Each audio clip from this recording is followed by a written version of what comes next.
Grace and everybody, we're back. You saw the thumbnail, you saw the title. Y'all saw it last night, and y'all asked, so I have to go ahead and respond and react to Candace's, whatever that's called, X Spaces rant. I'm starting to have a question. I would love for you all to chime in to the best live chat on the internet. Why is it? I'm one of those people who really likes one platform. So it's really hard for me to excel on Twitter or excel on Instagram or TikTok because I really just I'm what's called a mono platform person. And so I do most of my content on YouTube, and anything else is kind of a little bit of like an afterthought. I'm not really, bullish about Facebook. I do stream to Twitter. I do stream to Twitter, but I don't really go hard in the paint and such of that nature. Why do you think it is? Because Candace seems to have been doing really well on YouTube.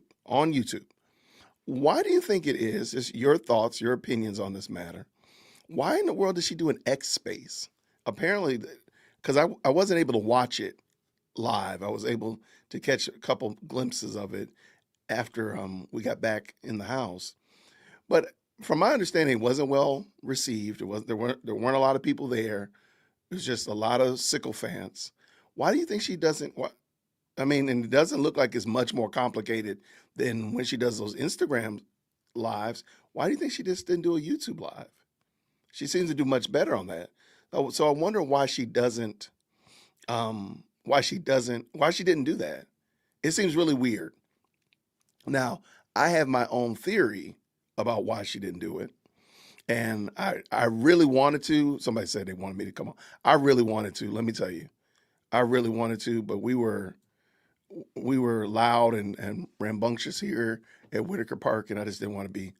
I wanted to give like my full appreciation to it.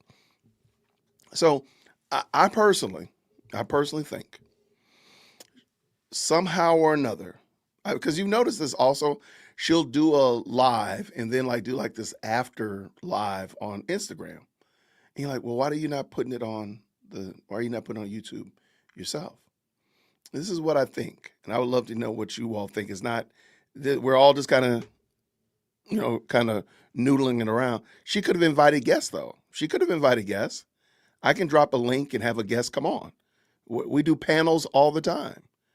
The way that looked last night, it looked like a panel. So she could have done a panel and just had her friend, she just was running the panel. Why did she do it on?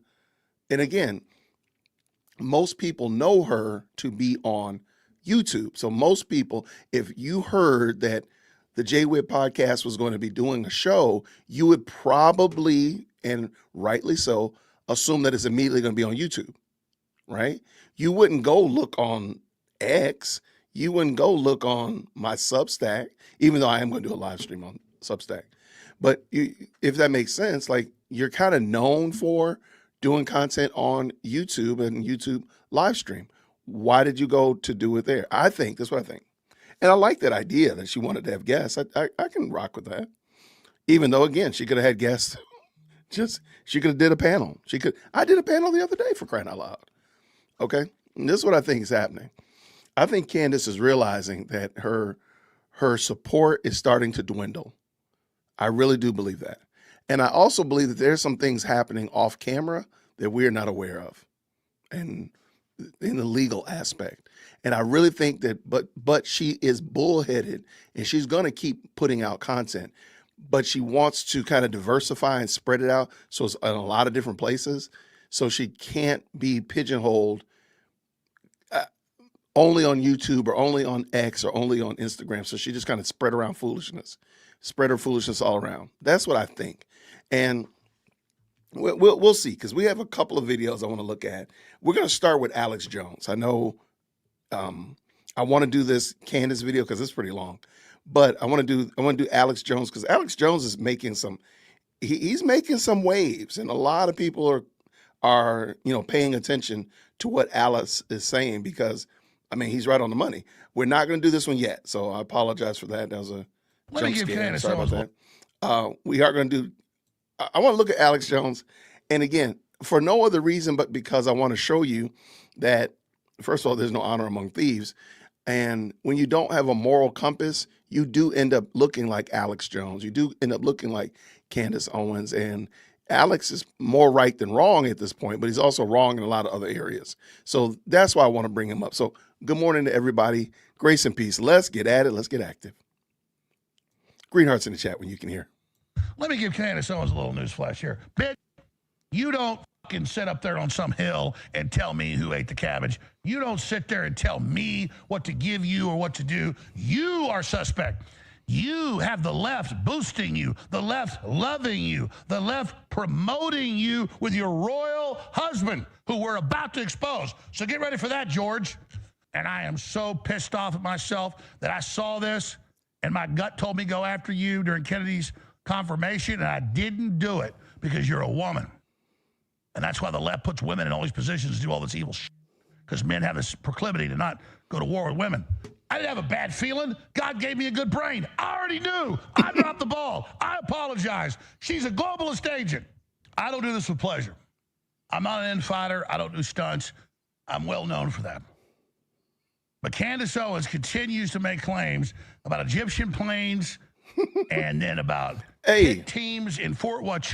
Let's also point out Candace Owens has still not dropped any evidence about those Egyptian planes. And I'm going to go out here right now and say it. She is done with the Egyptian planes. The Egyptian plane story was meant to bring her to Fort Huachuca. And now that she's on Fort Huachuca and she can milk this thing, milk them udders until they're dry, you're never going to hear about Egyptian planes again. Never. So and I keep putting on X. I keep asking, where's your proof about the Egyptian planes? I know she's never going to give it because, well, first of all, she never actually had it. But two, I know she's never going to give it. And I just want people to remember the whole ridiculousness of the Egyptian planes. The Egyptian planes were only meant to bring you so far. And now they brought us to Fort Huachuca. That's it. She don't care about anything else, about how they got here. They could have walked. They could have dug a tunnel. They could have fell from Mars. She doesn't care. She just wanted to get to Fort Huachuca. And now she's going to milk that thing because she's milked the Egyptian plane as much as she could have milked it. Just like she milked the quote-unquote assassination as much as she could. What's going on in Delaware as much as she could. And you're never going to hear anything else about that. Now it's all Fort Huachuca all the time. Let's go. And 12 colonels, and this guy wanders in, and they're planning the killing of Kirk, and this congressman's there, and Erica Kirk's there, and the head of their security's there. That's a and crazy I spent story. good money getting the actual flight data, the professional data, and it's like all lies.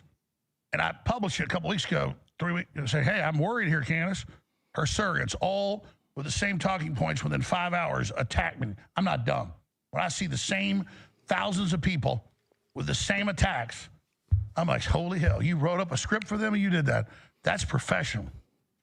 I know professional attacks when I see them. The question is, who's paying for it? She's married to a British lord. Paul Watson, my co-host, discovered her. Had her to town 10 years ago. She's done a lot of great work. I'm not trying to destroy Candace. But I know a concerted attack when I see one. I know professionalism when I see it. Then she has this Snow character that says he just is at Fort Huachuca the day before Kirk's killed in Arizona. And he wanders into this secure skiff you can't even get into with up 3 levels. There's armed guards. He walks in, there's 12 colonels, and then there's all these people. And then last week, Candace says, oh, I thought maybe this Daily Wire guy's there. She sends him a photo, and Mitch Snow says, oh, he was there too. He's like a vending machine. You just give. Hey, send him a picture of me. Say, hey, was this guy here? Oh, yeah, that's the guy that interviewed me. That's the MP. I guarantee you. This guy is a mess. Him the name, and that's it. Then it turns out he's got 5 women with restraining orders. His kids going public against him. All these name changes. All this time in prison, in jail for beating up women. And they go, well, it is true, though, for the record, he was a Green Beret for 1 year. Yeah, 250-pound Green Beret. He claims these women have enslaved him and then all this. This guy is the biggest joke ever. Now, I do know that Candace is going to talk about his background and his history, which again seems so wild that she didn't bring that up. That would have seemed to be something that you should have vetted, Candace, because you look like you were caught standing flat footed when this came out. And she kind of knew it. And she almost alludes to it when she first initially brought him on. But you can tell she knew something was afoot. But I think really she doesn't care about Mitch. She doesn't care about his background, his history. She needs him to come in and tell that story that he saw Erica Kurt, Brian Harpool, Jay Witt podcast, T'Challa, and Mario Brothers. She just needs them to tell that story. She doesn't care what happens to him. He could go to jail. She won't bat an eye. He could get arrested this Tuesday and she won't bat one eye. She only wanted him. He was a useful idiot to tell this stupid story, get paid, and I do believe he got paid, and now whatever happens to him happens to him. And now her followers have come out, a bunch of them, more today, and said, I'll show you. We don't care if Mitch Snow's wrong. We back Candace. So even when they were faced with the fact this is all a lie, they say, we don't care. And they say, we're going to get all of you. Then they hide behind Ben Shapiro attacking her. Ben Shapiro attacks me. And they say, oh, you work for Israel. I never worked for the Daily Wire run by the Mossad like she did. So that's where we are. And then Kevin Kilgore, who's been one of her biggest supporters, he simply comes out and says, I've looked at this Mitch Snow, who's admitted all this, and this doesn't sound credible to me. I have a problem. Candace, we ought to drop this. And then he says, Candace, I know this is not Candace attacking me. This is a couple days ago. I know this is just, and then Candace goes, no. He legitimately has them all printed up. No, Kevin, it's you. She says, hey, Evan Kilgore, out of curiosity, why were you coordinating your ex post yesterday via text with other influencers?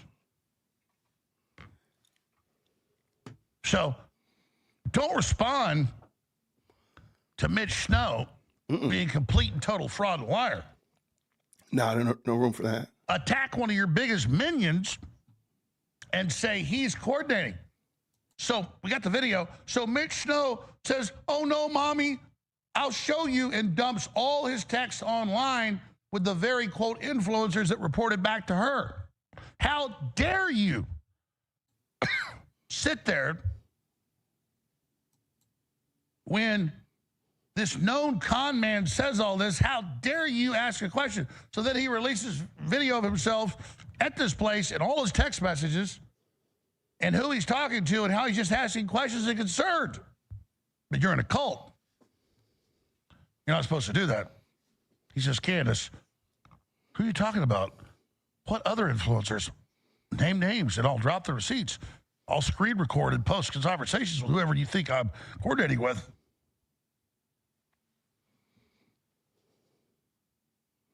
So again, you're not allowed to ask questions. This is getting ridiculous. I'm not playing this game. So he's like, hey, Mitch Snow's really a horrible person, and you got the congressman on C-SPAN at 11 a.m. Right. They just put out later screenshots of him later saying, oh, look, he's there later. No, he's there at 11 a.m. She's even admitted that.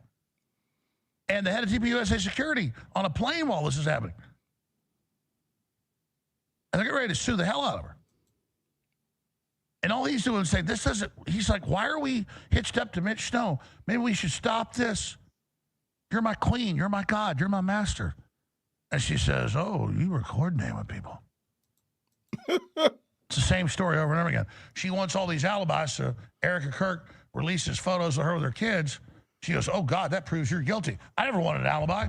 You just demanded the alibi.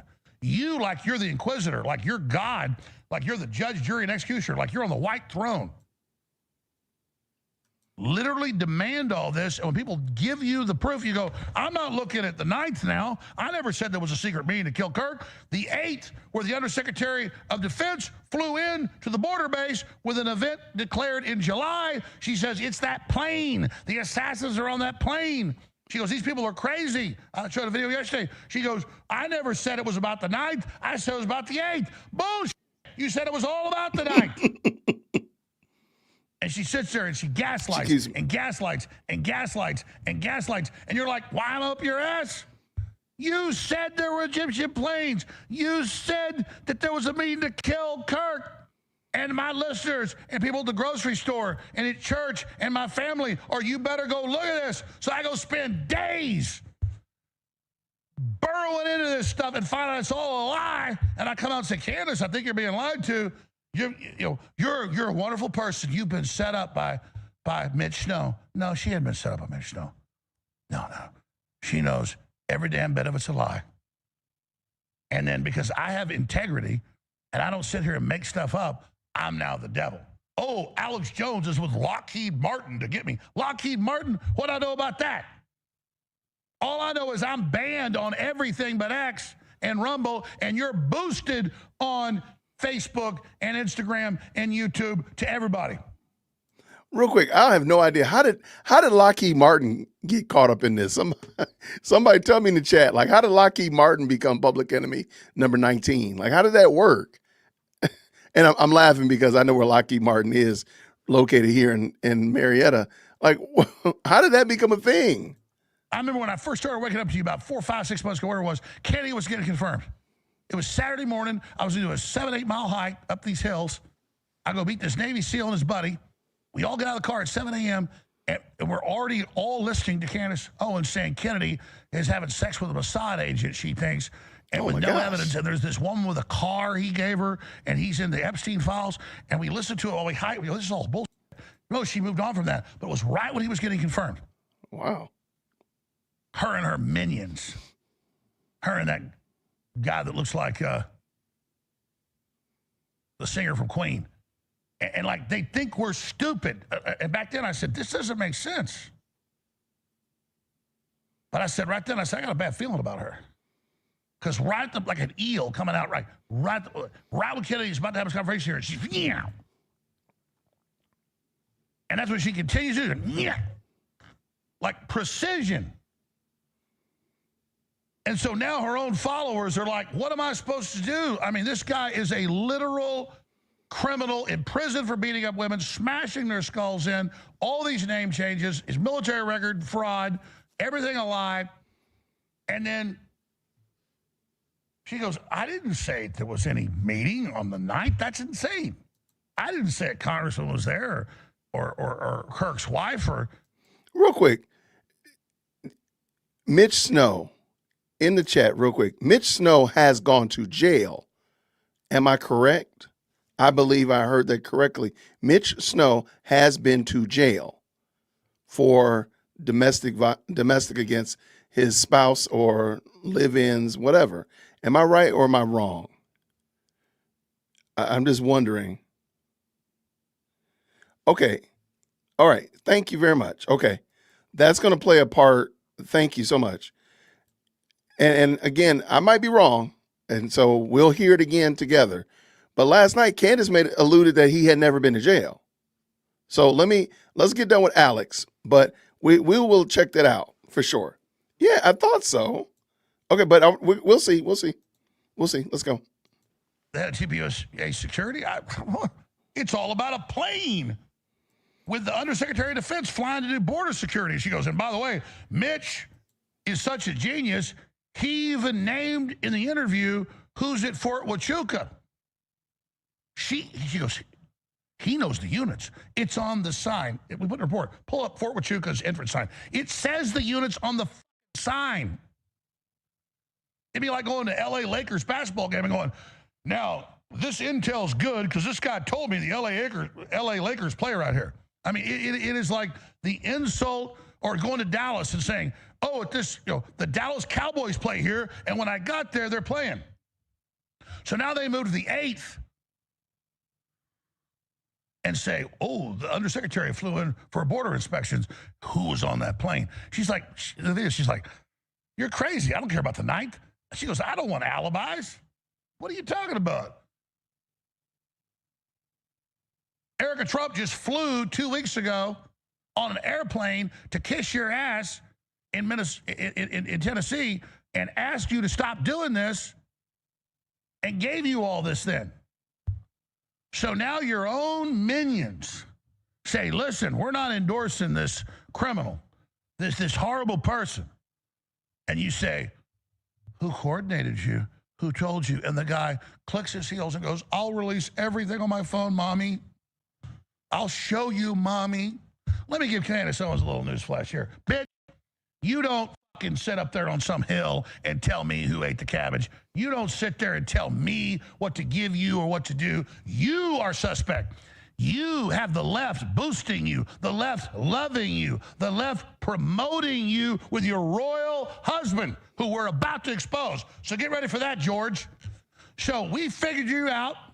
We got your number, and you can't stand the fact that you've run this big psyop and now it's coming to an end. This isn't about protecting TPUSA or Trump or anybody. It's about protecting the truth. And it's about us not sitting there dancing to the Pied Piper's lie of what you've done.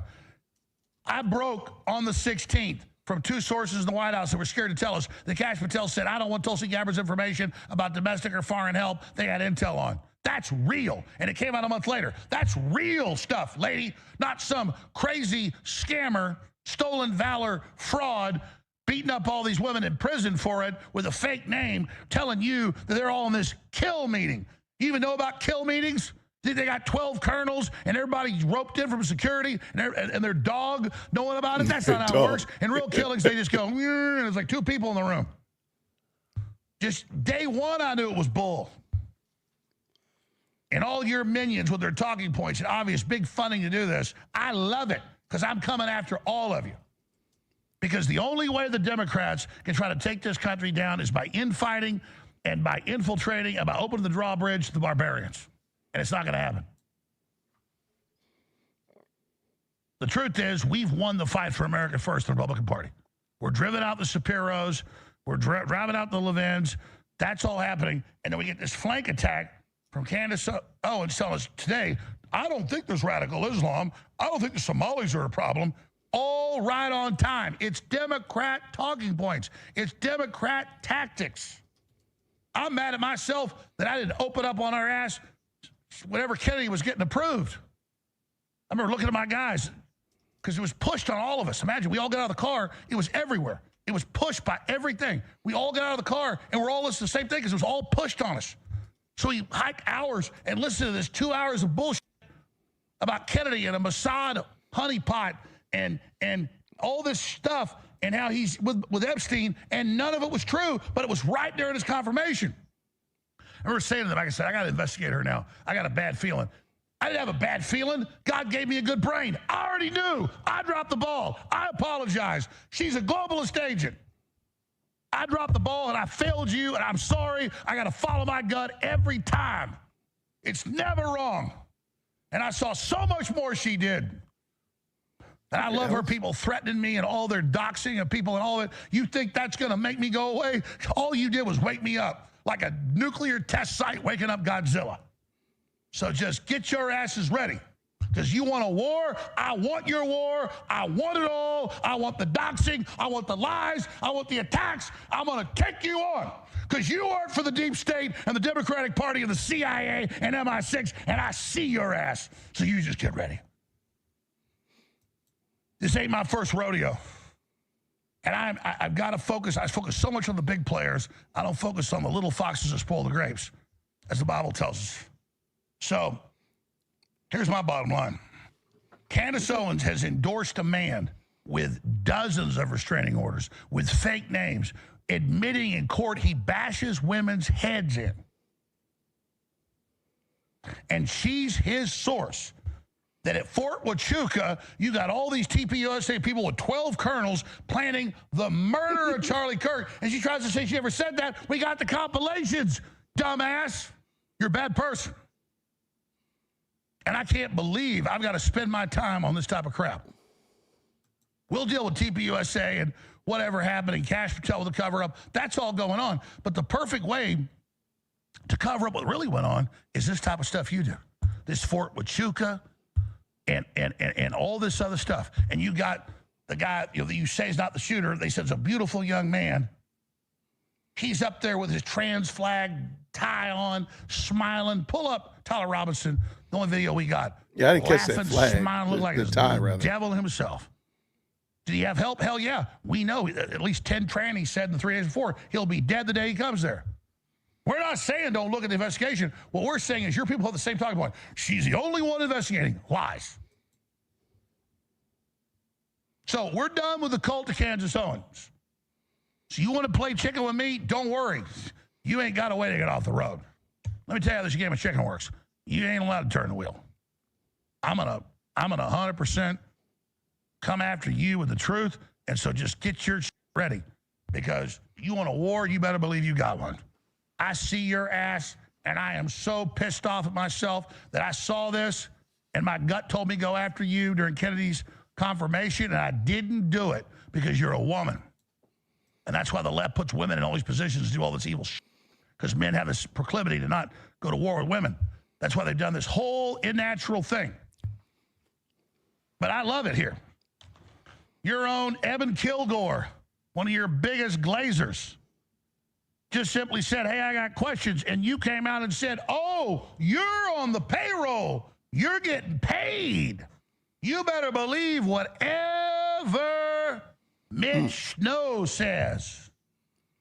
And then he releases all the videos.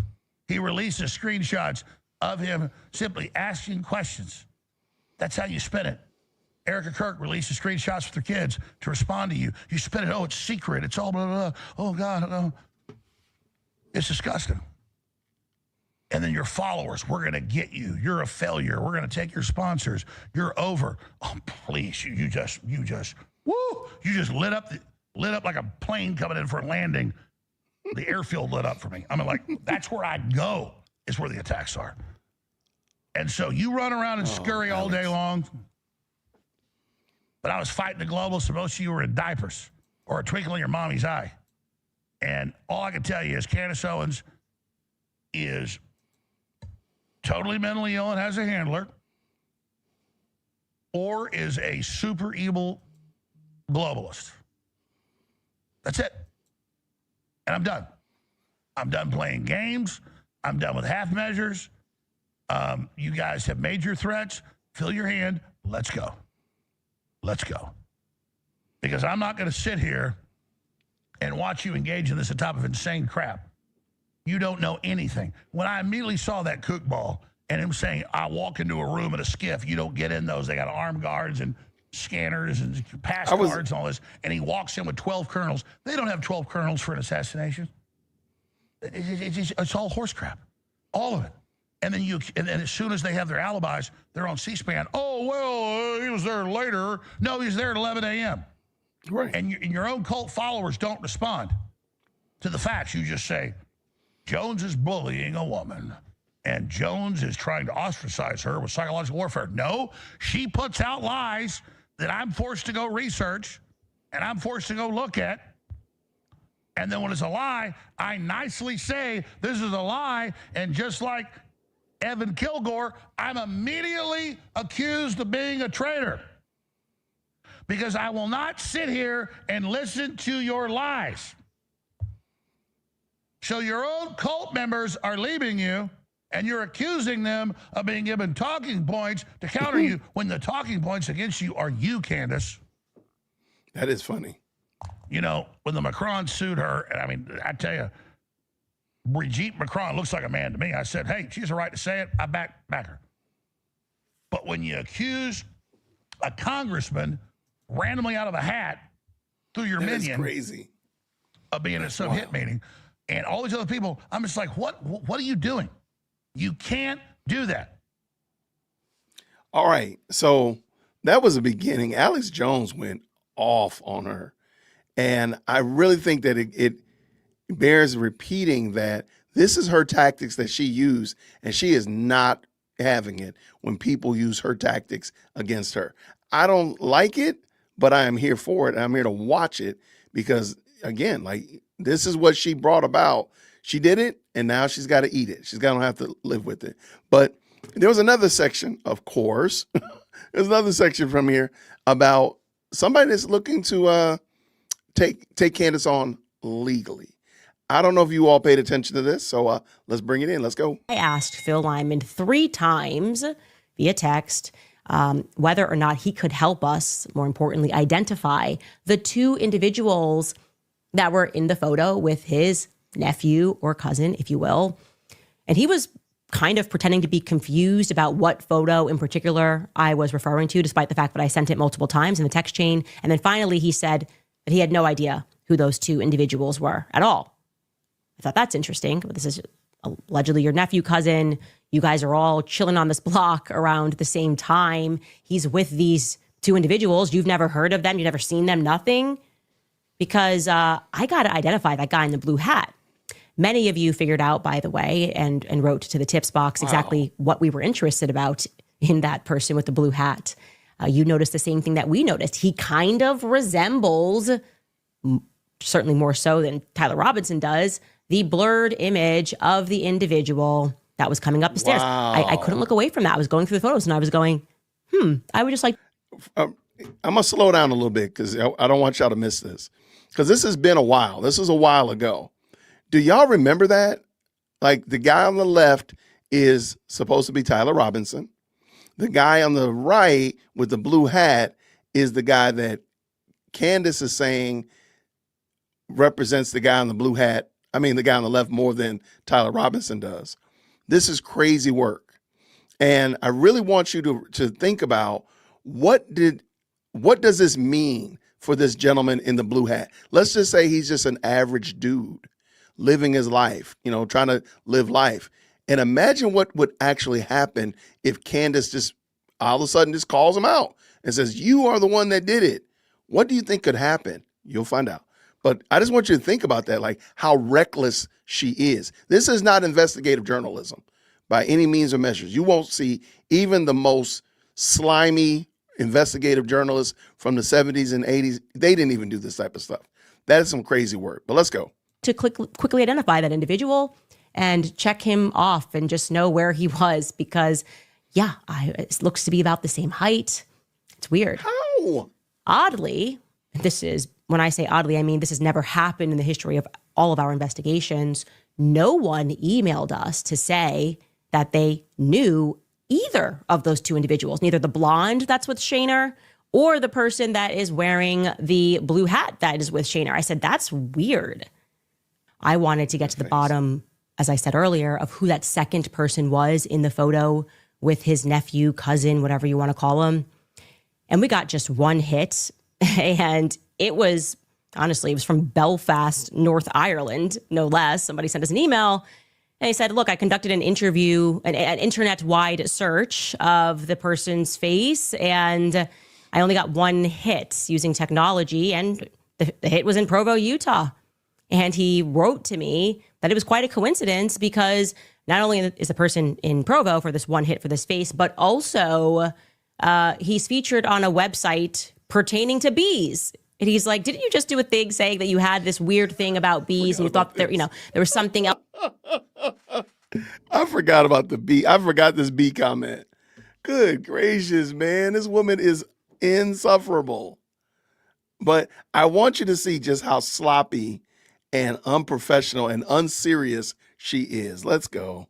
Else going on. And my goodness, you guys, I almost jumped when I learned that website he was referring to, Buzzard and Bees, is a Gothic underground in Provo. Okay. So this is the website. It's a Gothic underground of all things in Provo, the website Buzzard and Bees. And they're speaking about a Gothic prom. That is where that person's face comes up, except he's wearing makeup to make him, look a little more Gothic. Take a look at this.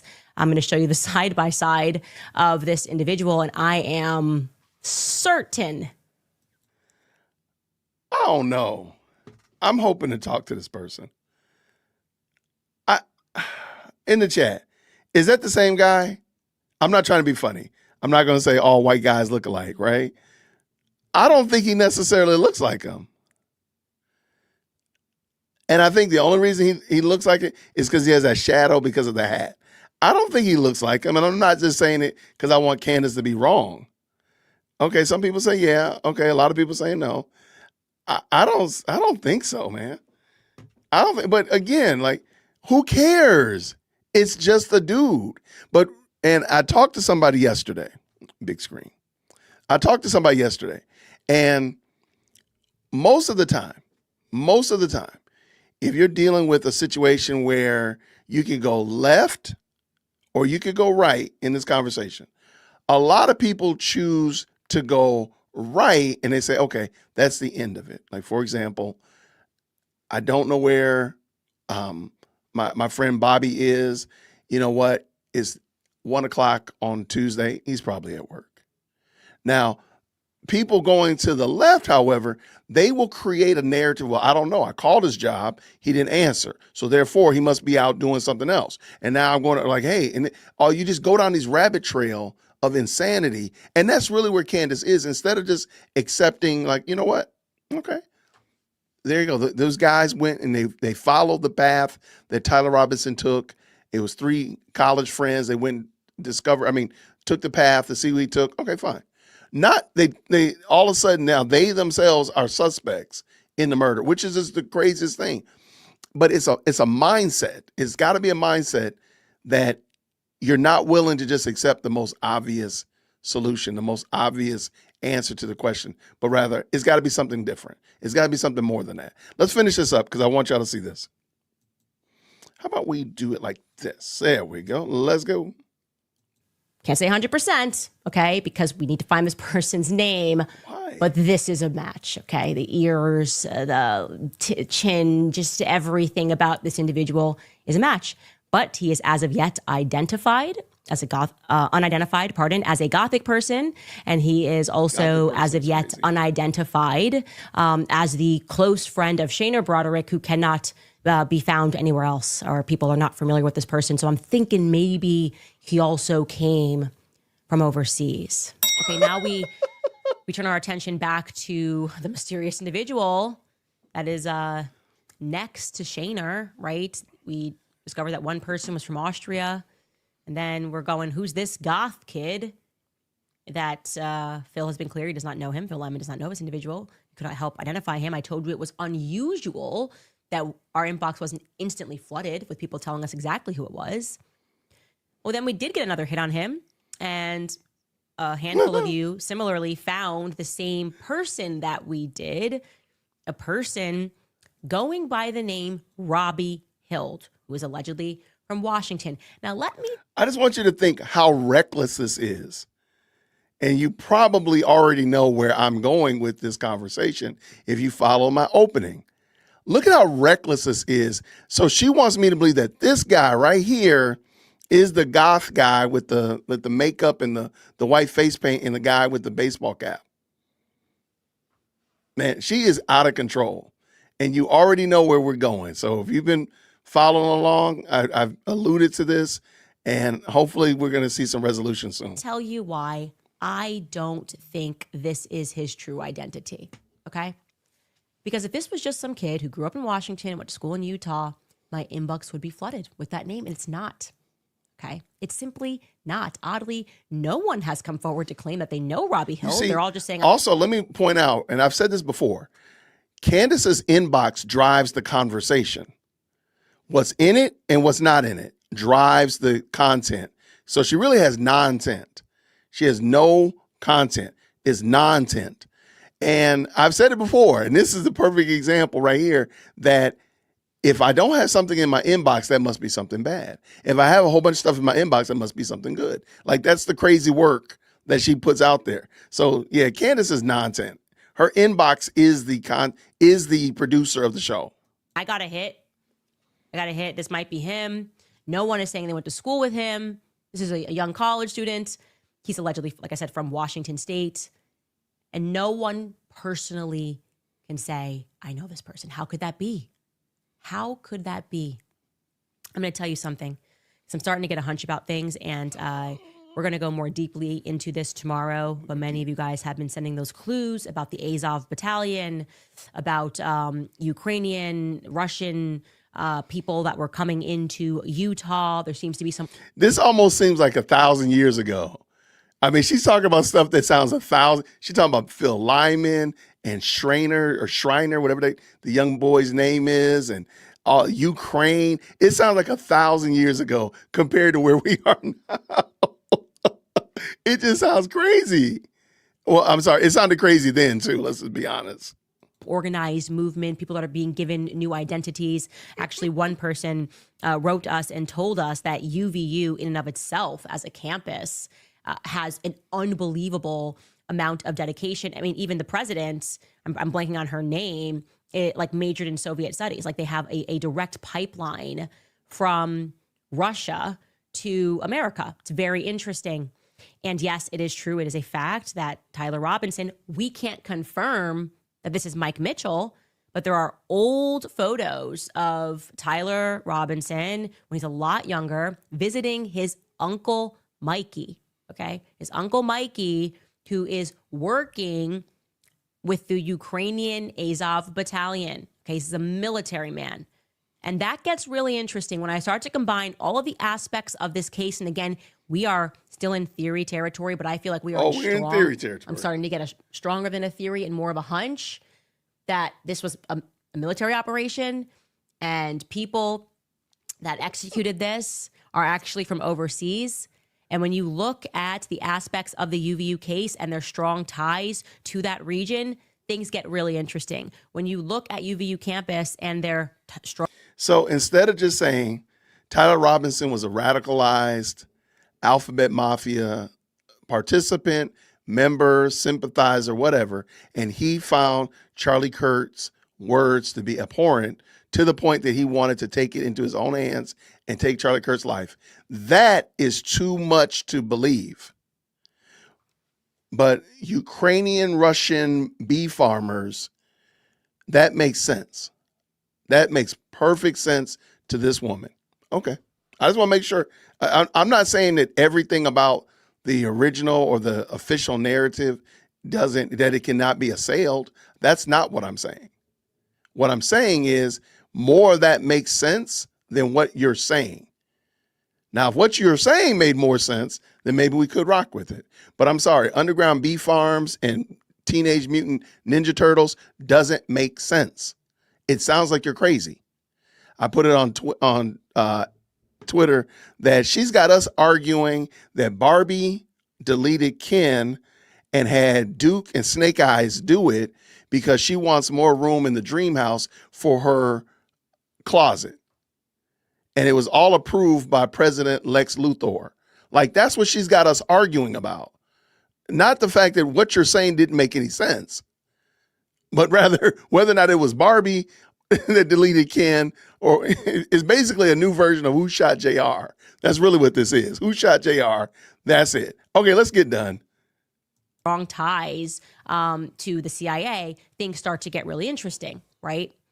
And I think this is a path that needs to be pursued, that these people have different identities and that they are perhaps all from overseas. And it turns out that there have been, the New York Times has reported on Russian, Ukrainian spies that are building new lives from themselves with new IDs in America, in Brazil. Essentially what we're talking about are terrorist cells. I believe that. I believe that with the Ukrainian war, okay? And they always hack us emotionally. Oh, we need to have open borders. It allows. When you think about the fact that now she's blaming it on Jews, this sounds like again, this seems like a whole different episode. This is all a part of the same episode. This was like 2 months ago, barely 2 months ago. That's the part that is just really staggering. Like, wow, she really has gone crazy. She really has gone off the rails. I mean, Russian, Ukrainian spies, they were catching strays. Now we got Jews and they're catching strays, and French are in here. Like, how did the French get caught up in here? Remember Angola? Angola was brought into it as well. Like, this is the craziest stuff. and she wants us to take her seriously. We're not going to do that. Allows them to get in people that are perhaps completely insane and deranged, and they are Like in yourself. fact raising little militants, and they're executing these programs. And let me tell you, if this is correct, Oh my gosh. if this is sort of like a neo-Bolshevik militant tribe, then we are you need to be talking about? concerned. And spiritually, I can tell you how I feel spiritually. Oh, tell us. That feels right to me. I've been pleading with you guys to get your kids out of these schools. I am telling you that something very dark is going on, and I'm going to continue to stress to you that you need to take your children out of school. Homeschool your children. There is something dark that I am perceiving that is happening, not just in public schools, but in private schools as well. Okay, it's why our kids had to go. We couldn't get basic answers about somebody that had kind of fallen into through the cracks and was posting Polish underground symbols. Her parent. Okay, this is interesting. I hope I get to this part. Remember, this is when we got the whole bees thing, right? Put some bees in the chat. This is where the bees came from. And it hit me one day. Do you all remember she was taking a collection for more security that day? Do y'all remember that? She was passing the plate around the Cult of Candace Church for security. And I thought about it, I was like, wow, every so often Candace comes out and asks for money for things like security. Because then after the alleged French assassination plot, what did she ask for? Money for security. But she already has security. I haven't dug into it that much, but it just seems very interesting that she keeps coming up asking for money for security, which seems so odd to me. Was posting Polish underground symbols, and I realized something was wrong. Something was off. I'm showing you this. This is like one headline, and this is translated from Russian, by the way. So the English here isn't perfect, but it is telling about White Lotus sect of all things. For those of you that followed the Becoming Brigitte series and things that we have spoken about this White Lotus idea, it's essentially they're training fighters, and that this has been declassified, and that they have these regional organizations, these all Ukrainian organizations, and that's exactly what it sounds like, that they're training fighters, that it's really dangerous. And my suspicion is that this is happening right here in America. It would make sense that there is global communication if they want to take somebody out. And it is also a fact, by the way, that Charlie was on a hit list. I also was on the hit list. Tucker was on the hit list. And actually, I forgot the name of the individual that worked for Alex Jones who got killed, but he was similarly on a Ukrainian hit list. Okay, so to show you who those individuals are, a lot of software engineers. We can pull back up Emmanuel Furier. You saw his name there again. We're pulling people that spoke to the press publicly. We're not revealing any information here, but he works for Domo Incorporated. His history is that he is a software engineer, a technical advisor. His name is German in origin. I'd like to know a little bit more. Also, when I look up these people, by the way, none of them have reached out to me. Like from the minute that this all happened, I asked for information. And for whatever reason, these people were very anxious to speak to the press right after. But then we're like, you know what? We're not gonna speak to anybody else about that. Same for Gurno owner. We covered this. He was with Phil Lyman's nephew, cousin. We learned was a software engineer from Austria. So Austria, Germany. Okay. Featured in Shayner's Instagram. And that guy, Scott Robbins, that you saw looking like a college kid, well, he was also a gubernatorial candidate. He ran for governor of Utah in 2024. Nobody mentioned this. I guess all of these USA Today or AP, nobody asked them like who they were, if they were. Okay. The irony of what she just said is staggering. She just said that these people don't reach out to her. They didn't tell her that they were from Austria, that they were running for governor, so on and so forth, blah, blah, blah, blah, blah. So apparently that's really bad, right? In the chat, that's really bad. Put in there that's really bad, okay? Because they didn't tell Candace that stuff. That's terrible. That's terrible. Just put that's bad in the chat, because they didn't tell Candace that, oh yeah, by the way, this person, he ran for governor. This person his name is German and his parents are from Austria. That's really bad. But you know what else is also bad? Platforming somebody that beats up their wives, Candace. Platforming somebody whose whole family has disavowed him because he's a pathological liar. Those things are bad. Those are kind of bad too, Candy. So why is it that it's bad that they didn't tell you that this guy ran for governor, but you never told your audience that they have put $142,000 into that GoFundMe account for a person that's gone to jail multiple times for beating up their spouse? That might be important to know. Hey, by the way, I'm supporting a wife abuser. I'm supporting somebody whose kids want nothing to do with him. I just think that might be pretty bad. I could be crazy. Call me traditional. Not knowing that the person's last name is Austrian. That's, hey, that's bad. Supporting somebody that beats up his wife as a sport. That's going to go on the really, really bad list. Okay. Okay. Really bad, Candy. But see, you get away with that. You can do that kind of stuff. And I do think that she paid Mitch Snow through the GoFundMe. The GoFundMe is his way of getting paid to come on the platform and to lie on Erica Kurt, Brian Harpole, and my dog and my left toenail. Everybody that he lied on, that's how she funded paying for him. So that way on her paperwork, she doesn't have to say that she actually paid Mitch Snow $150,000, but rather the GoFundMe provided him $150,000 and her hands are clean. That's why she did it. Y'all, my name is Jason. I find this woman adorable. And I mean that in the most petty way possible because she's inconsistent and she's a liar. College students, and for whatever reason, everybody that they spoke to wasn't that. We will continue to grow this witness tree. Robbie Hild, we've put a TBD on because we're getting crazy information on him. We're calling him Mr. Worldwide over here.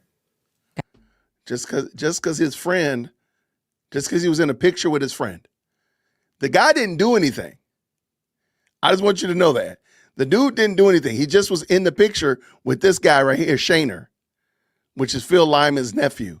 Like, that's how far we've descended into madness. Instead of saying, hey, let's look into the Tyler Robinson story and let's dig into some of these areas that don't make sense, we could do that. But no. Let's dig into the family that used to own the property that UVU is on. Let's ransack the family tree to see if we can harass people. That's what she's doing. And by the way, her Give Send Go has got $144,000 for Mitch. I believe that money is being basically, for lack of a better term, money laundered to him. That's what I think has happened. But I'll finish. Let's go. We're almost done. We've got Robbie Hild in the Cayman Islands. We've got Robbie Hild in Spain. We've got Robbie Hild all over. And so that's going to take some time. We need to be more thorough in that. And we will have more on Robbie Hild on Monday. And she never came back. That was the last time she mentioned Robbie Hild. Now, I bring that up because I got a message yesterday from Robbie Hild.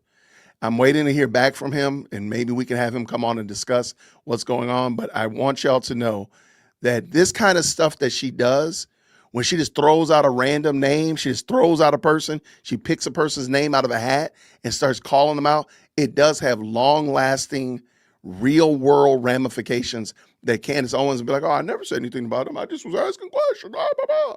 And people's lives are being negatively impacted wholesale. So as soon as we're able to make that work, I will gladly reveal a little bit more and talk a little bit more about it. But yeah, that kind of stuff that she does is not innocent. It's not innocuous. It's not without ramifications. Right? You can't just throw a baseball in a china shop and expect nothing to break. It doesn't matter how skilled you are. Something's going to get broken. Anyway, y'all, thank y'all so much for rocking with us today. I really appreciate y'all. It's been a great stream. And man, there's almost 1,000 y'all up in here. Oh, but wait, Jason, I thought we were going to go over the Candace's figure out. live I'm gonna stream try for to get last through night. all of this. You know what? You are correct. We are going to do that. So don't worry about it. I'm not going to forget y'all because I want to go over and talk about it. So, and I'm going to do big face, Jason. Shout out to the best live channel on the internet. What's Piggy say right here? Candaspiracy is fun, but please, fam, don't miss the Hatun Tosh interview tonight at 7 o'clock Eastern Standard Time. She's an absolute hero. Yeah, absolutely. I'm looking forward to that for sure. Jamie, welcome, brand new member. I appreciate you. And you said this, you are a Candace specialist. I hope you are going to do clips. I'm going to be doing a lot of clips about this. Absolutely. Are you going to cover Candace when she goes live today? Is she going live today? Hold tight. If she goes live today, then I guess we'll be doing that. Yeah, I know I ain't got no problem with it. I don't think she's going live. I think she's on break, but she just doesn't tell people, in my opinion. But I will keep my eye on it. Now let me go look. Now you got me over here looking. I'm going to just check. But she usually doesn't announce it till like 3 o'clock, 4 o'clock-ish. But let me just see real quick. I don't think so.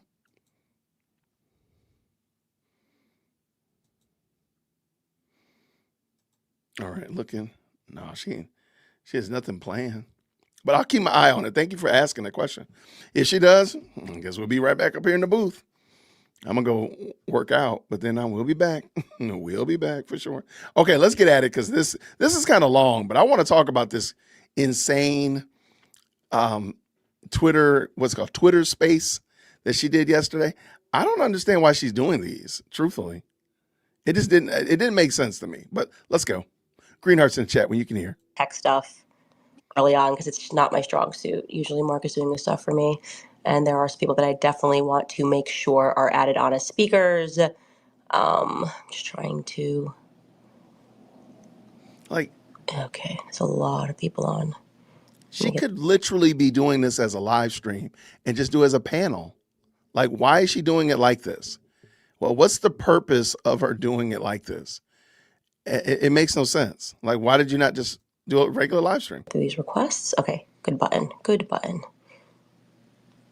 I did want to make sure. I don't know if Morgan Ariel is in here, but I wanted to make sure that she was on as well. I'll come back to these. I didn't know I could do a co-host option either, so you guys have to forgive me because I'm not the best at this. Okay, I do want to start by just before I add every speaker. I think right now we only have Harrison, but I do want to add a lot more people. Especially Harrison, I'm glad that you could join because I do want to hear your perspective on things from the InfoWars standpoint. Okay, so I just want to start by recapping everything that happened with Fort Huachuca. I think that's, sorry, I'm going to add 2 more people here. Diligent, I'm going to add you. Nice to meet you. Add a speaker. Myron, I'm going to go ahead and add you. I'm going to add Ryan here. Okay, just gonna do that for now, and then we can just get started. Okay. So yeah, the first thing I want to do is just to make sure that everybody understands what the Fort Huachuca story is and why people are so fired up about it, because obviously I appreciate. One of the things Candace does, I'm going to stop real quick. One of the things Candace does is she tries to reframe the situation in her favor.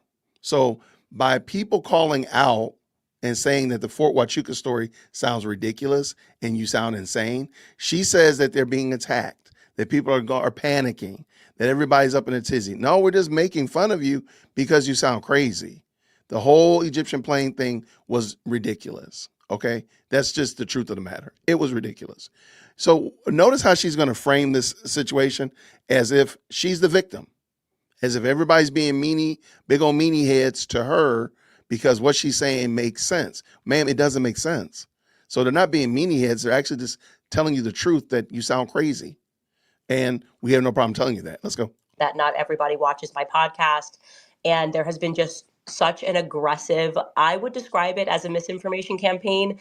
A lot of people that are chasing rabbits. It has nothing to do with what we discussed on the show. And I do think it's important for people to also have the clarity of how quickly this all unfolded. So I did create this little timeline, which I just jotted down because if I make one mistake, then the internet jumps down my throat.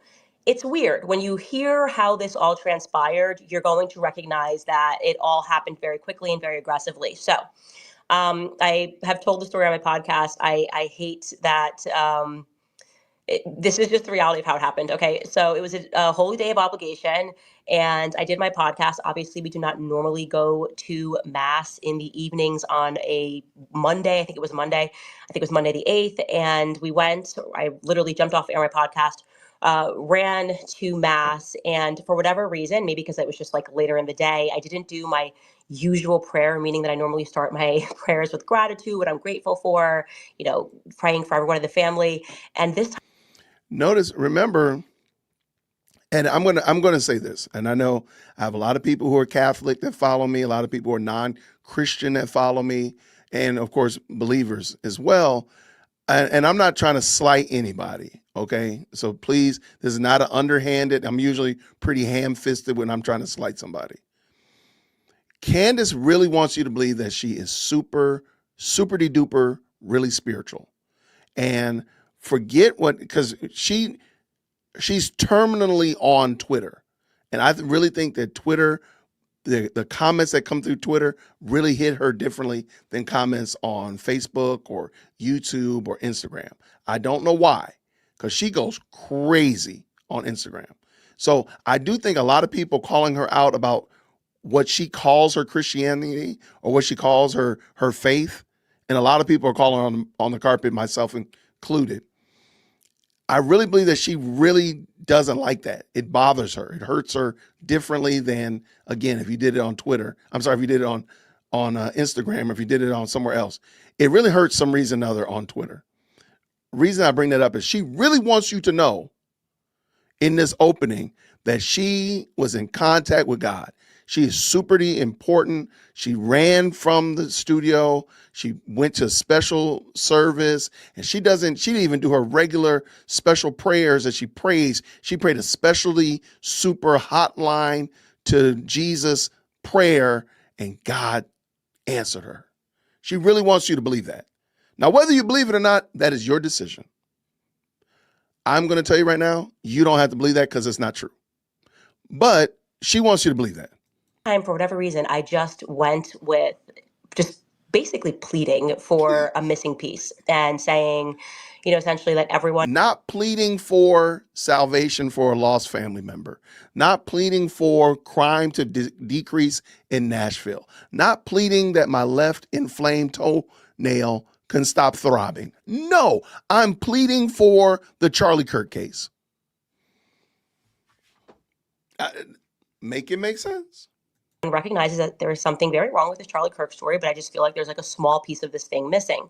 And I was just deeply praying for a missing piece. I just want you guys to know that was truly the backstory. I then go home after mass, I sit in my bed, and I open my laptop, and there are literally 50,000 emails 50,000. in my tips box. That's the old box. That's not even more tips. That's the old inbox. Imagine how amazing it is out of 50,000 emails in the old email box and however many quadrillion in the new email box, you come across Mitch Snow, and God just drops Mitch Snow right in your lap, and all of the world changes after you prayed this specialty duper super hotline Jesus prayer. Okay, makes sense. And one just pops in, and it's from a woman, and she just writes, I really think that you should call my friend Mitch. He has a story that you're going to want to hear. Okay, let me call him. I never just, and someone drops a number, randomly call them. Obviously, I usually email back and I'll say, please give me some indication of this or that. I don't know what came over me, but I was like, would this be an answered prayer? And I pick up the phone and I call Mitch. And he's kind of startled. I don't think he was just maybe with this friend. And he's like, I can't believe I'm speaking to Candace Owens. And he then proceeds to tell me the story of how he was at Fort Huachuca Air Base dealing with an issue that happened 35 years ago. Okay, so she's cutting right to the chase. She's not telling you the whole drug cartel, finding the tunnel, drugs, all that stuff. She's jumping to just the meat of the matter, which I appreciate because the other story was stupid too. However, notice how quickly she skips very key elements of this story. Very key elements, because there's parts of the story that she's not including in here that really make what she's about to say sound crazy. Okay, let's go.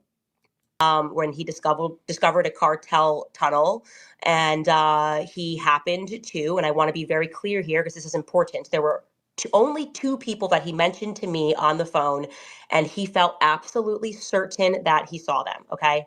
He said on the evening of the 8th, he saw who he then learned later on was Erica Kirk. He saw her at the Candlewood Inn and Suites on September 8th.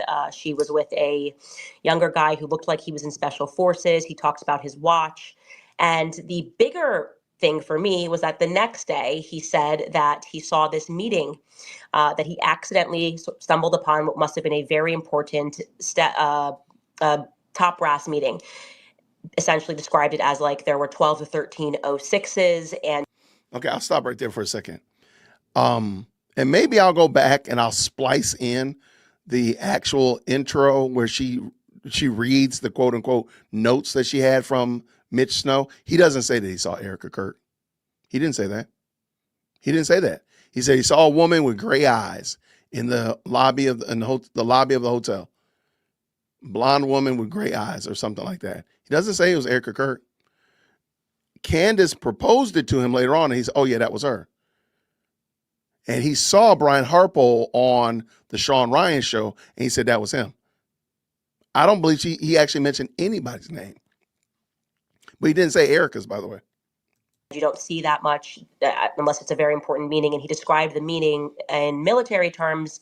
The way that I understood it was basically, this is like final hands on deck. We're about to go on and there's going to be a mission.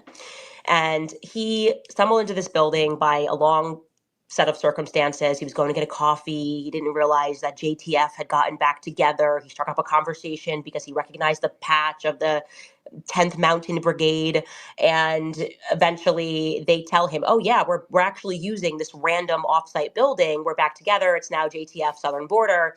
And that's how he walked in. And at that moment, he was talking to people at the front desk. He saw Brian Harpole walking out of this meeting with somebody, and I'll tell you when we started talking about Mark Amadei, but he initially did not contact me about Mark Amadei or Cabot Phillips.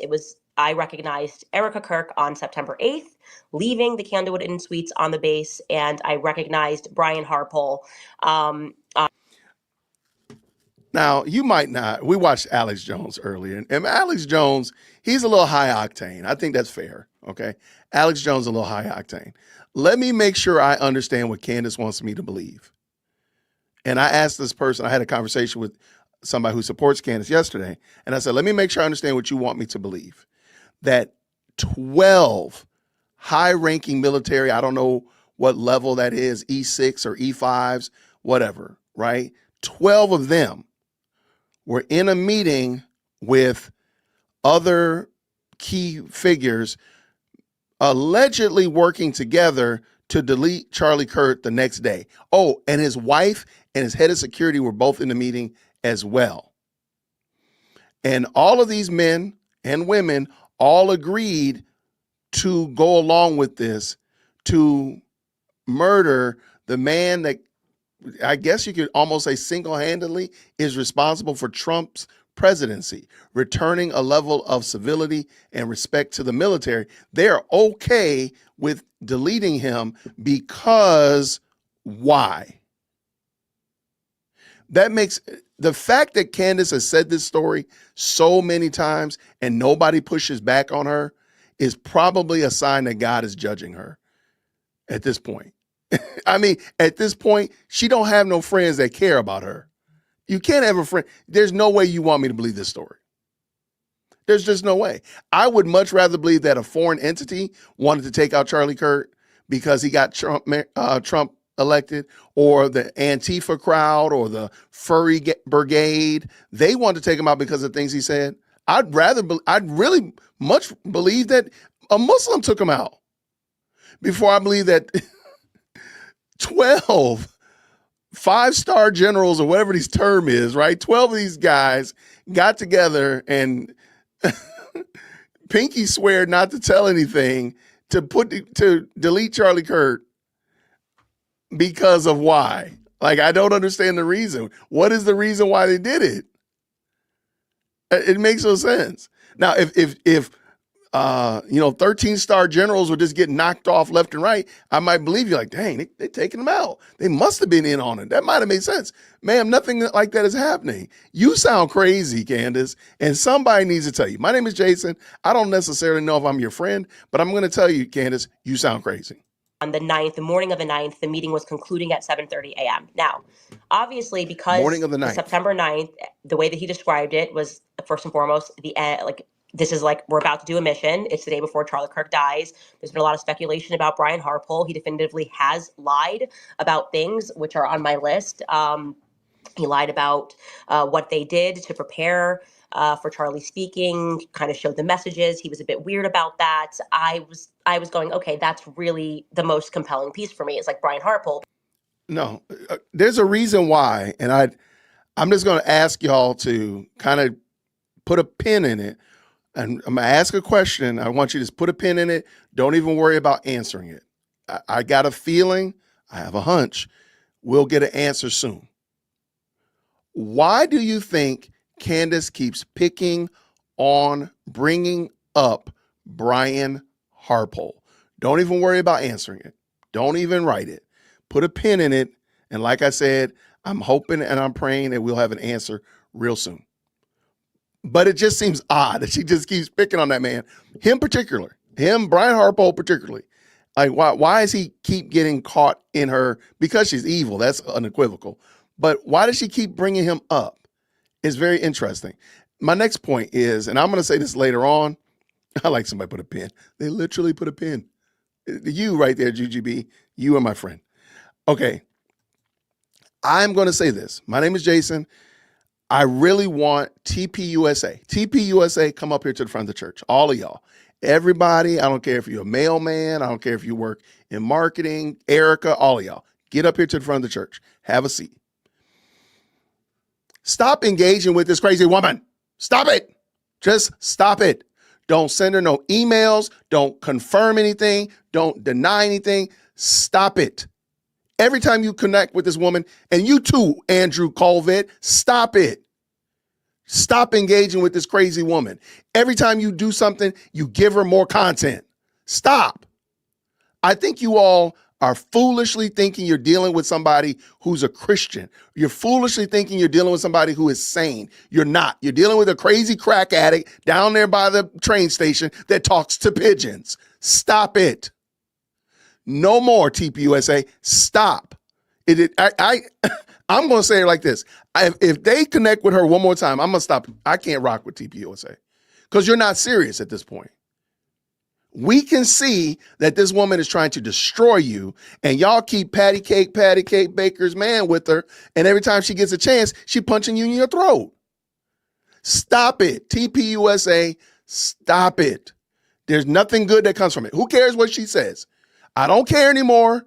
She can say what she says about Erica. She can say what she say about Neff. She can say what she wants to say about Andrew. She can say what she wants to say about anybody. Okay, I don't care. Stop messing with her because she's not a fair dealer. Stop it.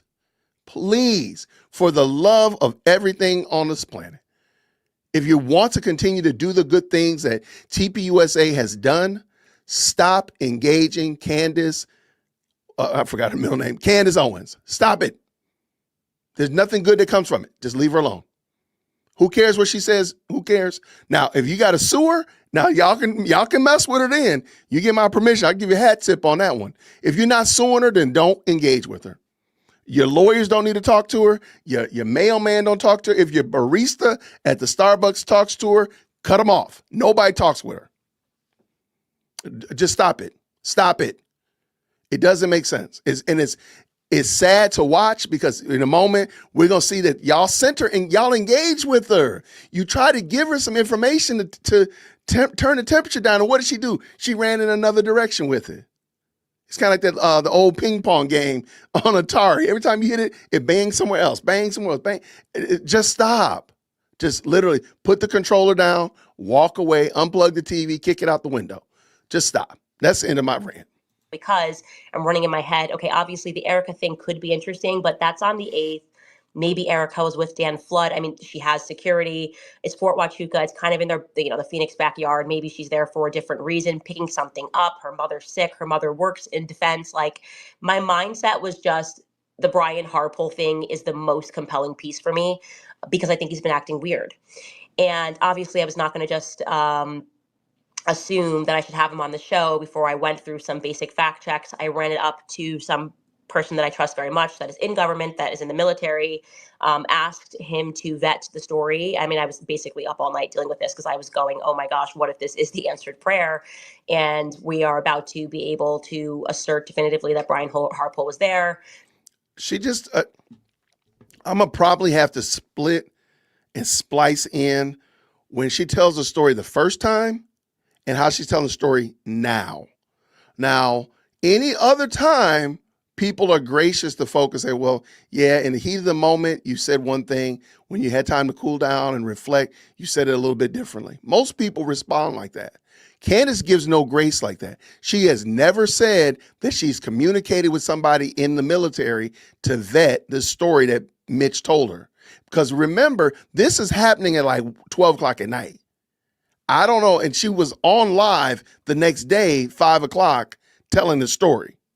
So I don't know where was the window of time between sleeping and homeschooling and being a wife that you were able to do all of this material work that you allegedly did to vet Mitch's story and to tell us a story. And oh yeah, by the way, the story crumbled soon after we put pressure on it. And we realized that a lot of what you told us was wrong. And a lot of what he told us was a lie. Just something interesting. So I did those sort of basic checks. And then it was December 9th. And I just told the story of what Mitch had told me. I did not mention Erica's name. That's very important because I did not, again, think that that was necessarily relevant to the meeting that had happened on the 9th. And I wanted to speak about Brian Harpole, and I just said it was a blonde girl. Anyways, that's the 9th. On December 10th is the very next day is when Erica sat down with Harrison Faulkner on Fox News, and she addressed conspiracy theorists as sick and said that she wanted them to stop. And then suddenly I'm trending and people are like, well, she's basically saying that you need to stop. And I was like, okay, that's just weird. Then the next day on the 11th is when Barry Weiss used the snippet of the now infamous, stop, just stop, which the TikTokers went very crazy on. And I was like, okay, that is that was specifically obviously about me. It's like Barry Weiss said, the podcaster Candace Owens. And it kind of backfired, I would say, on the internet. And suddenly the next thing I knew, Erica and I had a date to meet on that Monday. So that was Thursday. I don't know. This story that Candace tells, first of all, it's already deflected from the word go. I don't believe the Egyptian plane story from the word go. From the first moment she got it, I said that was a stupid story. So we're already here at Fort Huachuca, almost a month and a quarter later. I still think it's a stupid story. But what she just said right here contradicts what Megyn Kelly said. Megyn Kelly said they have been in communication since the beginning to try to get some kind of resolution between Erica and Candace. So, and that's why, Megyn Kelly was lying when she said she doesn't consume Candace's content. And she was like, oh, I can't believe, Ben Shapiro, you're saying that she said this about Erica? She already knew it. She was already well aware of it. So again, like this, the fact that this story has gone this far is going to have to be studied by science. It's amazing. It's amazing that we're this far. The stop, just stop snippet. Friday, I had no show.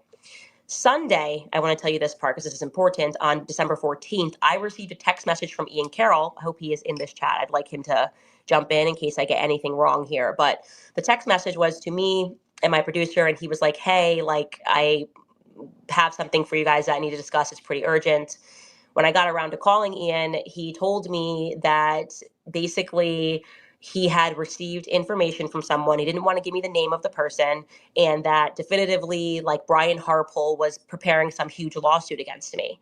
And I was like, that's really weird. And I think he said like some big like Texas lawsuit. I don't know what but like basically it was like it's a big lawsuit, and like, you're going to want to be careful talking about. Okay, well, there you go. Never mind. Cat's out the bag. She just said it. That's why she's been talking about Brian Harpo so much.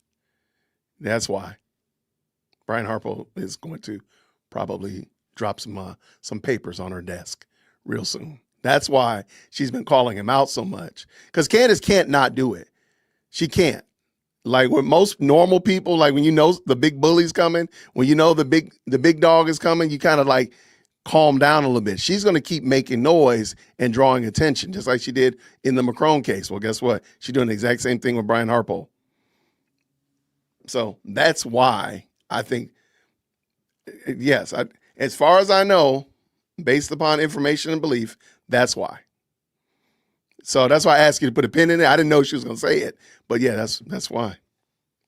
Because she's upset about it. How dare you do that? And let me go ahead and raise chaos in the meantime. That's what she's doing. About this, and I was like, okay, well, that just can't be accurate because that's not how lawsuits work. I know about lawsuits, and I said I think someone's intentionally giving you bad information to try to scare me from talking about the Fort Huachuca thing anymore, because I hadn't yet hosted Mitch to tell a story, but I had indicated that like I might do more with Mitch, or I might pass him off to Ian Carroll. Next thing you know, Ian Carroll's getting a phone call and told that I'm about to get sued for mentioning Brian Harpole. So I thought that was like a little weird, and I basically said to Ian, I think, yeah, intentionally somebody gave you bad information. You first have to start with the cease and desist, and I don't factually know if what Mitch said was wrong. That ends. Monday is when Erica and I don't think that's, and by the way, lawyers in the house, and again, we got, interstate situations right here. I don't think that's true. I don't think you have to start with a cease and desist. I don't think you need to. Especially if they've already shown you the evidence, because we know Brian Harpo is going to show the evidence of where he was and she's lying and she's false in this area. So I don't think you need to have a cease and desist, because the cease and desist is the proverbial, hey, let me show you this information. Why don't you stop? Now I'm going to go ahead and drop this lawsuit on you. I could be wrong, but I don't know if that's exactly right, Candace. Sit down for 4.5 hours, and Turning Point kind of hosted a Q&A, which I thought was unfair and against the rules, I will say, because we agreed to not speak about anything. But that went on. Obviously, on the Tuesday, I came back and actually, let's go back to the meeting with Erica, because this is also relevant. During that meeting, I did not bring up the Fort Huachuca thing because I, first and foremost, needed to continue vetting various aspects of it, but also I have Brian Harpole's number. And so I was just going to text Brian Harpole directly. But it is worth saying that during that interview, Erica gave me Brian Harpole's flights and said, like, I know that you mentioned that you thought Brian Harpole was at this interview. Here are his flights. Now, you guys would later see those flights because Alex Jones then mysteriously has these flights. I took the flights from her. I thought it was interesting because I didn't bring up Fort Huachuca, and I wasn't intending to bring up Fort Huachuca, and I hadn't mentioned Erica on the show. And I looked at them and I said, oh, well, this is not an alibi, because the meeting ended at 7:30 a.m. and planes that left Fort Huachuca were back in Texas. The SAM plane, as we know, went straight to Texas. And I think Brian Harpole's flight left at like 3:42 or something in the afternoon in Texas. So I was like, this does not conflict with the idea that he could have been leaving a meeting at 7:30 a.m. So it's a pretty short flight to Texas. So I said that, and that was it. But I said, but thank you for giving me this, because now I can tell people that I have these flights, and also that he doesn't yet have an alibi for that morning. I just wanted to mention that because I feel like that's important. Anyways, obviously, when we went back on air on Tuesday, I recapped I was tired, and just kind of went through kind of the high points or the things that we had discussed. It was a very long meeting.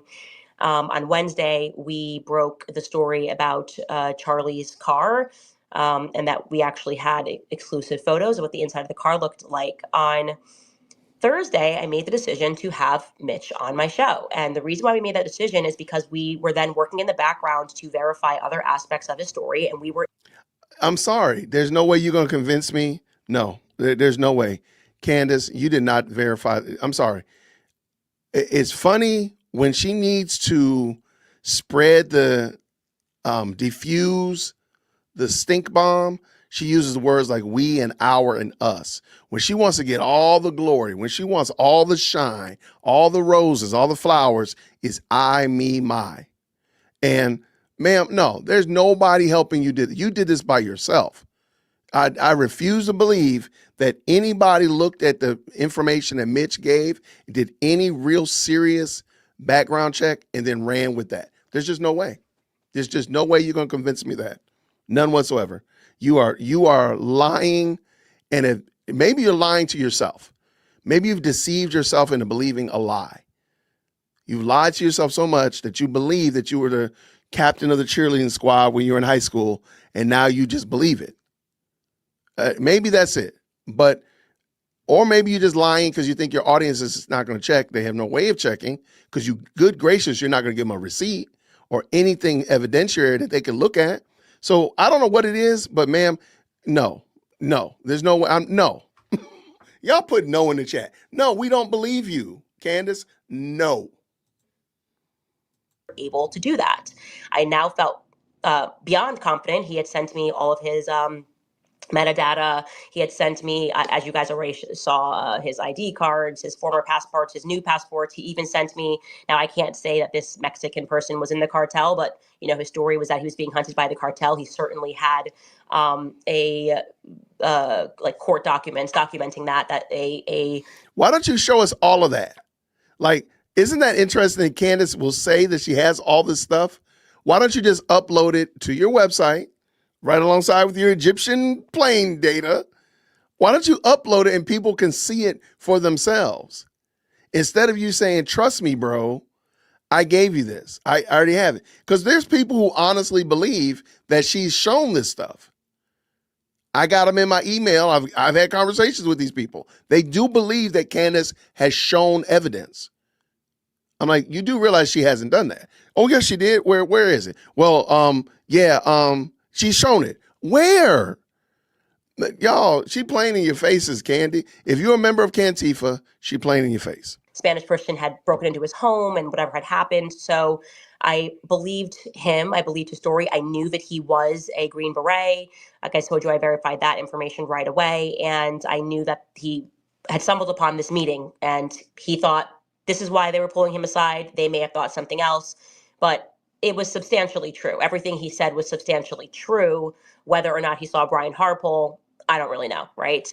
Now, of course, the decision to have him on, I was aware that I could not say to him, I felt that that would have been super inauthentic if I was like, hey, tell your story, but like, let's not talk about the fact that you think 100% that you saw Erica. Like that would have just been inauthentic. And I feel like people know that, I don't know, you guys would have just like sussed that out in 4 seconds.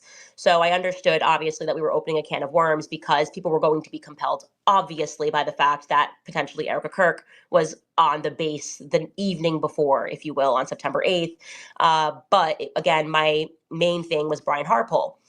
During that time, as we were vetting his story, he described the congressman. He thought he was pretty certain that it was a congressman of some description. And he described him what he looked like, glasses, about the age. And he said the height was 5'9". So we were sending him photos of congressmen that we thought could fit the bill, just so you guys know this. And he was like, no. We sent him Amadei and he's like, this person looks very familiar. Like this could be the person. Like, have you looked into his story? Like, do you think that this could be the guy? Like, this is the first person that really looks like the guy. And he said, is he 5'9"? And I Googled that and it said he was 5'9". I actually think Google's wrong on that. I think his height is wrong. I will say that now. But it's important for you to know that he did not initially come to us with Amadei.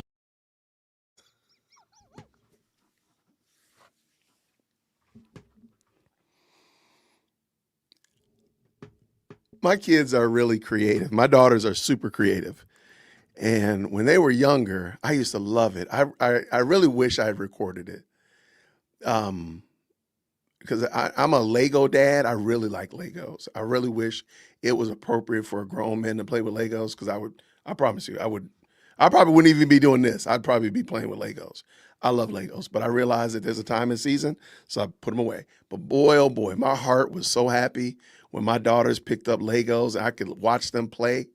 Oh my gosh, my heart, it just did my heart good. Watch them. And one of the things they used to do, because they like the little minifigures. So I would literally buy like used Legos, or we'd go to like these Lego swap meets and all this stuff like that. And they had hundreds, if not tens of, they had maybe 1,000 little minifigures. I think they're called Legos and Friends, and then the traditional. And every last one of those minifigures had a story. They had a story, and these girls would sit around, and you could hear them talking and playing for hours and making up these stories, and they were so elaborate. And you would come in, and I'm kind of mad that I didn't record it, because they won't do it now, because they're big and they're stinky kids now. Oh dang, they're women almost, right? But you would come in there and you could sit there and watch, and you say, hey, what about this character? And they'll tell you a story. What about this one? And then what about this? What about these two? Oh, they don't like each other. They were so detailed. You could not have told my daughters that these stories were not real. You couldn't have. It didn't matter what they were saying. They knew that these stories were real. And I mean, but that's what kids do. And I was so down. My wife was like, boy, get out of here. She would walk away. She didn't care. I would sit in that room, sit on the side of that bed, and let them talk to me for an hour. I don't care. I just loved watching it. It was so much fun watching them just create these whole stories and and oh my gosh, the buildings they built and all of that stuff. Like one of them's whole dresser was an entire city. Like she couldn't put anything on her dresser but the Lego city. Like that was it. And it carried over onto like a little nightstand and onto the floor. Like it was crazy. And they had like a little elevator to go from the dresser down to the floor, and it was insane. And I only bring that up because this is what this sounds like. The only problem is Candace is not as adorable as a 6-year-old, and her story sounds ridiculous. Okay? Like maybe Candace should have like some little Lego figures or something. Maybe it'll make it funnier. That's what we should do. We should redo her story in minifigs. That's what we do. If anybody redoes Candace's story as a short with minifigures, I will absolutely post it and play it. Because that's it. Like, it sounds ridiculous.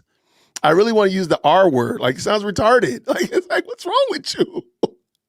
Y'all would say the same thing. If I was over here playing with minifigures on here, y'all be like, Jason, bruh, like, are you okay? No. This is what's going on with the mini. That's what she sounds like. She sounds like a kid playing with minifigures. What's wrong with you? Oh my gosh. And the bad thing is people are taking her seriously. That's the last part, and I'm just gonna go. I'm gonna go.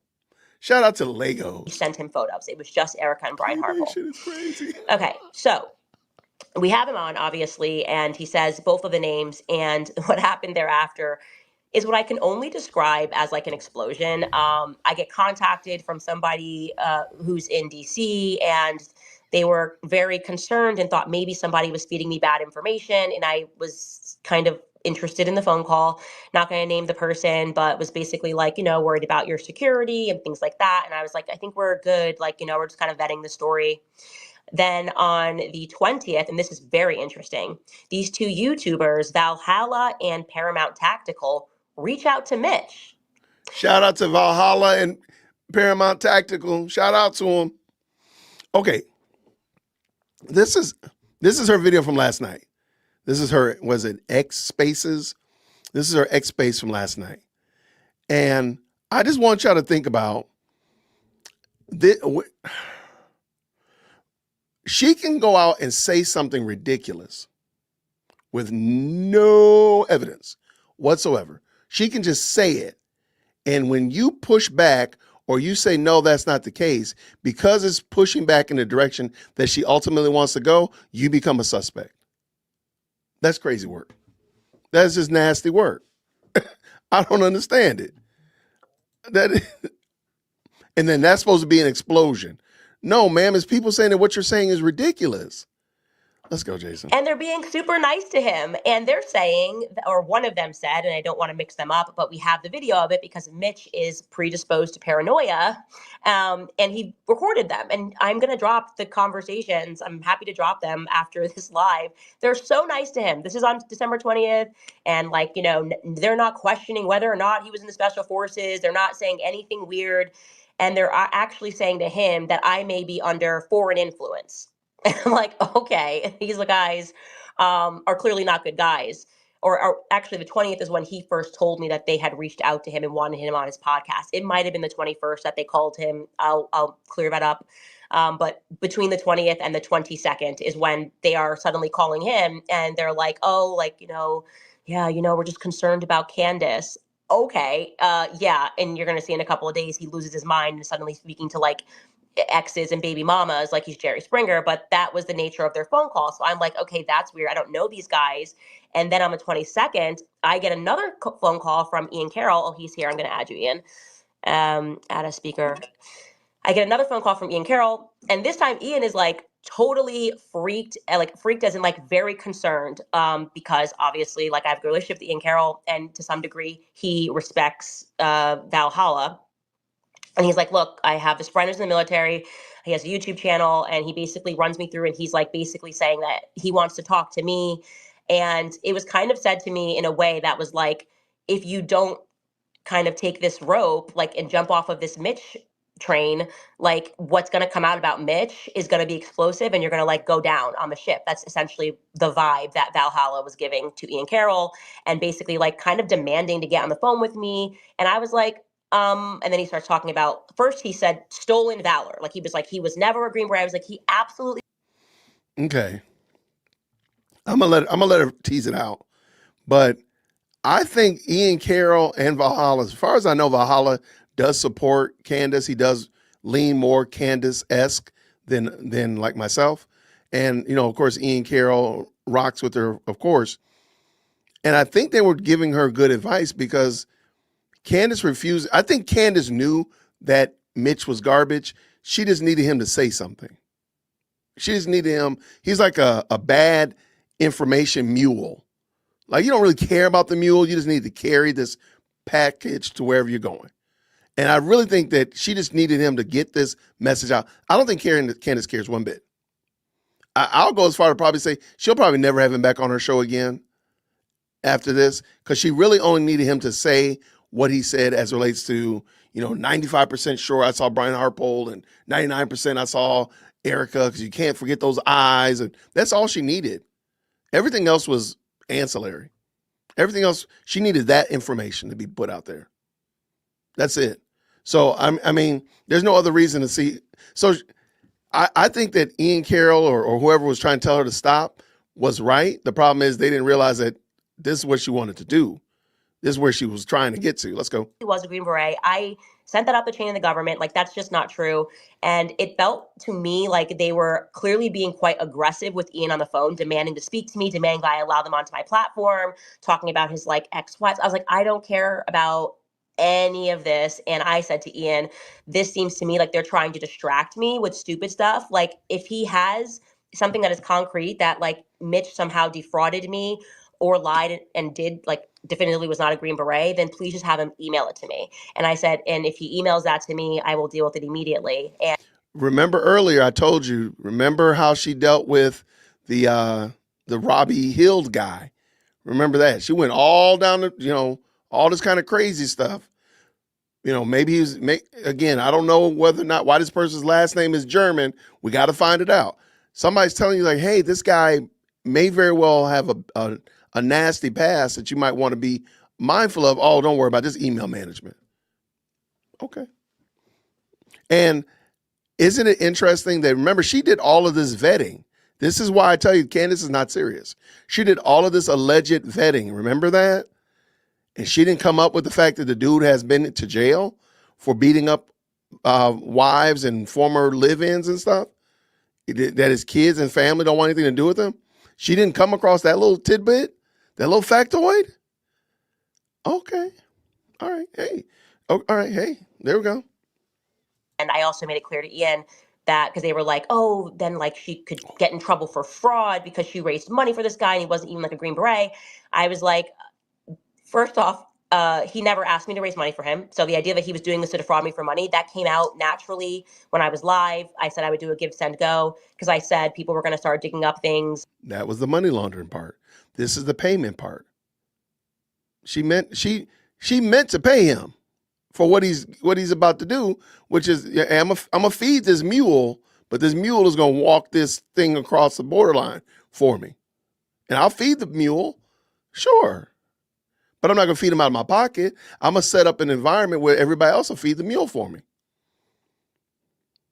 Like I just had a feeling like I thought it would be other people, but I just felt like, oh, let's like raise money for him. He had a tough life, whatever. And I had that court paperwork of what he was going through.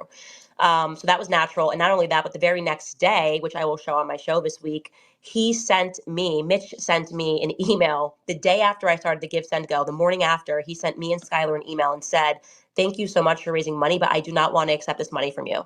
And he was very self-deprecating. He was like, I'm just a fat, ugly man, and I just wanted to help, and I don't deserve this. Like, I don't deserve this from the public.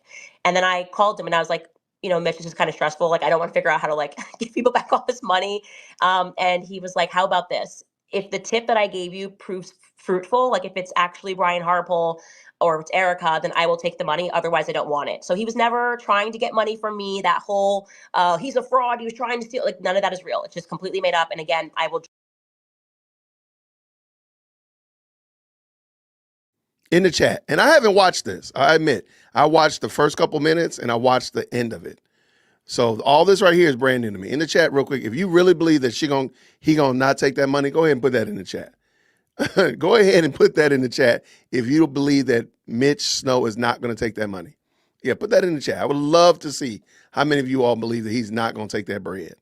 That bread is as good as buttered. Let me tell y'all right now. It is sliced and warm and buttery good. He is going to eat. He's taking that bread. Brian Harpo's already proved that he wasn't there.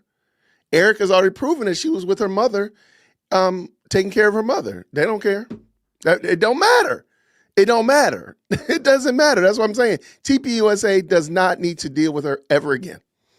Ever again. And the last thing I'm going to ask, last question in this section. Why don't you just put it on the screen?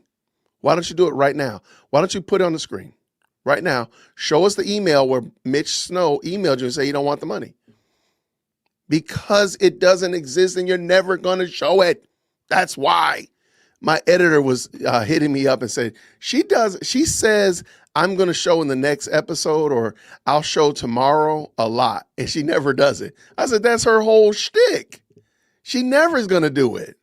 She'll just say it and people will be like, okay, yeah, you're right. Okay, fine. I'll just run with it. Yeah. Okay. Let me keep this going. Let's go. Drop the receipts of exactly when he emailed me the morning after. Do it right now. So yeah, that's what I said to Ian. And I was like, I just don't care about anything about his background at all. I want to know if they have anything about him not being Green Beret. I will obviously post an update and say this guy completely tricked me with his metadata and everything. They were unwilling to do that. They did not want to do that. And so that's when they started, I guess, talking to his estranged son from 20 years ago. I don't know. I don't know because I knew that it was an intentional trying to pull you, like they want to bring you down in mud so that you don't go forward and you have to just focus on the facts. So contacting the man whose family used to own the apple orchard that became UVU, that's perfectly fine. Contacting a man whose family used to own the apple orchard, there's no problem with that whatsoever. That is A-okay. Let me get the little, that's A-okay. There we go. Yeah. Fireworks emoji, right? But contacting Mitch Snow's estranged wives and children to determine that he's a bad guy, that's not good. That's no good. That's no good. No good. Let me make it rain on me. Like, no good. Terrible. That's terrible. That's a horrible thing to do. Gotcha. That makes perfect sense. Everything. Remember, she was the one that was looking at the company because they made valves. This woman is insufferable. At some point, I really think that Candace is, she's lost the whole plot. The whole plot is gone. We're watching like improv at this point. This woman, let's go. The backstory of Fort Huachuca. We all then know what happens next. And Alex Jones jumps into the fray. Shout out He's to talking Alex. about Mitch's history. He's putting out all this information. Mark Amadei did, I do want to say as an update, I scrubbed through looking for roll calls. And then somebody indicated to me that they see him in his chair. He missed the roll call for some reason. But early on in the video, I agree, it does look like Mark Amadei. So that might be, it could be him, and we're looking for somebody else. Why not just say it is him and that you're wrong? Like, what's the likelihood of there being another black man with a beard who's bald, who has a very nice hat, by the way, that'll be dropping soon on his merch store, sitting in this chair? Sure, there's a possibility, but the likelihood, the overwhelming possibility is that it's me. Like, why don't you just say that? Sure, it could be, so it might be him. It could be him. I mean, Candace, you're falling into the old trope that all white men look alike. Just stop it. Quit it. Just say it. He was there. You were wrong. It is okay. I think it's fair to say when you confess that you're wrong, it actually is released. It frees you. I can admit, y'all, I'm wrong. I can admit. My bad. I'm sorry. Y'all, I apologize. It feels good to not try to hold up this weight of being, perfect. I can tell y'all in a second, y'all messed up. Yep, I messed up. I did. You know what? Hey, you know what? I'm going to fess up real quick. Y'all like, Jason, this show is long and you just talking. And this is my show. I'm going to do it. I used to all the time say the link is down in the description. And you know what? I would never put the link down in the description. I would never do it. I would say, y'all, I'm going to put the link to this video down in the description. I would never do it. Sometimes I would even be thinking like, why am I even saying this? I'm not putting the link in the description.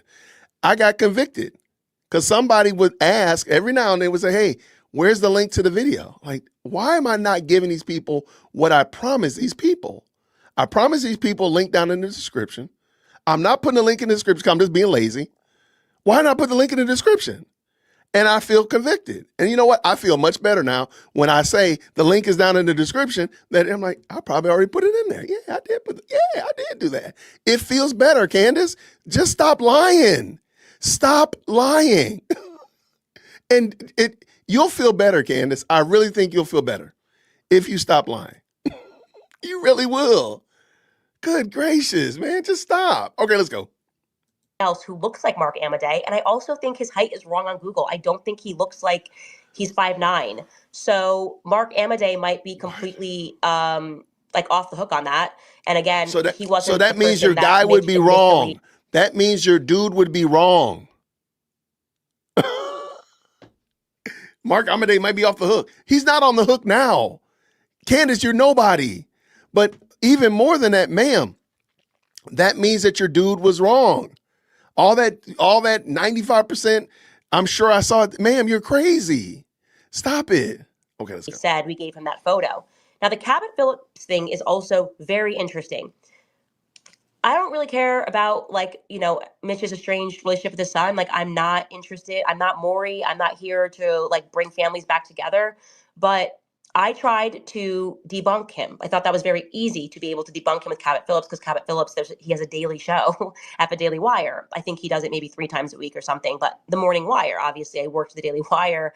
And I was like, well, that's pretty simple. If you're saying that Cabot Phillips was here in Arizona, he actually lives here in Nashville and he has a show. Let me just go find him on his show. Well, it also turns out that Cabot Phillips from September 4th all the way through to September 10th until September 11th took a vacation and he wasn't on a show. So when I realized that, I did the right thing. I messaged Cabot Phillips. I sent him 2 messages asking if he could just answer whether or not he was there because I don't want to throw any shade his way.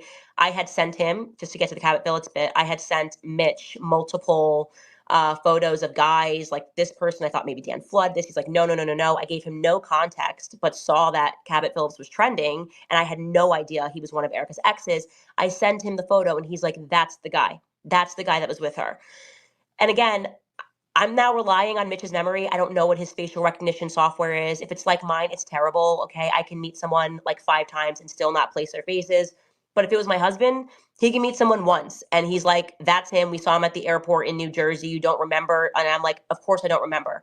Some people have it, some people don't. So I just wanted to try to confirm it. Cabot Phillips did not respond to me. Okay, you can say he's not required to respond to me. That's fine. I'm giving you the information. I would probably respond, just because it's such an easy thing to do. But that was interesting. I was compelled by that. He said that he thought the person was potentially a pilot or would have had pilots in his family, because Mitch said, I'm a watch guy, and I recognized his watch, and it's a watch that pilots wear.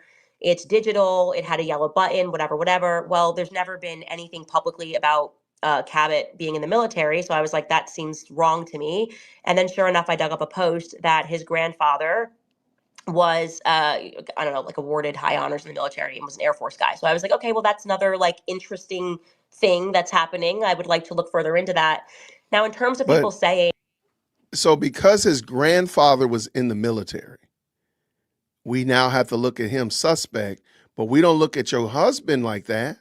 See, that's what I'm saying. Like, Candace cannot be taken seriously, y'all. If you're still a member of Cantifa, you know, you are willingly being duped, because she doesn't do the same thing with her own father-in-law.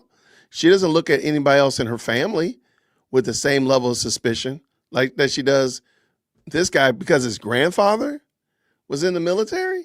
Not his dad, not his brother, but his grandfather. You don't even know his grandfather maybe was even like, how do we, any of this stuff?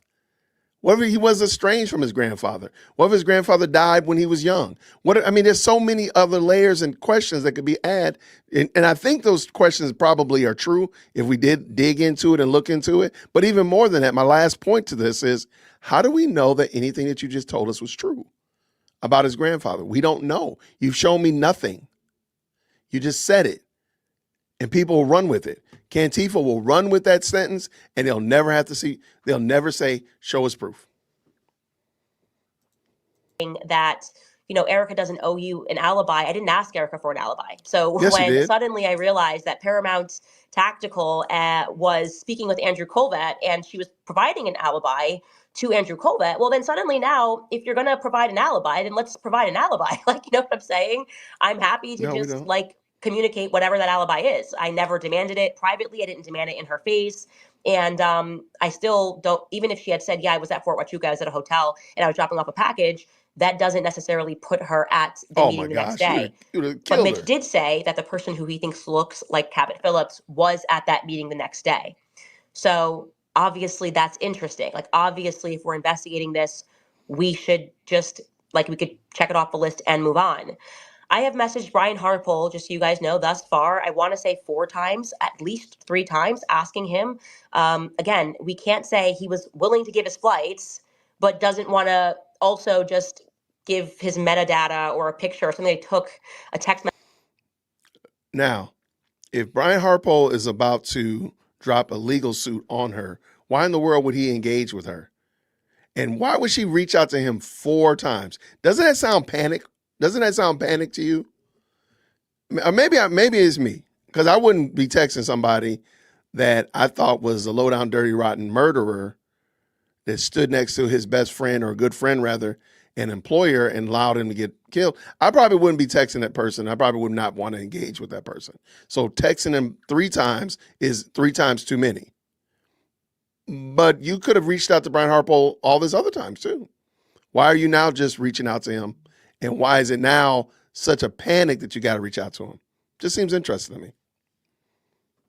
Don't respond to him, y'all. At that time to clear his name. You either want to give an alibi or you don't want to give an alibi. I don't want to You give an either alibi. are saying, I don't owe you an alibi, I don't want to answer at all. But if you're going to do something halfway, then you should provide a full alibi. Now, I will say that I had some communication. I did message also once the thing exploded with Andrew Colvett, because he's just getting on my nerves. Like, really, I have been so nice in terms of what I have told the public about things that Andrew Colvett told me. He's starting to like a little bit play with the bull, and we're getting real close. We're getting real close to me just saying, if you guys really think that I have not been fair, you will really recognize how fair I have been if he keeps pressing me. And I felt very pushed by that Paramount Tactical thing. These people are lunatics, blah, blah, blah. It's like, bro, send me a text, and I could have shut it down immediately. But you're like, I'm assuming you're also the person talking to Andrew. I mean, speaking to Alex, because Alex did say on his show that he spoke to Turning Point USA people, and like he had Brian Harpole's flight. So it's pretty obvious. It seems like they're working behind the scenes, and that's annoying me. It's annoying me a lot, actually. Who Anyways, cares? so once I saw that Andrew Colvett was speaking with Paramount Tactical and being, I don't know, I guess sort of denigrating what we were doing, I then was like, okay, let me text someone more responsible at Turning Point USA and ask, hey, do you guys want to give me an alibi? So I put Andrew Colbert No, and the COO in a chat, and I was like, hey, just figured we could have a direct line and you can just give me. I don't need to give you an alibi for something I did not do.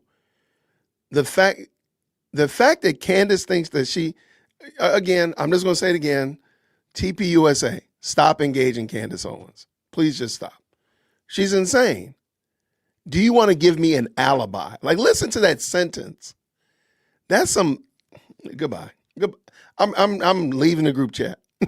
Jason has left the group chat. I'm blocking the number and I'm gonna keep it going. Erica's alibi, and I'd be happy to publish it because I'm not interested We in know like you're gonna throwing mud on publish it, someone boo. saying, We I just want to know. get to the truth. That conversation was had yesterday, and they did give me an indication of what she was doing, which was making dinner for Charlie. I have asked for, metadata to show that that it was, Charlie that she was texting, and I'm still waiting for that. So they gave her data, and what did she do? She asked for more. She asked for more. Now I need the metadata that you were texting Charlie. Why don't you give me your metadata? Why don't you? We'll do a day for day. You show me everything that you sent on that day. I'll send you everything I sent on that day. How about that? All of the metadata. And metadata can be manipulated, by the way. Let's just forget that. Let's not even forget that part. But who are you? Like, this is the craziest thing. Like, I'm the muckraker. And if y'all don't want me to keep raking muck around you, you got to send me something. That sounds like extortion in a journalistic sense. It sounds like extortion. This is crazy work, y'all. Crazy work. The last conversation I had with them, I think that was Should have yesterday, been the Sunday at around 1:00 p.m. ish, my time, Central, I think. And they said that Erica got busy with the kids and that they were going to get me something. So I'm still waiting on that. Just so you guys know that I have been responsible and speaking to the people directly trying to get the information. Now, obviously, Sam, I very much agree with you, and I'm going to let you jump in here. Actually, let's start with Harrison because I would love to hear his side. I think it's for the most part, he's done a lot of great work. He has not been feeding us a fed slop and telling us that Charlie had a magic neck, and it's good to hear from people who disagree with us. So, Harrison, if you want to unmute yourself and jump in, that would be great. Yeah, thanks for having me. I guess my whole thing is, why does this meeting even matter? Like, what is the actual claim that's being made here? That's been my confusion the whole point, the whole time, is like, okay, let's say that there's absolute proof, photographic evidence that everything that Snow says is true. Like, who cares? I mean, what does that prove? What is the actual accusation? Who do you think was conspiring with who to do what? Yeah. And I think obviously the name of the episode was, the day before Charlie Kirk was murdered. The insinuation is that this was a assassination planning meeting, which I don't even see any evidence of that. And then people I'm arguing with online are saying, no, this has nothing to do with the assassination. Yeah. So I guess if the space is why this matters, why does Fort Huacachuca even matter? Like, what is the claim being made? I still don't even understand that. So it matters because why would Brian Harpole be on Fort Huachuca at all? Right? It matters because he's giving an alibi, which means he doesn't want to be associated. Like, it could have easily not mattered. Kind of, to speak to your credit, he could have been like, yeah, I was at Fort Huachuca with my brother. And my brother's in the military. I was dropping off some food. Okay. Like, that could have been then suddenly. Raise your hand if you think Candace would have accepted Brian Harpole saying, hey, I dropped my brother off some grub. He wanted some In-N-Out burger, and I got him a double, triple animal style with a large vanilla milkshake. In the chat, if you think she would accept that, let me know. Let me know. As if she would have accepted that. There is a no chance in the world she would have accepted that. Who cares? Brian Harpole, if he were, which, by the way, he's already proven that he wasn't, he has the right to be there. If he were there and he had, he didn't sneak on base or funnel through or wear a disguise to get on, He has the right to be there at the base. And guess what? I don't have the right to ask him why he was there. It doesn't matter. It's none of my business. It's none of my business at all. So he was there meeting his little honey dip. That's it. That's his prerogative. If he was there taking his brother a double triple from In-N-Out Burger, that's his business.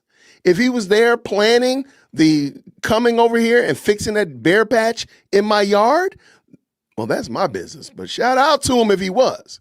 Shout out to a military grade fertilizer. Absolutely. Let's get it done. That's their business. Why does Candace think she has the right to ask the question and require a response? That's the part that I'm stuck there. I don't even know if that's first gear or whatever. I can't get past. How do you even think you deserve a response? Like, ma'am, you don't deserve a response. It's okay. It is okay. You don't deserve it. You don't. Let's go. End. That would have been nothing. Now, because Mitch had described this as a top secret meeting in an off-site building, That's something else. and Hold on, had described this as top brass. Explain. Explain this to me. You got the top 12 whomevers and all that kind of stuff. All these top people, right? They're having a meeting about something super clandestine of taking out Charlie Kirk, right? And they're just having it in the front break room, right? They're just having the meeting in the front break room up there by the secretary's office, secretary check-in desk, because Mitch is standing there checking in and he sees all these big wigs coming out. Okay, yeah, that makes perfect sense. Yeah, TPUSA, block her and keep it moving. Like, yeah, that makes perfect sense that they would have this big clandestine meeting. The fact that Cantifa still believes this is going to have to be studied by science. It's got to be. There's going to have to be some scientist in a white lab coat with a bunch of pens in his pocket that's going to be studying this to understand just how deflected these people have to be to believe this. Like, that doesn't even make sense. Like, I mean, come on. Okay, we got the Pentagon and said that these sorts of meetings, and I am forgetting the military term, are when you're just about to embark on like a mission. I know I really uneducated, but yeah, you guys do. will sound better That saying you that. do. It was compelling. Like, okay, like I said, Brian Harpole was acting funny. He's been acting weird. He's been telling verifiable lies, and he cared enough to present an alibi, meaning he didn't want people to think he was there. How? No, Candace really, I don't know if she's just completely oblivious or maybe she's playing in our faces. Does she really think that she and Gary from Paramount Tactical, shout out to Gary, are on the same level? That Brian Harpole will see them both on the same level, right? I've talked to Gary on the phone several times. I would unequivocally, quick, fast, in a hurry, have a conversation with Gary before I had a conversation with Candace Owens. That's just it. Candace has a bigger platform. Candace, I don't know, she'd probably pay me more. I would do it for free. Gary is a good guy. And I think he would be a straight shooter about, pun intended, okay? I think he would be a straight shooter in an interview. So where do you think Brian Harpole would more? Oh, and by the way, Gary has not been saying bad things about me for the last 3 months and accusing me and all this kind of stuff and making accusations against me and so on and so forth. You know what? I'm going to go with Gary. So why do you think, Candace, why do you think Brian Harpole won't return your phone calls and won't engage you? Shocking. This woman cannot be this dense. Right? So if you have to give someone an alibi, it's because you don't want people to think that you're there. No, that's not true. That's not true. It's because you're a bonehead and you keep accusing the man and he wants people to know, but he doesn't want to talk. He doesn't want to engage with you. Brian Harpole is not an idiot. He knows if he engages with you, there's not going to be satisfaction. If he was at Fort Huachuca giving his brother a burger, you're going to still have a problem. If he was in Dallas, Texas, matter of fact, he's already told you he was in Dallas, Texas, and you still got a problem. Ma'am, that's why. Let's go. An alibi is not needed if there's nothing to hide. So that's why it matters. I think that's why it matters. And the reaction, this reaction rather than being forthcoming is why it suddenly feels like, okay, this is important because no one's acting normal. No one's just like, oh yeah, cool, he was there. Like, Because it's not normal to be accused of killing your friend. That's not normal. Brenda, it's not normal to be accused by some random podcaster that you killed your friend in the most public assassination in modern history. That's not normal. I know it's crazy, but that's not normal. So when the bonehead that's saying it wants to communicate with me, I'm like, oh, send that thing straight to voicemail. I'm not talking to her. I'm blocking the number. Like, come on. You can't be this obtuse. You've got to be, at this point in the game, she's trying to be an idiot. Like, she can't be this much of an idiot. I just don't believe it. I don't believe it. it also is, as we have now learned, it's an intel base. He was telling the truth about exactly what building it was. I didn't name the building on my show because I wasn't sure if that would be like a national security problem, but it just happened to be It ain't that stopped you JTF before. was borrowing that off-site building. It ain't stopped you before from giving information that you didn't know and didn't vet.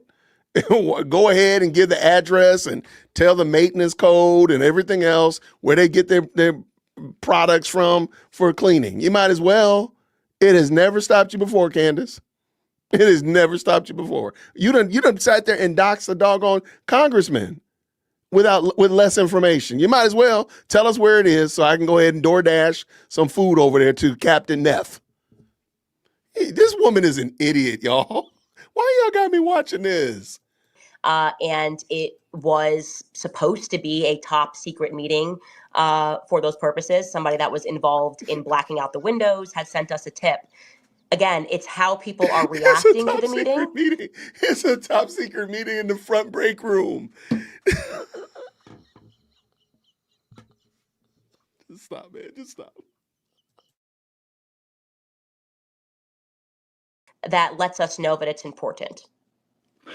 Okay. I mean, Now, I guess. regarding the hotel, I never said it was important. Like I said, my perspective was there's 1,000 different reasons that she could have been at that base. Her mother has a contract or had a contract, has a contract with the DOD. Oh, gosh. Erica has been open about her mother's ties to the military in the past. She actually did an interview and said that she moved to Arizona because her mother had a contract with the military. So again, weird thing is when Andrew's like, Erica wasn't in some fort, as if he's never heard of Fort Huachuca. Most of us hadn't heard of Fort Huachuca.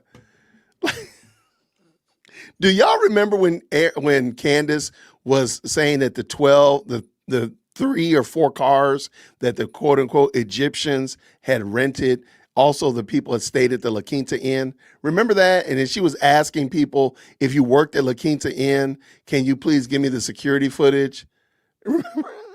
I'm sorry.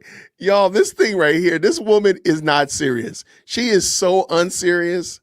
And I know there's Cantifa people in the chat, and I know y'all are upset because I'm laughing at Candace.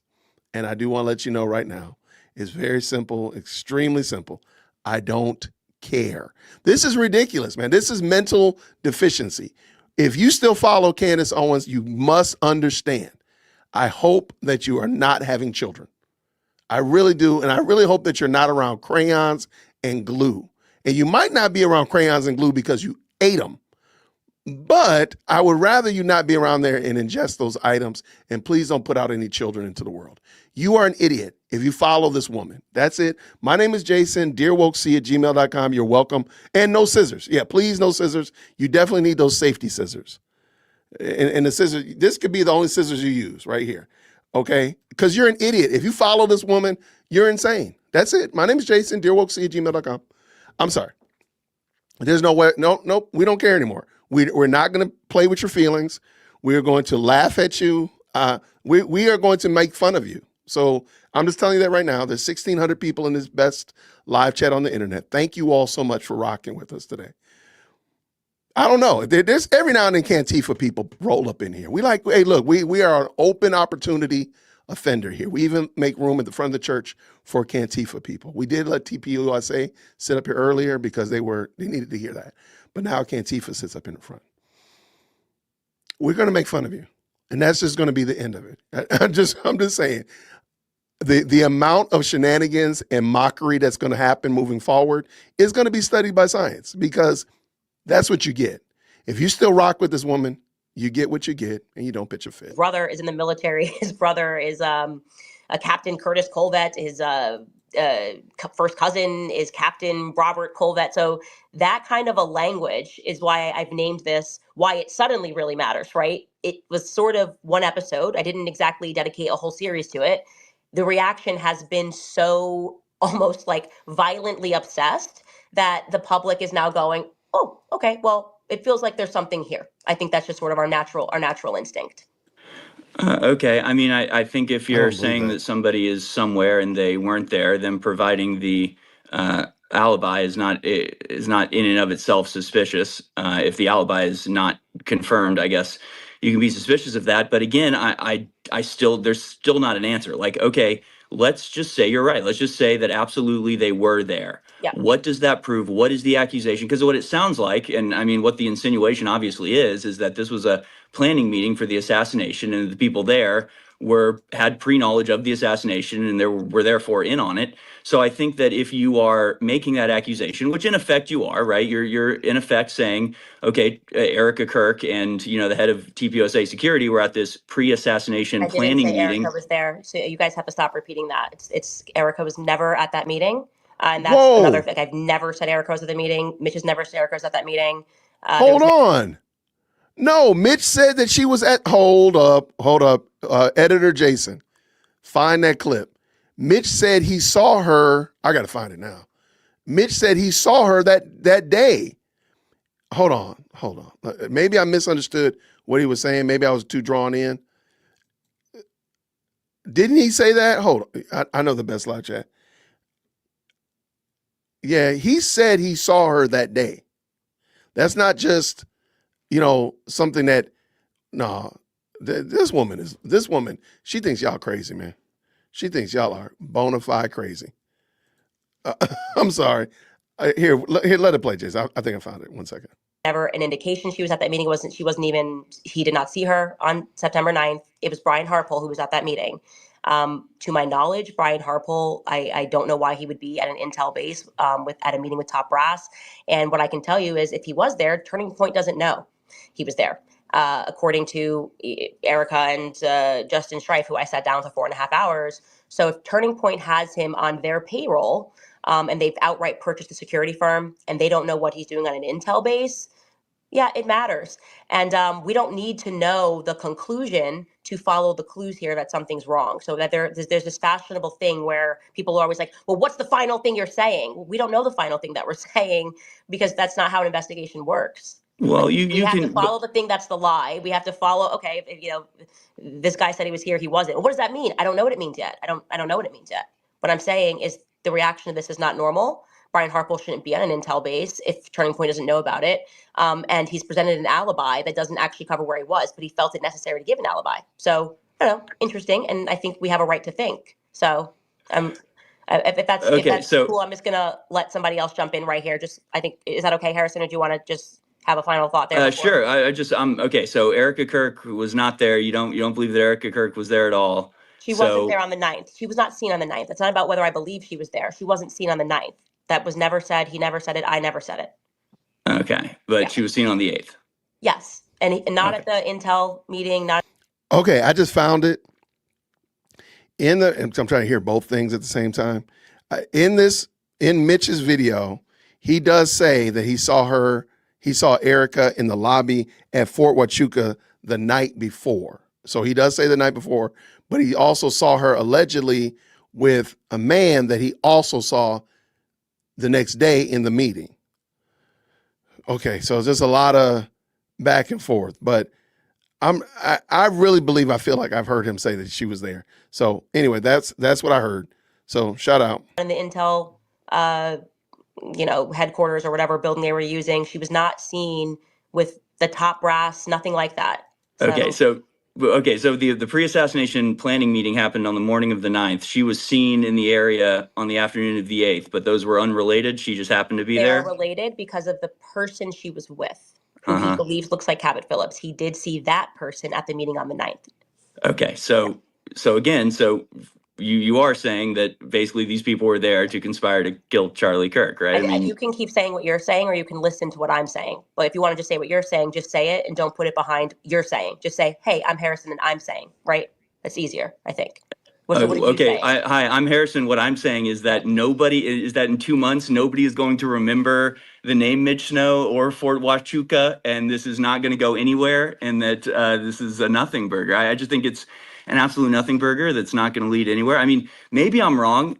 You can prove me wrong, but again, my whole thing has always been that this devolves into this question of like, was he there? Was he not there? And the whole time I'm just going, what does it matter? If the conclusion is that he's a complete liar, it's the exact same outcome as proving that these people were actually there, because so far you haven't connected it to the assassination in any way whatsoever, except that maybe this guy thinks that he saw people that are around Charlie Kirk. And my whole point is, obviously the insinuation is, I mean, again, when you're saying Erica Kirk was there, but not actually there on the day, but in the area, but not because of the assassination meeting, but it's like, okay, clearly the insinuation is that these people had something to do with the assassination, and you can make that claim or not, or pretend that you are, or pretend that you're not, but you obviously are. But like, that's all. I don't really care about any of that. Thanks, But Harrison. you have to. Thank you. Let's give somebody. I think Okay. just because you say something clearly and obviously and clearly doesn't make it clear or obvious. Okay.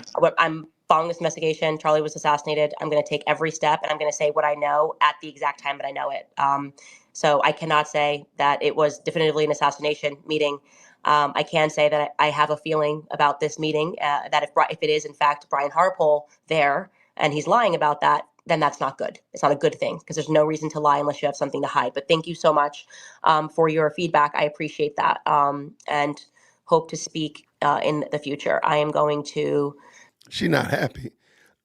Anybody who said it, like, she's not happy at all. Allow Ian. Did you want to jump in here? I'd be happy to, but depends on what you want to talk about.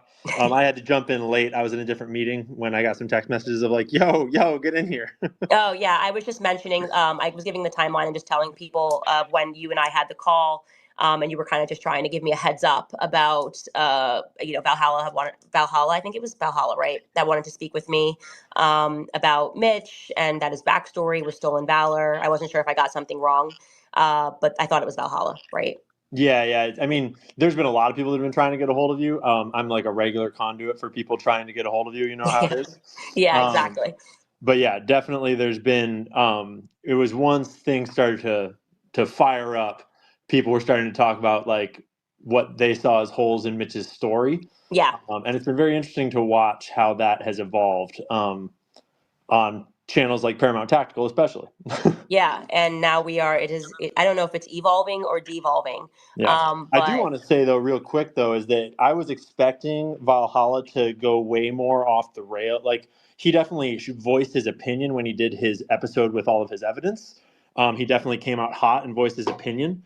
But I actually was pleasantly surprised by how Valhalla did that, in the sense that based on what he knew and the source that he had, he condemned what he saw as what Mitch was and what Mitch's actions were. But he also didn't like. I felt glad that he didn't overstep himself and kind of blow up on you too hard and try to like over extrapolate what he was showing. But I also have been watching what other people have been bringing out about Mitch since then, that seemed to make me question whether what Valhalla had was the whole story. So I'm just kind of sitting back and yeah, watching. and that was also another thing. I think that's a good point, Ian. Is like people that were pretending that they were speaking to like his like baby mamas and his son that he hasn't spoken to since he was 2, by the way. So if he hasn't spoken to him since he was 2, the implication is his son knows his father through his mother. That's like what happens when you don't speak to your father since you were 2.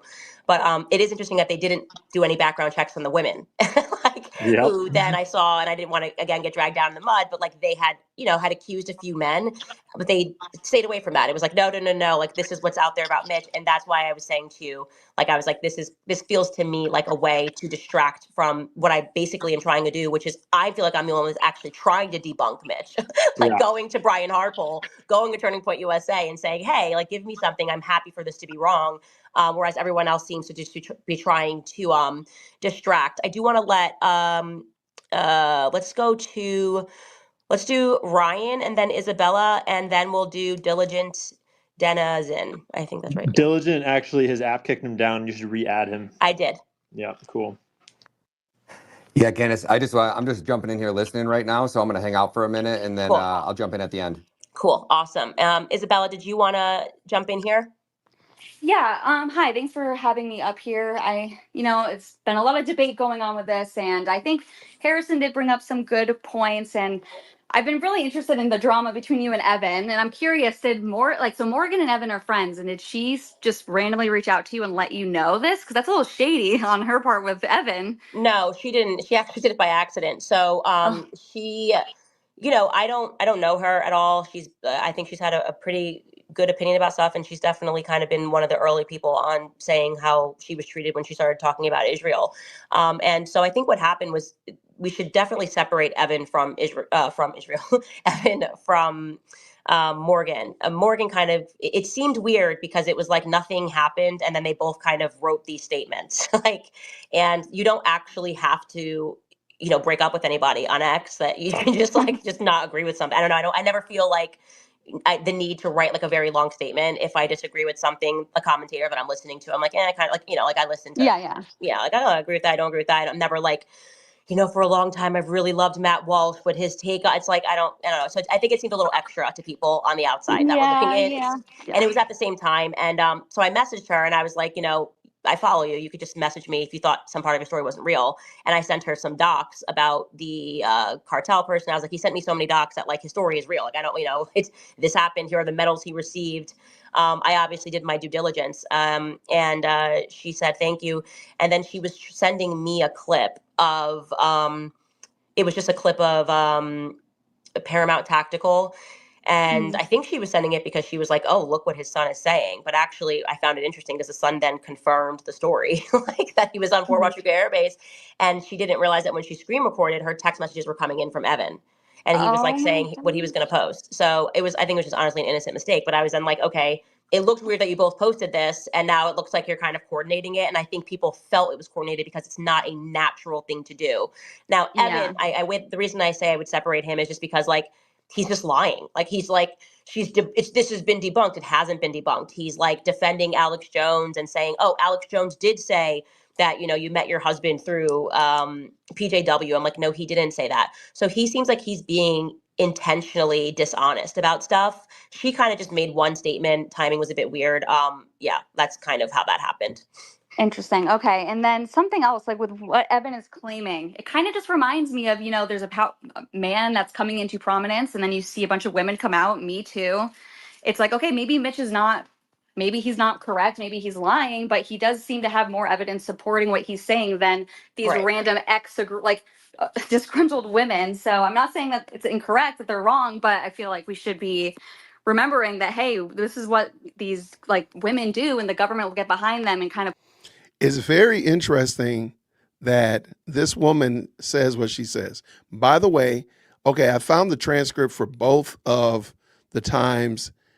I'm sorry, for the time that Mitch was on her show and then the time that Candace spoke about it after the fact.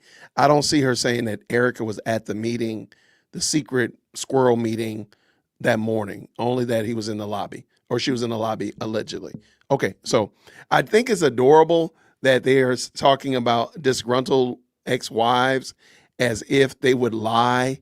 How dare like a disgruntled ex-wife would lie about something about their ex-husband. That's kind of what it sounds like they're saying by insinuating the Me Too movement, which is very interesting because many people are saying that's what Candace is, a disgruntled ex-employee doing the exact same thing. So it's odd that she's saying that and she's just nodding her head. I don't think Candace realized what she was going to say. And I think that's why she's looking kind of like, she does have like a little deer in the headlights look a little bit right here. You see it right there, but it looks very interesting. And there's no evidence. And yes, you all are making those points. There is no evidence at all that Erica was at Fort Huachuca at all. Period. End of story. There, case closed. There's no evidence to it. Just because you say it and Mitch says it, that's why I'm saying. Like she brought Mitch in there and he has such a checkered past. Everybody's going to be tearing it down. And she can just say, see, the reason they're tearing it down is because he was on to something. No, because he was a terrible person. That's it. All right, let's go. Push them to to say these Me Too things to discredit people. So Right. And the thing is and correct me if I'm wrong, but like there were no convictions. So it feels like we're getting involved in somebody's divorce and somebody's like, man, like it's just not my business. it's Like always it's literally messy. So that's why I asked you all earlier, did Mitch ever go to jail? Because then that means there was convictions. She literally just said something. Either A, didn't Mitch go to jail? So either A, what she's saying is wrong, or B, she doesn't know because she didn't vet the guy. Like, Mitch went to jail.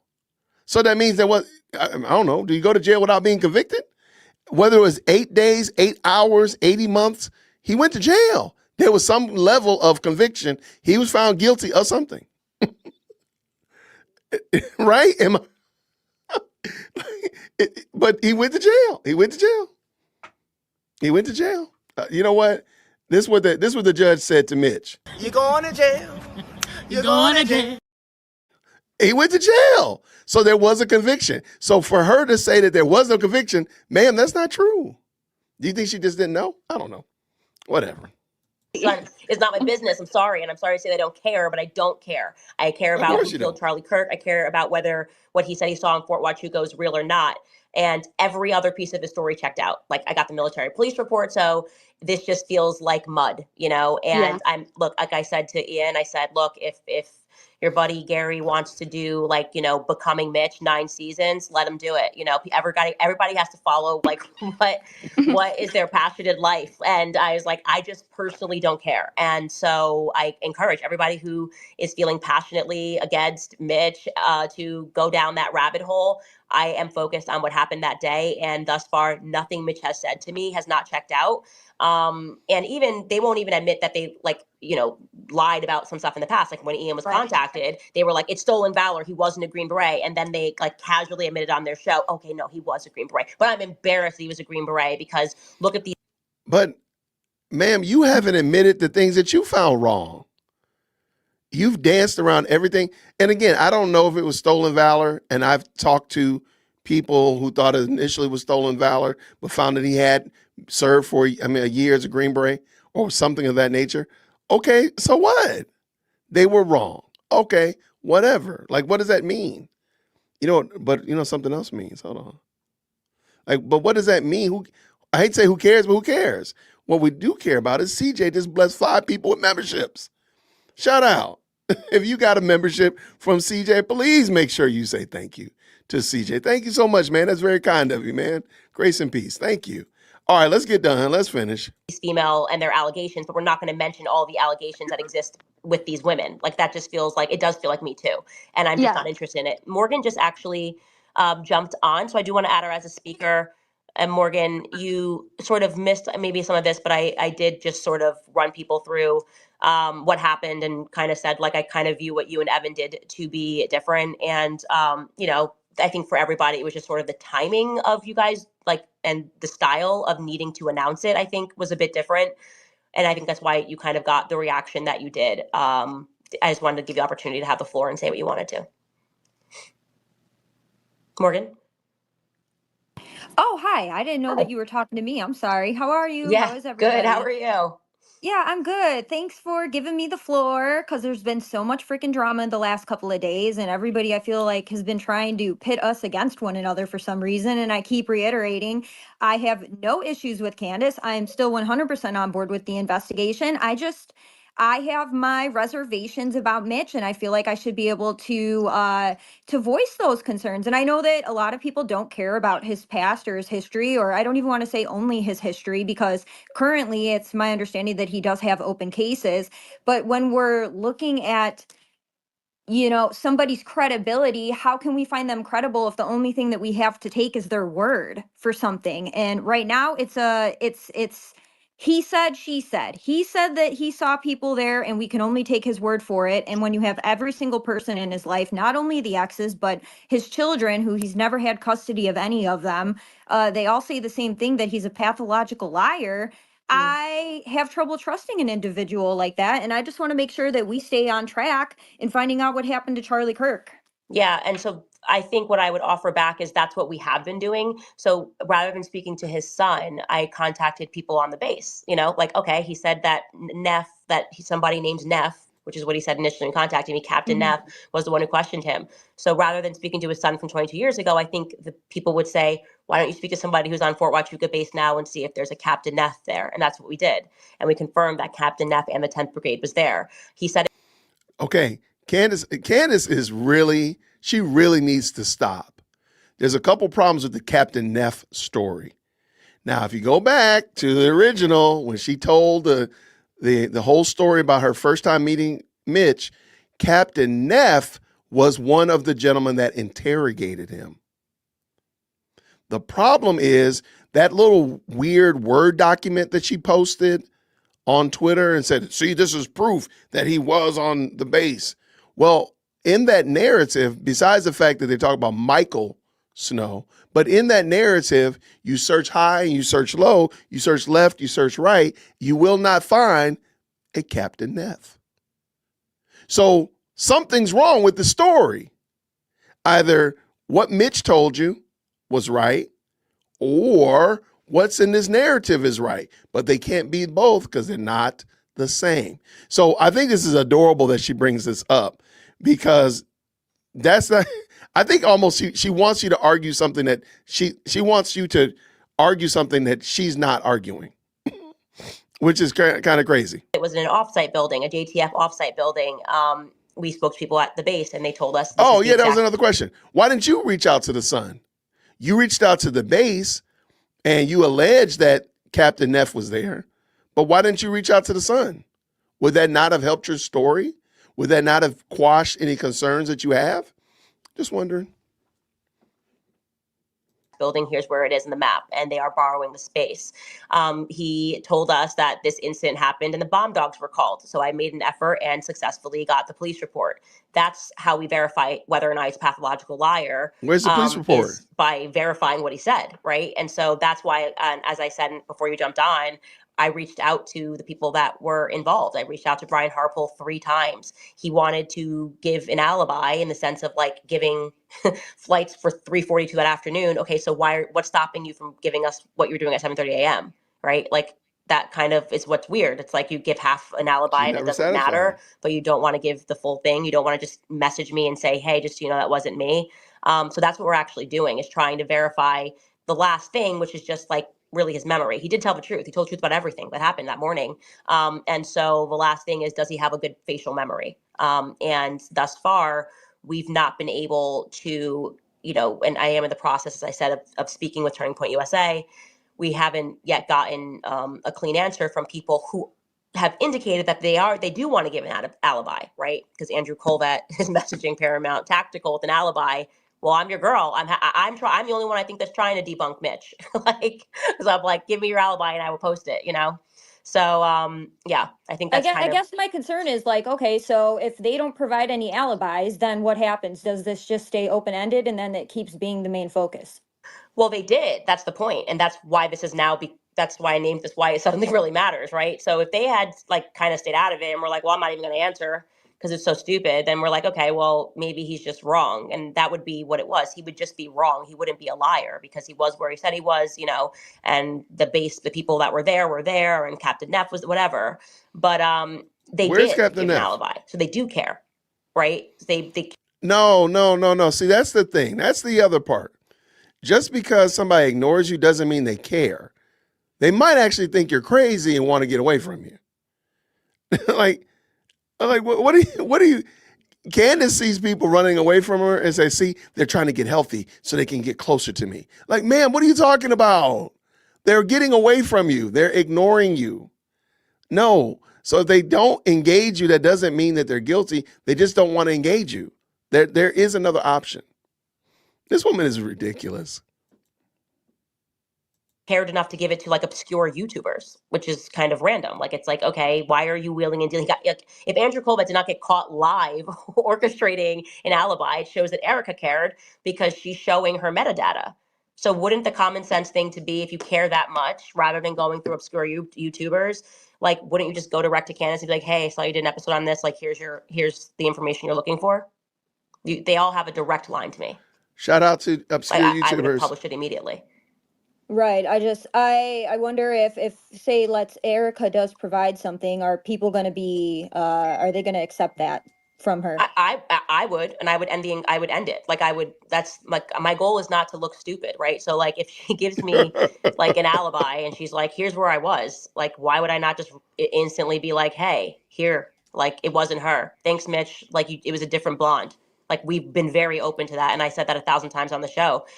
You either have really good memory when you see faces or you have a bad memory like I do when I see faces. I don't know Mitch, so I don't know, but he was pretty detail oriented about the watch and little things.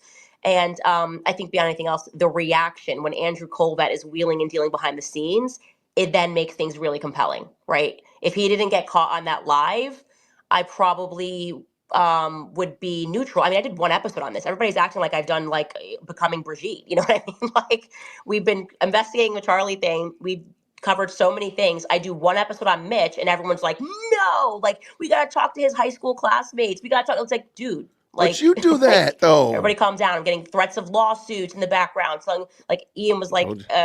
She gave him threats of lawsuits. I'm telling you. I'm sure there's more coming. I'm sure, ma'am.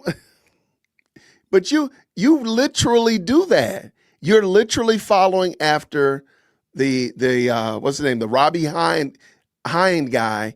You're literally digging him up because he was in a picture with somebody.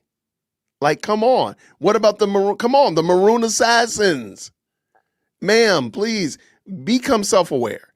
Under your Christmas tree needed to be self-awareness. That's what you should have got for Christmas. you know, I got to talk to you before your next episode, is what his text was, because they were putting pressure on him to get me to stop reporting on this. They didn't want me to even interview Mitch. So I just find that to be compelling. Like, what is this panic about? Especially because you could end it in 4 seconds by just messaging me and being like, here you go.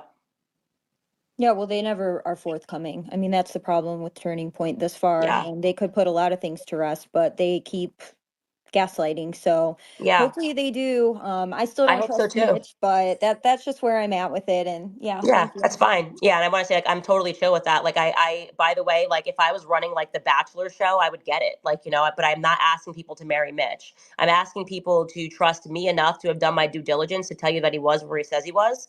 And I that, believe, I do yeah. want to interject and And say, I do so, believe that he's there, that he but was there. what I I mean, can't figure out for what other reason, because he didn't ask to come on my show. He didn't ask me for money. Like he literally had his friend send me an email saying like, this is something that you should know. And then I asked him to come on the show. And then I randomly live said, you know, I wanted to raise money. And then he, which you missed, Morgan, said to me, I don't want the money the very next morning, and said, if the tip ends up working and it helps you solve the murder of Charlie, then sure. But I don't, you know, I'm not in this for money. I'm just like a fat old Never ugly gonna guy. happen. So like the whole idea of him doing this for money or doing this for fame just doesn't jive with the facts of how it all came about, you know? So for me, obviously I'm the one that's in the center dealing with him. Yeah, do I think he's like paranoid? Do I believe that he probably hasn't been like the number one father in life? Sure. That's just not my business, you know? It's just genuinely not my business. Wow. yeah, I don't know. I try to look at things from a biblical lens, and you know, you have to judge people by their fruit. And if all your fruit is rotten, then I have trouble believing anything that you have to say. Yeah, but I also think that you should judge the women the same way, you know? Because they Yeah, had but if they're backgrounds all, too. if there's a bunch, if everybody's saying the same thing and it's just Yeah. one person, like you're not the Wow. victim. I didn't say it was big. Wow. I'm just saying that, like, you know, No, if no, I'm that sorry, that's not like you, you him. know where I'm at on the Harvey Weinstein stuff. Like, there were like 3,000 women, and I don't think he raped a single one. So I don't accept that argument. Like, I think we just disagree on the Me Too Yeah, stuff. but You he's know? like a nobody. That's different than Harvey Weinstein. Oh, I just think I don't know. I just like to hear both sides of a story when it comes to like allegations against men, whether they're famous or not. I just think it's like I'm pretty Wow. like even on that stuff. I always have to hear both sides, but like I didn't even want to care. I didn't want to hear Mitch's side about his ex-wife. I didn't want to hear her side about him. It's just not my business. But thank you. That is, y'all did not tell me. Y'all got to warn me about this. This is wild. This is, okay, I'm just going to keep, we got to go. Morgan, I hope that clarifies everything. And It like, you know, didn't. I'm glad that you're a part of the conversation and you have every right not to believe Mitch. Yeah, thank you. We'll see what happens. Yeah, we'll see. Mel, would you like to jump into the foray? Yes, thank you so much for having me real quick. So I just want to say, I get everybody's kind of hesitation with Mitch. Having been married to a Green Beret, having been around the military my entire life, I have seen all of this, all of it. Okay. So I was a lot like you, Candace. I was like, I actually don't care. I don't care about any of the background, anything like that. All I know is that this man has made very specific allegations against. Why? But why would that not play a role? If you don't care about Mitch's background, why do we care about Erica's background? Why does, if she was, I mean, because you see some egregious stuff on Twitter about Erica. Why does any of that matter if none of the stuff matters about Mitch? And if it matters about Erica, then wouldn't it matter about Mitch? If you're saying that Erica was secretly married, and I've seen that she secretly had a child before, and all this kind of craziness, then wouldn't it also matter that Mitch just so happened to like beating up on his wife? That doesn't matter at all. It's just that, again, he's a useful tool to Candace. I think she found somebody who's willing to say what she wants him to say. I'm not above the idea that they've concocted the story. I'm not even above that. That they found somebody who could put together a story, who's willing to get on here and besmirch himself, get drugged through the mud for $144,000, and he was willing to do it. That's what I really believe happened. Now, so this is some wild work. Let's get done. Very specific people with a time and a date. This is very easy to debunk. Very easy, right? He actually, in a way, set you up that could have made you look like a fool. Could have. And now we are about 2 weeks out, and these people are, again, using random YouTubers, funneling weird, bizarre alibis, kind of. Everybody who's been on her channel at this current moment is a random commenter on Twitter. I think that's very interesting that for whatever reason, Candace really doesn't like Paramount. I'm going to reach out to Gary and ask him, what did he do to Candace? Because she does not like him. Because he's a random YouTuber. I'm going to text him and tell him he's a random YouTuber. This is some wild work, y'all. Quasi Shout out to the non-denials YouTubians. through these weirdos, right? And we haven't gotten to the thing. Hey, all you have to do is say straightforward, I was not there. I was not in Conchise County on this date at this time. This is not complicated. And again, Candace Owens is not a random person, okay? She's just not. She's not somebody with a small following. So people can say, well, they don't have to answer her. Well, that's fine, but they clearly care, okay? And when you have a large following and you get accused, or not even accused, because Candace hasn't accused, but when this comes up on someone's huge following, you answer it. You just do, okay? If you have an easy alibi, you just freaking do. I'm so sick of this pretending like, well, I don't have to answer all this crap. Right. No, It is actually, stupid. you do. You don't. No, you really don't, Mel. I know Mel really glazes Candace, and Candace really loves Mel. Y'all go do whatever y'all gonna do. I don't have to answer to you. Nobody in this best live chat on the internet is beholden to me, unless my daughters are in here. I think they might have came and checked in. They might be in here. So they're beholden to me. Everybody else, y'all are not beholden to me. Okay? So you can do what you want to do. And if I demand something from you, you have the right to tell me to go kick rocks from here to Pluto. Like, why do you think that you deserve permit? Like you deserve people's time. Like, that's crazy work. I'm about to text him right now. This is some crazy work, man. Just let it go, Jason. Okay. Sorry, but you do. Because you guys have been weird about everything from the get-go. Okay? And everything about Charlie's murder is weird. Okay? I think weird is the one word that we can all agree on. Right. Right? No. And Right. now I have looked into the NAR and Turning Point Faith and just the shadiness, the total shadiness surrounding this organization, which again is not its own organization. It is, in fact, an appendage of TPUSA, which means it is TPUSA. It's not like TPUSA Action, which is its own organization. People I don't think really quite grasp the significance of that, of TPUSA faith being an appendage of TPUSA. But so I know all of the like shenanigans that they've been involved in. So when The fact that this woman thinks she sounds smart, y'all know what I'm gonna say. It needs to be studied by science. What is she talking about?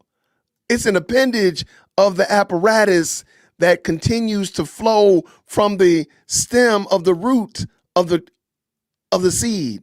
What are you talking about?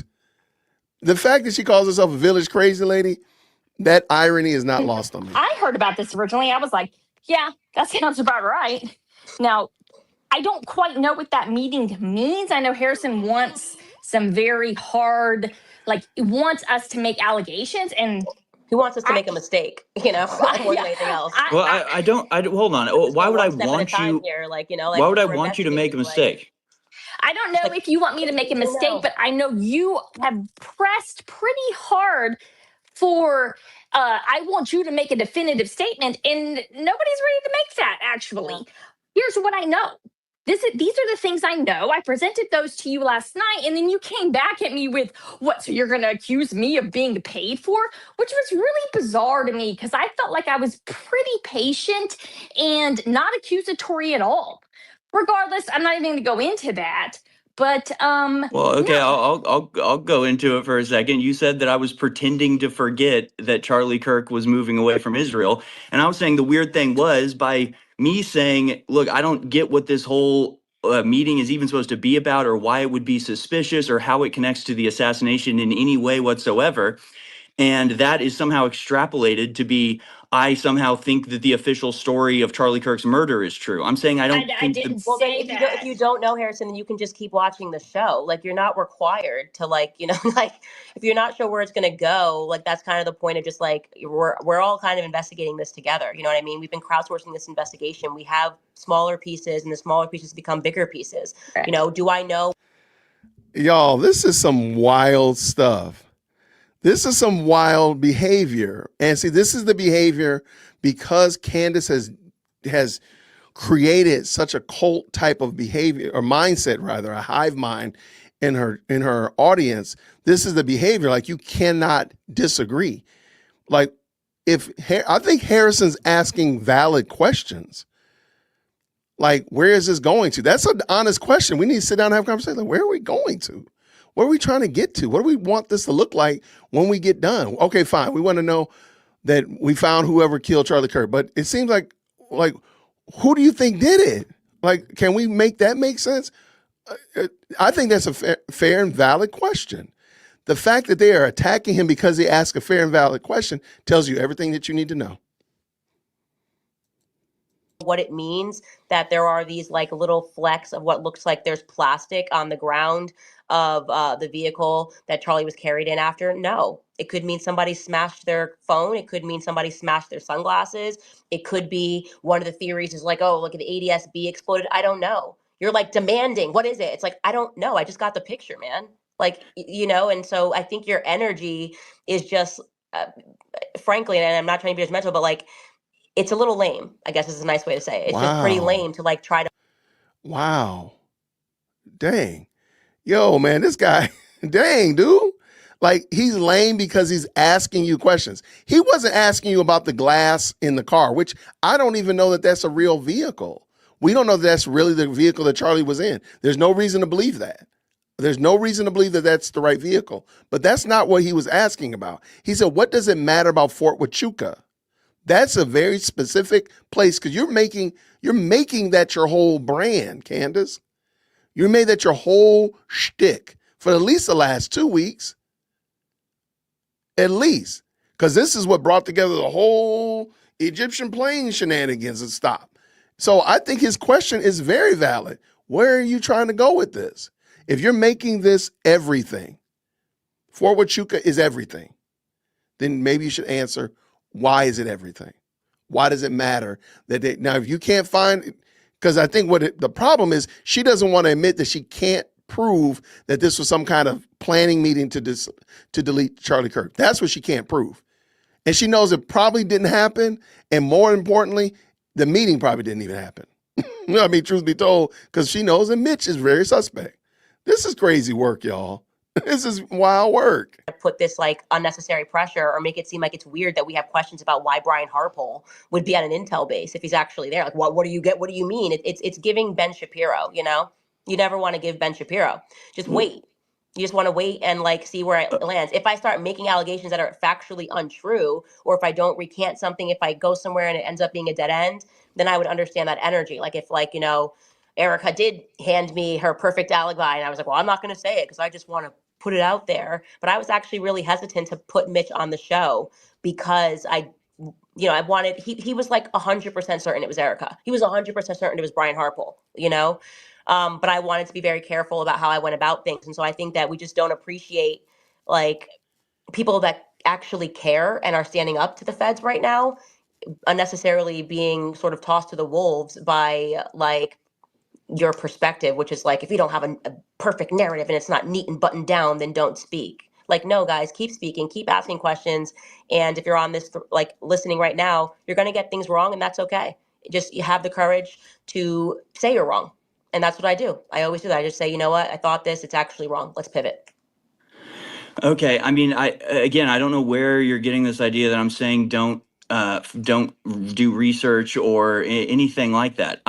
I am confused why it's been a week of talking about this meeting and I still am not even. You guys are the ones talking about because it. it's been I've been off air for 8 days. Like, it's been what kind of 3 energy is months. this? I know, I've but been it's been off air for 8 days. You guys have been on InfoWars calling me a fraud, this, that, saying my husband's an MI6. Like, what do you mean? Why is this a conversation? Because you won't let it go. I had him on the show. That was it. You know, we were investigating things behind the scenes, like, you know, reaching out, like he had already reached out to people for alibis before I even had him on. You know, like, hey, this guy said this, whatever. And then all of a sudden you guys every day are obsessing over it and making up lies. Like, you guys are the reason it's big. Like, respectfully, like, this is the work of you and Alex Jones and Paramount Tactical and Baby Mamas from 2000. Like, so this is the guy on here is the host. He's somehow or another associated with Alex Jones, the gentleman that they're talking to.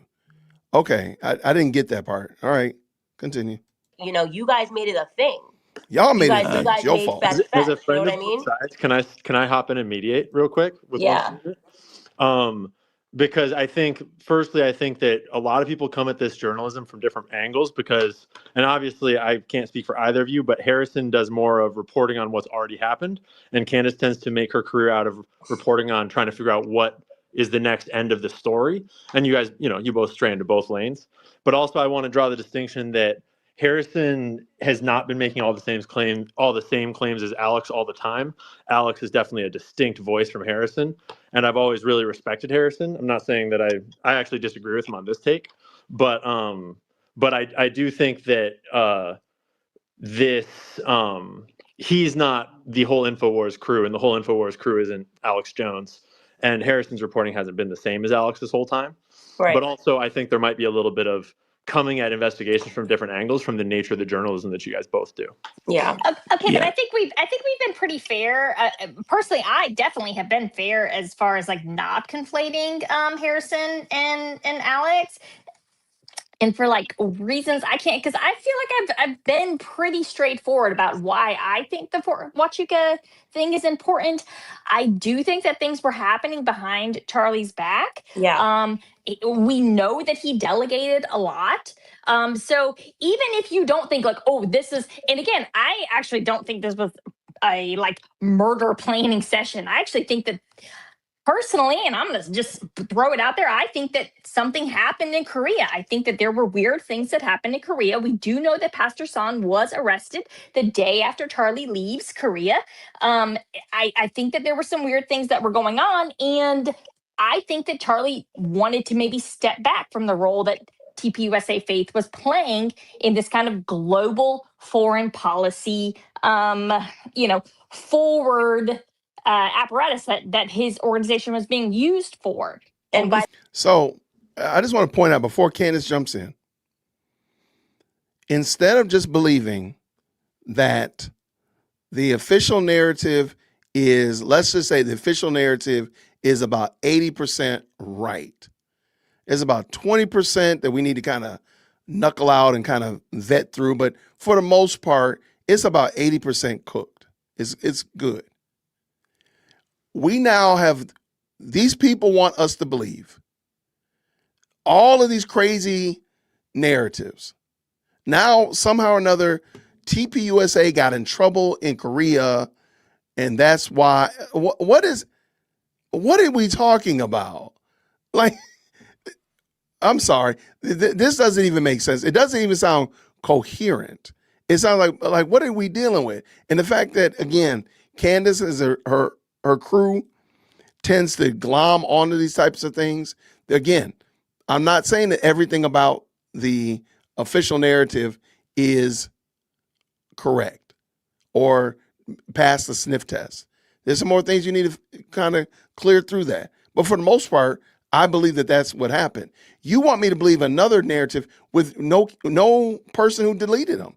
Who did it? Why? We have the who and the why over here. I don't even know who, why over here. But I'm supposed to believe this very cobbled together story. Okay, let's go. The way I can tell you guys that, like, Rob McCoy and Charlie did not love Rob McCoy. That whole speech about him being his pastor, he had voiced his concerns about Rob McCoy. And so again, where's the proof to that? Like, okay, that would be great. Where's the proof though? Show us the proof that you just said to what you just said. Okay, that would be great. That would be egg on his face. But I would also think, in my opinion, because Candace does not like Rob McCoy. If she had proof that he really wasn't, that he was being duplicitous and he wasn't being honest, I got a feeling we'd already seen it. Broader consideration here is that Turning Point USA is just telling a lot of lies, and you don't tell a lot of lies. The whole world got behind Turning Point USA when Charlie got shot. Like, there wasn't a single person who was not rooting for Turning Point USA on September 11th. Okay. And now we're at a place where it actually feels like the whole world is rooting against Turning Point USA, right? Well, the TikTokers are not liking Erica. The people online are not liking Erica. They feel like, I mean, that, I'm sorry. It's funny. She just said the whole world is turned against turning to you. Look what she said. Hold on, let me back up a little smidgen. Listen what she says. Same claims as Alex all the time. Shoot. Alex is definitely was arrested the day after Andrew Colvett is definitely off. Okay. Like, he is like off the chains. There have been just way too many lies, and there would be no reason to lie when you have the whole world on your side rooting for you. Why are you lying? Oh, shoot. Well, since you mentioned Andrew Colvett, okay, Candace, I couldn't get it back up far enough. She said the whole world supporting, it's turned against Turning Point USA. TikTokers are calling out Erica. So she's making the leap that Turning Point USA is Erica. Erica is Turning Point USA.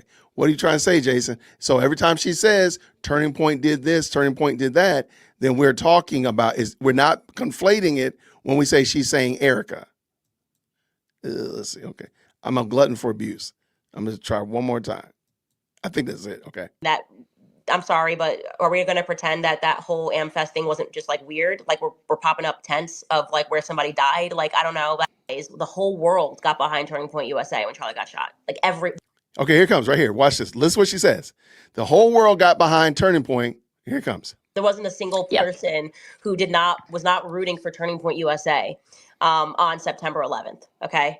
And now we're at a place where it actually feels like the whole world is rooting against Turning Point USA, right? Well, the TikTokers are not liking Erica. The people online are not liking Erica. They feel like, I mean, that, I'm sorry, but are we going to pretend that?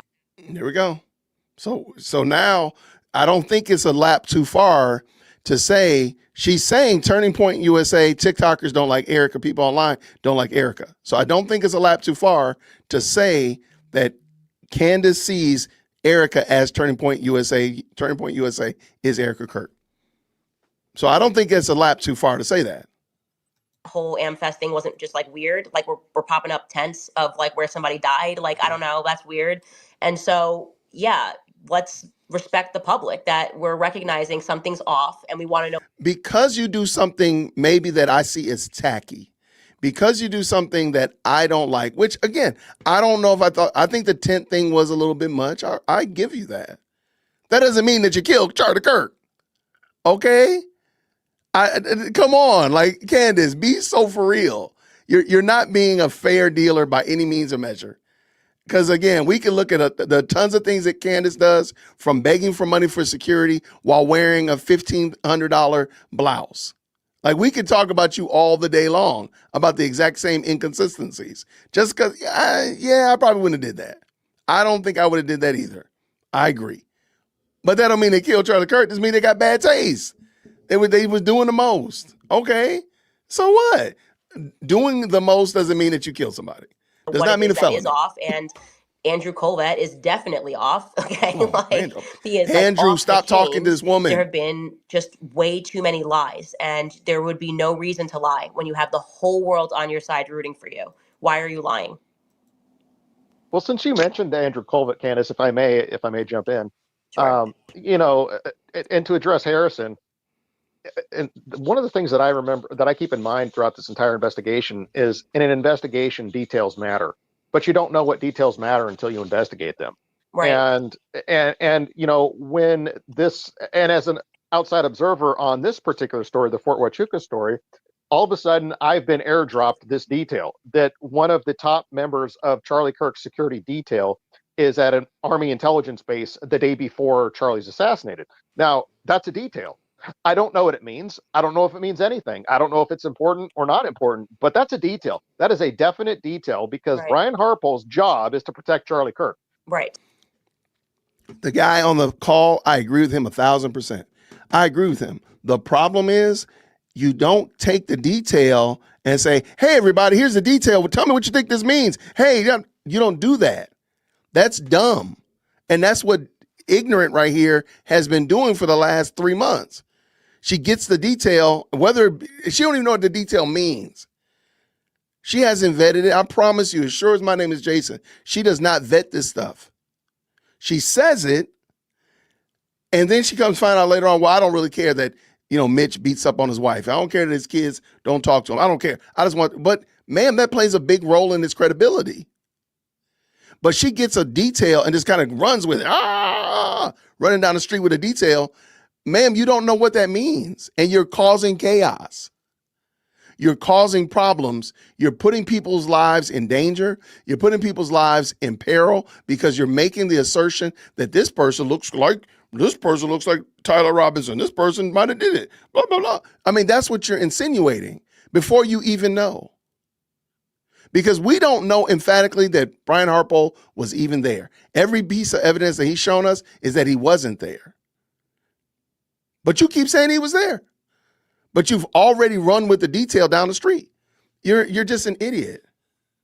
That's his job. That's his job as one of the top members of this security detail, is to protect Charlie Kirk, who the next day was assassinated. So, this is an important detail. What is one of the top members of the security detail doing at an Army intelligence base the day before? It might not mean anything, but maybe it means something. What does it mean? I don't know. I have to investigate it. Now, how does Andrew Colvett come into this? I'm reminded of the fact that he told you, Candace, that you and Tucker were on some list and possibly in danger.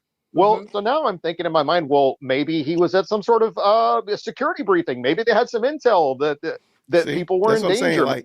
When you buy into this wicked hyper conspiracy, now everything, because you do realize there's no evidence that Andrew Colvett actually said that to her. And I don't understand. If you're a member of Cantifa, I hope you all found your seats up here in front of the church. Candace is giving you zero proof this entire stream. Not one stitch of hard evidence, proof that you can run with and say, see, this is it. See, nah. Here it is. Nah. We got the proof. Nothing. I don't know that Andrew Colvett told that woman that. As a matter of fact, truth be told, I doubt that he did. Prove me wrong. I mean, for real. And then even more than that, I'm gonna leave it alone. Maybe that's what he was doing there. Like, I don't know, but Right. it has to be investigated. It has to be sussed out. It could mean something. It might not mean anything. But just Yeah. just to address Harrison, and I like Harrison. Harrison's been good to me. No problem with him there. So that's what I'm just from my own perspective as an outside observer. I've been airdropped this story, this detail, which has now mushroomed. It's like a big mushroom cloud now for several days. It's run wild, people on all sides fighting over it. It's Right. become a thing. And now I have to grapple with this thing. Does it mean anything? Does it not mean anything? How No, can you Right. I really verify don't. it? And I'm You at the really mercy don't. of You really don't. Unless, no, you really don't. I'm sorry. You don't actually have to grapple with it. You could actually say, okay, fine. That's that over there. I still got to pay my light bill. I still got to get rid of these Christmas decorations. I still got to take my trash out to the curb. That doesn't really, this investigation doesn't rule and reign over our lives. And I don't know why people are treating it like it does, but ma'am, sir, go do something else. It really isn't that important. I mean, I would like to see justice for Charlie Kirk and such of that nature, but really that is not going to do it. Matter of fact, if Tyler Robinson is innocent or guilty, I still got to go out here and get this patch of grass out here in my front yard taken care of. None of that's going to change anything. It really won't. So this guy treating it like his world's going to come to an end, sir, that's the problem. Y'all need to go do something else with yourselves. Take yourself and go do something else with yourself. That's what you need to do. Mitch's recollection. I'm at the mercy of the TPUSA folks, Erica, Cabot, and Brian Harpole. And I'm faced with a situation now where they've turned it into something bigger than it needed to be, if Thank indeed it you. is nothing. If it's nothing, Every all time. they Like had that's to do was debunk it. And not only that, but like they could have like slam dunked the ball in your face, Candace, and made yeah. you look silly and stupid. And they left that money on the table. Right. And for the people who said, well, I'm not going to they don't need to dignify this, they already dignified this by giving half-assed non-debunking debunkings. I didn't ask 100%. them to do that. They did that. They made this more important and relevant than it needed to be. I didn't ask for them to do that. So Right. now, as an outside observer, I have to grapple with like. So anytime you push back on a question, anytime you push back on something, now you are guilty because you push back on it. Okay. Hey, real quick, am I missing? I always want to make sure I read this correctly. How is it a conspiracy? What proof have you given?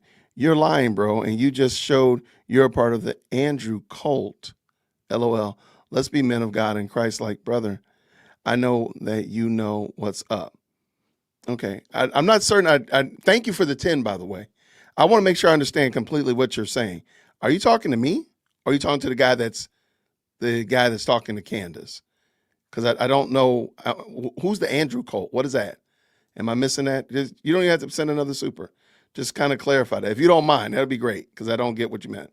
Okay, you made it bigger than it had to be. Like, what does that mean? I don't know if it means anything, but now it's a thing. Now it's a thing I that I think have that to that deal is with. how everyone You don't have feels. to Like deal you with it are though. voicing exactly how everybody feels. We didn't know what it was going to lead to, and I was like, I mean, I couldn't have been more deferential in saying that this could literally lead to nothing. But like because of this weird prayer and the way it came in, I think that we should follow it. But you won't allow something to lead to nothing and say, "Oh, it's over." No, you're like, well, now you got to show me the metadata. Oh, you redacted the phone numbers. Now I got to see the phone numbers. You're not going to be satisfied. And to position yourself, Candace, as anything else is being disingenuous. Reaction has now made this feel so crucial. And it, again, why you do not need to wheel and deal behind the scenes, Andrew Colvat. And if Erica, as she did, is going to hand me Brian Harpole's alibi, then they care to clarify it, right? If you care to clarify his alibi, then get the rest of his alibi, right? Well, what is the halfway? What is the halfway? Here's his flights for the evening or the late afternoon, but we don't know about 7:30. And I did ask that question, by the way. That just reminds me, I asked that to Turning Point USA when I had the conversation on the phone yesterday. I said, you know, what's up with Brian Harpole? I've messaged. I'm happy to like debunk this, but this guy is certain he saw Brian Harpole. And they said, they told me that there was no, basically the relationship between Brian Harpole and them had soured. That's what they told me. And they didn't just tell me that yesterday. I want to be clear. They also told me that when I sat across from Erica on the 15th. So there's not open communication right now between Brian Harpole and Turning Point USA. Yet, they did feel it necessary to give us flights for the 15th. Well, if your perspective, and if I'm Turning Point USA and I'm going, okay, well, he's not answering this question, don't you think they should want to know if he was there that morning?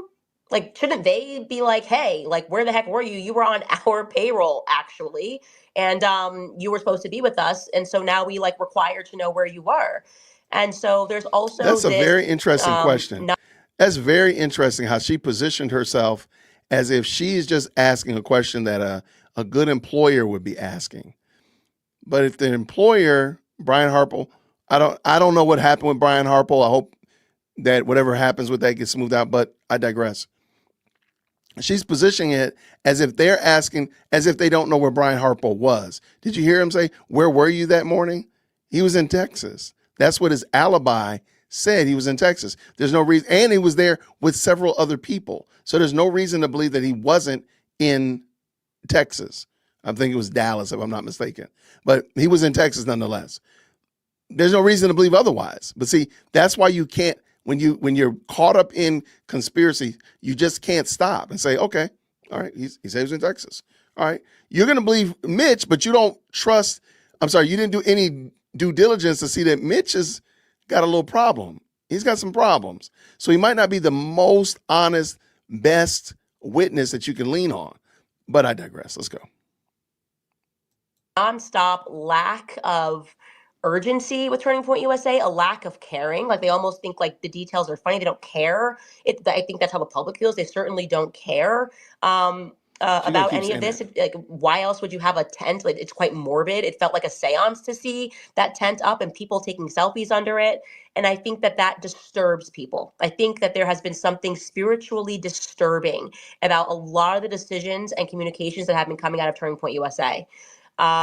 So thank you, Sam, because I think that you really just hit the nail on the head there in terms of why this suddenly feels very important when we were all willing to accept. I did one episode on this, guys. This wasn't like, it wasn't like I'm crazy. not married to this, Candace. I'm not married to this guy. I'm not married to this theory. Like, if it's nothing, then it's nothing, right? That's not actually true, Candace. You did 2 episodes on it, and you've been killing it on Twitter. So, technically, she could actually say that she's not even done this show on YouTube. She could say it's on X Space. Maybe that's why she's doing these on X, because she doesn't want them to, I don't know. I have no idea why she's doing it. But no, you've done more than, and actually you talked about it one time, and then you talked about Mitch, and then you had him come on, and then you did a follow. So in my opinion, you've done 3 shows about Mitch or Harry Myers, whatever his name is. So I think you're being duplicitous there. I mean, tell me if I'm wrong. And I still suspect that there's a good chance there's a really good chance it could be nothing. And I'm going to need I'm going to need really big receipts to believe it. Right. But if Brian Harpole's job is to protect Charlie, which he failed at, by the way, let's just be real honest, he failed. The team failed. They failed. If I'm TPUSA, how did you guys fail this? And if Brian Harpole's attention was split, or he was elsewhere, his head was elsewhere, he was going to meetings elsewhere, he's doing other stuff, I want to know that. Right. I totally agree. Myron, I'm going to let you jump in here too. I see your hand is raised. Yeah, sure. Can you guys hear me good, or am I coming in? Yeah, so I'll be very brief here. We're all here for the same reason, right? We all don't believe the official narrative. As someone that used to work for the federal government and understands how investigations work, the official narrative has created more questions than answers. And Candace, kudos to you for going out there and trying to find those answers. And I think it's very important that people understand that when you're doing investigations, you're going to go down many different roads, right? You're going to talk to bad informants that might have ulterior motives. You're going to talk to people that are going to give you misleading information. You're going to do a records check here, and it might lead you somewhere that was completely not relevant to what's going on. The thing that sucks here is that you're doing this investigation with millions of people watching you, and they're going to, try to say, oh, well, you didn't do this and you didn't do that, blah, blah, blah. The benefit, right, of being a criminal investigator a lot of the times is we work. But she's not a criminal investigator, Myron. She's not even a journalist. She literally is a podcaster. She's a mom of 4 with a microphone. She really is none of those things she's not official, because nobody who's official would do the things that she's doing. and not still have a job. There's no investigator I'm going to go on a limb, on the planet who would, hold on. There's no investigator on the planet who would be doing the type of investigation that she's doing, claiming herself to be right. I mean, sure, you have poor informants, you have bad information, you get bad leads, that's fine. But she's literally posting these things as if they're real and asking people to vet them for her. Mommy sleuths, give me the information. Tell me who this person is in the picture. Why are all these maroon t-shirts? That's crazy. In the shadows, we do our investigation, we go down many different holes, then we come down with an indictment and arrest warrant after we connect everything. None of that Unfortunately, stuff will happen right, here, though. for you, Candace, you have a bunch of critics that want to sit there and say, well, you're not doing this right, you're not doing that right. I think you've done a great job of, trying to find the truth, and people are going to criticize and talk shit, and I think we're all here for the same reasons. The official narrative doesn't add up. They haven't been transparent, and that's why people are doing their own independent investigation. And the federal government's failed with being transparent with the people, and the people don't trust the government anymore. This is really an L for the G. So keep doing what you're doing. I know people are going to hate, and I think your heart's in the right place, and you're really trying to find answers here. And yeah, there's going to be, roads that sometimes don't lead where it's supposed to go, or roads that may be questionable. But I think talking to everybody and trying to get the full picture and being transparent about it is the way to go. So keep doing what you're doing. Thank you so much. I appreciate that. And yeah, it's hard. I'm going to just tell you right now, just give you a little inside scoop. If your efforts to uncover something attract and pull in folk like Myron Gaines, it is very possible that you should reconsider whatever it was that you were doing. Whatever it is, you should probably assume I'm probably doing the wrong thing. Okay? Myron Gaines, that is probably the biggest indictment against Candace Owens that she could probably have put on this air. I don't know who else she could have put on there that would probably been worse than that. That's crazy work. And for the fact, and I find this very interesting. I'm going to try not to be long. I'm going to get done. I promise you I'm going to get done. Last thing. I find it interesting.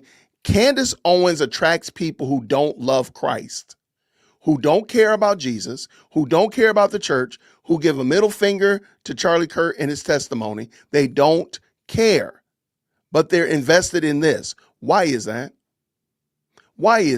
Sure, Charlie Kirk, everything about TPUSA was not about Charlie Kirk's face, but a lot of it was. Why does Myron even care? He's a Muslim, for crying out loud. Why? Why does he care?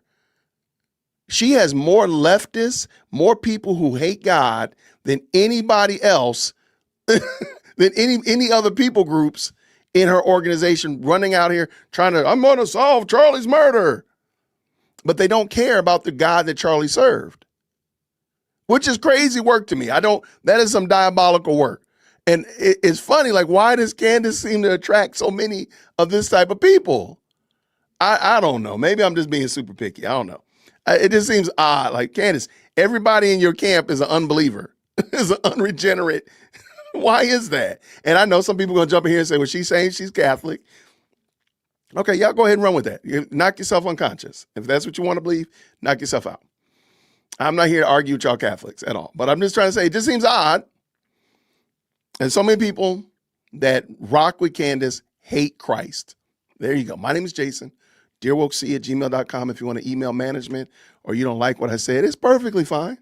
I like that. I like to have good conversations and we can vet it out. Let's go. I mean, we have a really small team. I think people forget, like, there's 4 of us and it's so much work and we're investigating every lead. And there have been so many that have led nowhere, by the way. I mean, you can imagine you're getting 50,000 emails and some people just want to write hate stuff. Some people are giving you tips and we're building those pictures in the backgrounds. We have so many leads that are still being worked on from a long time ago. And we have to get on the phone with people and we have to ask for verification and we have to get when we get paperwork, we then have to verify if the paperwork is real because I don't have expertise. And then I present something and I misspeak and I say E4 instead of O5. No, like, how about that? How about that that police report that you say is a police report from the MPs at Fort Huachuca, and it's literally a Word document that's still being edited, by the way. Like, why don't you talk about that? There's the E4, the O4. Okay, I can give you grace on that. And I don't think most people really were on your neck about it. They was on your neck about their Word document, though. Put Word document in the chat. For real. Or 06, whatever, and the next thing you know, you get 1,000 emails of people telling you like you're an idiot. It's hard. And people also, I think, forget, and this is not like a woe is me pity party, but like Charlie was my friend. Like, I went through a very real stage of grief. I'm still going through it in many ways because I don't know what happened. Like there's something that feels very unresolved about it. And he just shouldn't have been taken out like that. Okay. And their anger, which I think you guys have seen that last week or whatever, like to see people like Ben Shapiro get on stage and pretend they were his friend. Like, you don't know what that does to me spiritually. Like, I just want to fight. Like, I want to physically get into a fight. That is like, it's just not okay. And I don't know. I was thinking about doing a super cut of all the times Candace says spiritually. It just seems very odd how she says it, because when she says it seems really inappropriate. I don't know how to explain it. And maybe I'm just, you know what? I'm just running with the lead. I'm just giving my investigation. But it just seems odd the way she uses the word spiritual or spiritually. Good gracious, whenever she mentions God, it's like, it just does something doesn't, it just seems like the most inappropriate time to use it. And it doesn't, I don't know why, it just doesn't work for me. there's something that is so grotesque about it at its core. There is something that it is so, it's almost satanic, right? See? I look at politics now and it makes me want to vomit. Like to realize what they turned him into after, like they did not view this man as a human being. They did not care about Charlie at all. It was like But you're the, okay. That is so weird. And please understand, her narrative is the driving of this perspective. I don't think that was the case at all. But she has superseded what I believe with her own thought about it being demonic and satanic and is off spiritually, XYZ, ABC. That is some crazy work, y'all. This is going to have to be studied by either was going to scientists. get them a check or he wasn't, and that even for me, like the ick I get from turning points, like, that man did not like that man. So what are you doing? Is this really just about like who writes you a check and gives you, like, they can just buy a friendship with Charlie? Like it angers me, and I still have to like contend with that anger, that upset, and also trying to, okay, let me divert the energy into this investigation and trying to figure it out. So I do ask you guys to just recognize that, like to recognize that there's a lot going on. And I will always, if I get something wrong, which is what I was open to doing, like I said to Ian, I was like, if you want to send me an email and he has the smoking gun proof that he wasn't even a Green Beret, I will run it and I will own it. But that's not the case. And You so it wouldn't just own feels it. like No, you wouldn't. petty. Like, no, if they told you that he wasn't a Green Beret, okay, watch this, watch this. They've shown you that he was not, that he retired, and you haven't run with that. They've shown you that he wasn't in witness protection, and you haven't run with that.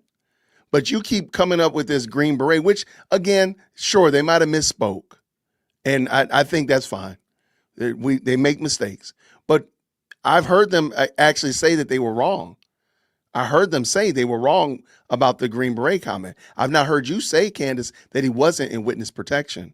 I haven't heard you say, Candace, which, by the way, lends itself to why the whole conversation about him beating on his former wives matters. It matters because the man was supposed to be in witness protection, but he kept finding himself in jail.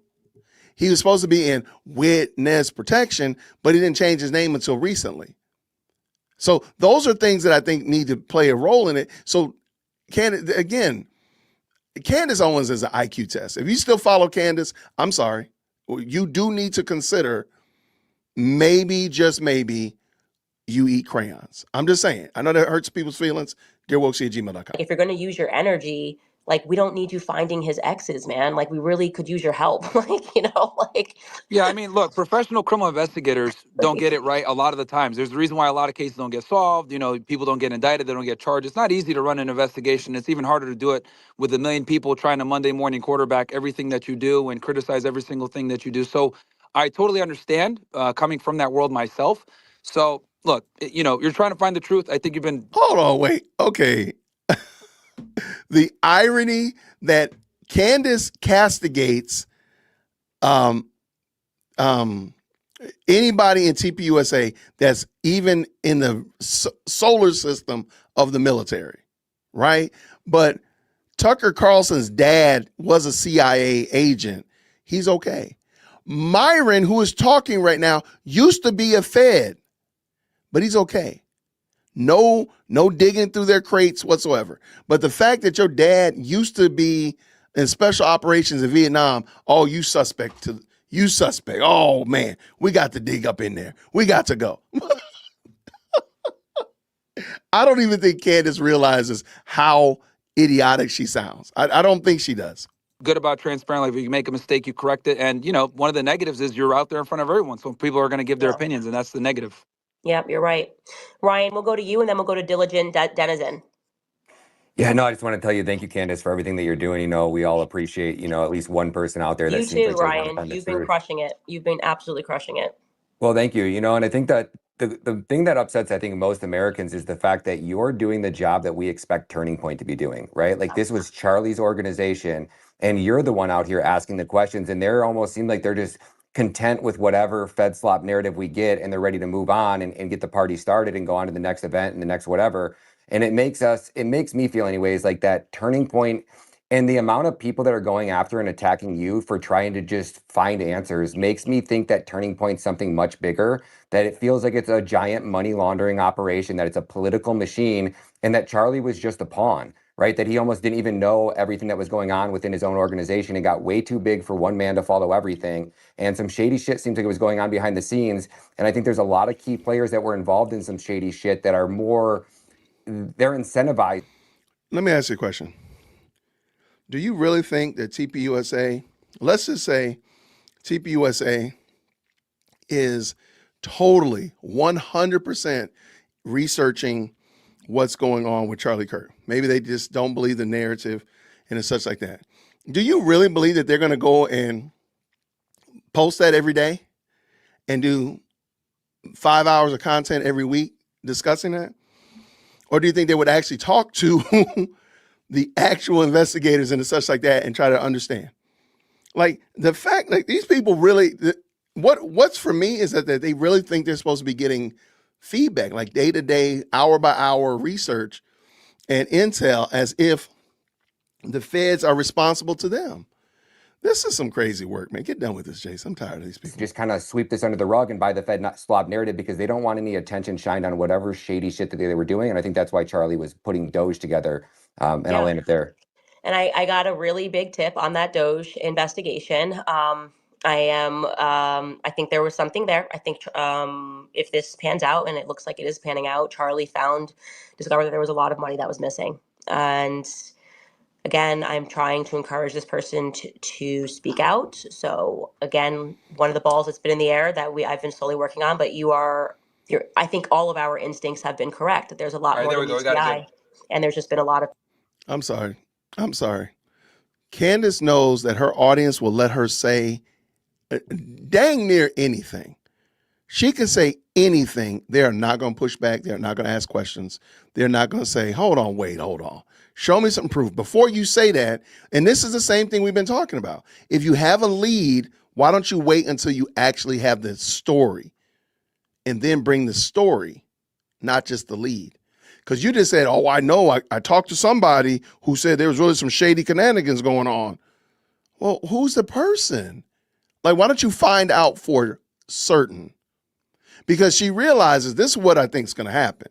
She realizes she can put it out there and poison the well. When tax season comes up, we know everybody and their cousin going to be looking at the TPUSA's tax documents when they come out. And they see that everything's on the square. They're not going to remember they're going to have already had this in their mind that TPUSA is bad. They're not doing the right thing. And then the tax come out, they're going to be like, well, hold on. I heard they got $155 million. They only spent $147. That's $7 million. Look at Andrew Kovic. He has a new watch on. I bet you that watch is a $7 million watch. Scandal! This is retarded, y'all. I'm sorry. People that have been I don't want to use that word, us, but goodness gracious. These cheap tactics to even question anything means that you are not you have to just accept. Sorry, guys, I'm making it work with everything. Myron, you got to turn yourself off. Your mute on. I can mute your mic. Actually, that's a great ad. Yeah, so it definitely feels really weird. Diligent. Let's go to you, Diligent Denizen.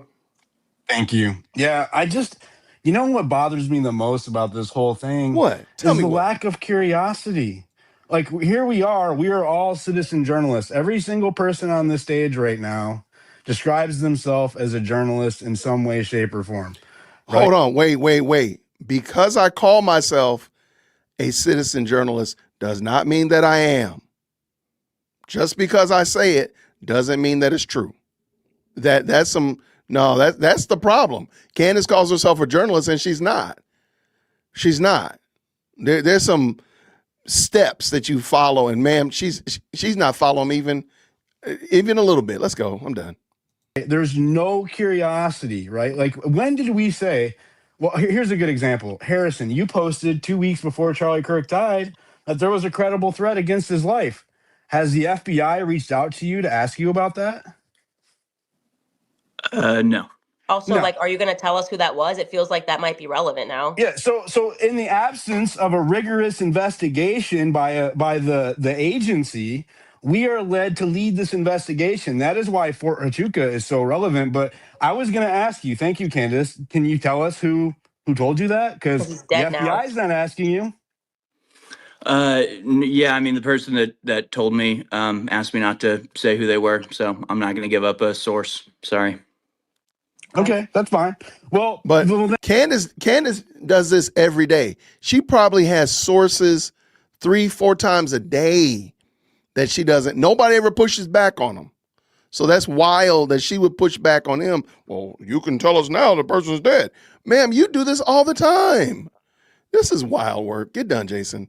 and in the absence of answers and a rigorous investigation, we are led to do that ourselves. So every credible piece of evidence that we have to follow, every trail should be exhausted before we say, oh, well, this ain't worth it. And I have seen far more energy put into discrediting this Fort Huachuca witness than I have for people actually looking into the claim itself. Like Candace said earlier, she actually called people at the base to verify whether or not the events occurred. Was he there at that time? Where did it happen at, etc. But I see all of these people. Where's the proof that she did that? Again, like, I don't understand why you people don't challenge Candace and just say, show me the proof that you did this. Record the phone call. Get a fax of it. Get an email of the police report. Because again, the police report that you showed us, Candace, and you was big chested. Oh yeah, I'm right. Girl, it was a Word document still being edited with all these typos in it. Please stop. Like, where is the final product? Where's the final report? Because we still don't know who Michael Snow is. Is he in Game of Thrones? We don't know. I thought the dude's name was Mitch. Now all of a sudden we got Michael Snow. We got to figure out who he is. Ma'am, sir, please stop. It's almost like it's coordinated. Yeah. Right? Oh my All of these gosh. people on the same 2 days come out and say, oh, don't listen to this guy. They apply labels. Do you know why we apply labels to people? That way you stop listening to them. Oh, what he says doesn't matter anymore because he's an abuser, because he's Right. a fraud, because he's this, because he's that. Right? Yeah. Far more effort into discrediting that. You're more concerned about Blake Neff's cousin, who's a captain in the Army, or Rob McCoy's great grandfather, who has a battleship named after him. You're more concerned about that, and that's more suspicious than the fact that your quote unquote eyewitness happens to have a problem with putting his hands on his wife. Okay. I guess, okay. I guess that doesn't matter as much. Or that he has a propensity of, shall we say, being less than truthful in his telling of stories. That doesn't matter as much, Jason, because Blake Neff's cousin, used to walk the general's dog. Okay, that makes perfect sense. Thank you so much for clearing that up for me. I appreciate it. witness than there has actually been into validating the information that he's been given. By the way, the best way to discredit him is to debunk his story. Like, it's like, so I'm like, why don't you focus on this? You But can we actually did hate though. Mitch. Do you hate who he is as a human being? Do you believe he's a pathological liar? He wasn't in witness protection. He hasn't been hiding out. I mean, laying low. He's been on podcasts as recently as even April and May of this year. Those are debunks of the story. And now, according to Candace, now, this is the thing that Candace seems to forget and why I think she might talk a little bit too much. Do y'all remember this? But I don't like little lies. When there is one lie, there's 20. Well, man, we found one lie from Mitch's story. So does that mean that there's 20? And could one of those 20, hey, I could be crazy here. Is it possible that one of the 20 lies that he's told is that he saw Brian Harpo there? Or that he saw Erica? Or that he was Captain Neff? What about that? Go figure. How about proving that something that he told us was a pathological lie? Like, doesn't that just make sense? Like, I just did. Zero convictions. All of the people saying that he was a fraudster, that he was an abuser, whatever. I couldn't find one criminal record of him being convicted. Yeah. Is being convicted and going to jail different? Maybe it's a different word. Was it like roped up? Went down to the pokey? Like what went down to the hooskow? Like what is gulag? Did he not go to jail? maybe I need to figure. Maybe I need to look. Wait, didn't Mitch go to jail? Y'all, she really shouldn't have did this. Is that true? Yeah, I couldn't find it either. They were showing no convictions. It was he said, she said. I mean, just like full character assassination. A one-sided divorce court that he didn't get to tell his piece in. It was Isn't that very Me Too. It was very Me Too. I'm sorry to say it. And like when grown men are doing the Me Too shit, I just have no energy for it. I'm just like, all right, guys, like cool, thumbs up. Like I'm glad you found like his classmates in middle school or whatever. But like, could you use some of that male energy towards actually, like, if you think he's all of these things, the best thing to do would be like help us prove that he's lying on the thing that we care about, which is the Charlie Kirk assassination, and no one has thus far done that. And he has not changed his story. So I am inclined to follow this, especially because we now know that Erica and Andrew Colvett and Brian Harpole do care enough to offer up, some parsed alibis of sorts. But they didn't offer up. They didn't refute being there. But see, they're not required to do that. That's the thing I think that is really telling. You don't have to. I don't have to answer to you. You're nobody. You know what? How about this one? Let's say, just for laughs and giggles, let's just say that they did. Let's say Brian Harpo was there, Erica was there, and let's say they really were having this big top secret planning meeting in the front break room going over how to delete Charlie Kirk. Okay, let's just say it's true. What's going to happen? If the government can't prove it, nothing's going to happen. So it doesn't matter if Candace blows the lid off of it. Oh, I found out Brian Harpo was there. So if you can't bring charges and nobody gets arrested, guess what? Nothing is going to happen of it. Nothing's going to happen. We'll just say, man, Brian Harpo's a good for nothing lowdown. Erica's good for nothing. TPUSA, whatever. But nobody's going to go to jail. Not a soul. So what is the purpose of this? It makes no sense, man. This is so crazy. All right, let's go. I think it's a very important point. Not one of the people, including Congressman Amidei with his statement, actually directly said, I was not in Arizona or at Fort Huachuca at this time on this day. Why did they have to, Not though? a single one of them have denied it. Yeah, and I did, I don't know if... But if I say that I was in Dallas, Texas, or I say I was in Washington, D.C. at the time, doesn't that kind of imply that I'm not in New York City? I've been in Atlanta, Georgia for the last 24 days. It's fair to say that any speculation that I was in Massachusetts is going to be false. In the last month, I've not been out of the great state of Georgia.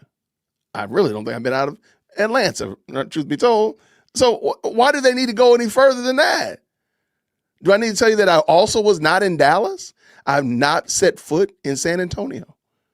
San Francisco has not seen Jay Witt.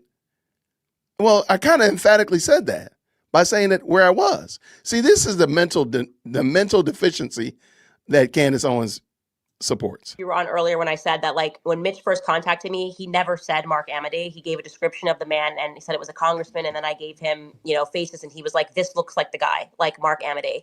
I think Mark Amodei is the only one that at least attempted to give an actual time frame that was relevant. And he gave the footage. And I do think it kind of looks like him. It's not definitive, but like, it does kind of look like him that's sitting in the chair when someone gave me the time point. So I do want to be at least like he gave us something, you know what I mean? But regarding the two people that he contacted me about, Brian Harpole and Erica, I find it strange that they went behind the scenes when they had a direct communication with me. Like, if you care enough, why wouldn't you just text me and I could shut it down immediately? Like, I don't. We just lost your sound. Thank you. Yeah, I think I'm still trying to understand like what Andrew Colbert is doing. I don't understand it. I don't understand what Andrew Colbert is doing. I really don't.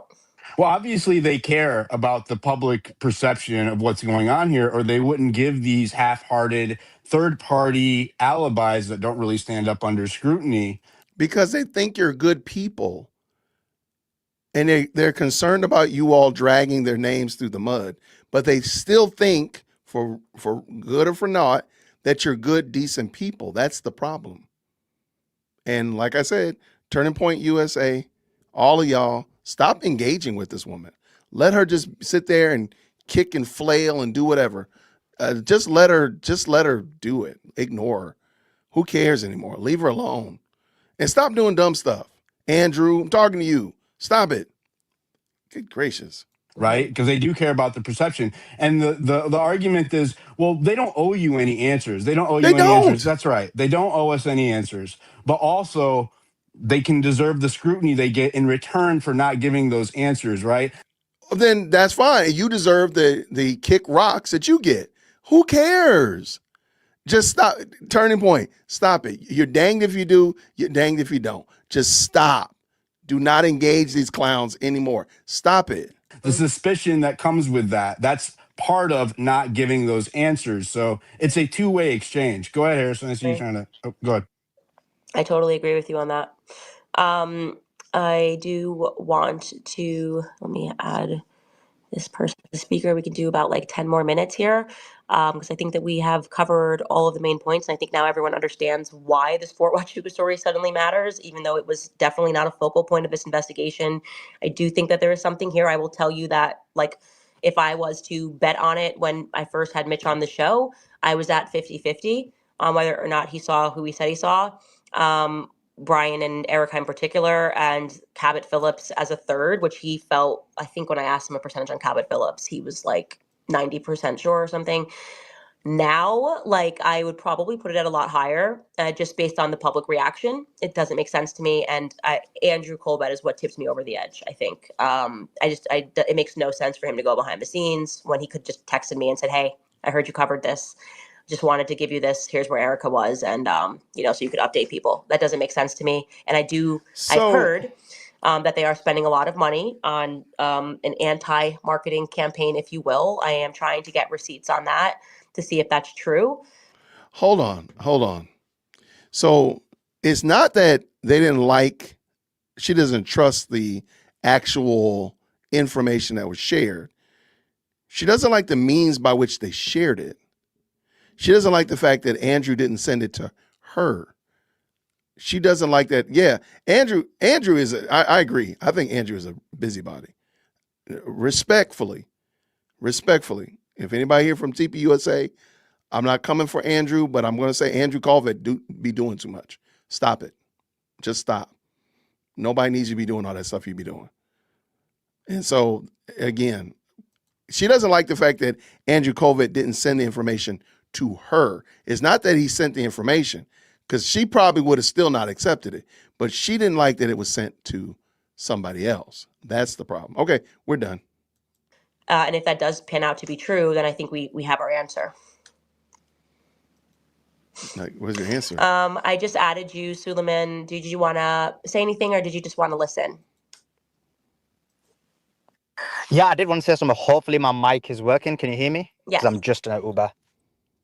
Oh, brilliant. I guess my question is this, that when it comes to, by the way, I first of all appreciate the work you're doing. And also, I think one of my friends is on your team. But that being said, one of the questions I have is, in terms of Huachuca, how does someone prove the negative? And what I mean by that is, I like can't this guy. always prove where I am at all times. So, for example, how do you prove that you're not somewhere if you don't somehow have some kind of photograph you take on the day? Like, how will they be able to disprove where they were? And the reason I ask that is because you can ask that about anyone. For example, Sam, I don't know where Sam was when Charlie Kirk got assassinated. So will he be able to prove it or not? We just don't know. So I guess the question is, how do you prove the negative?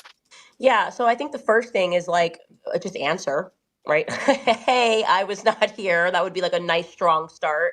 I'm Brian Harpole, and I was definitively not there.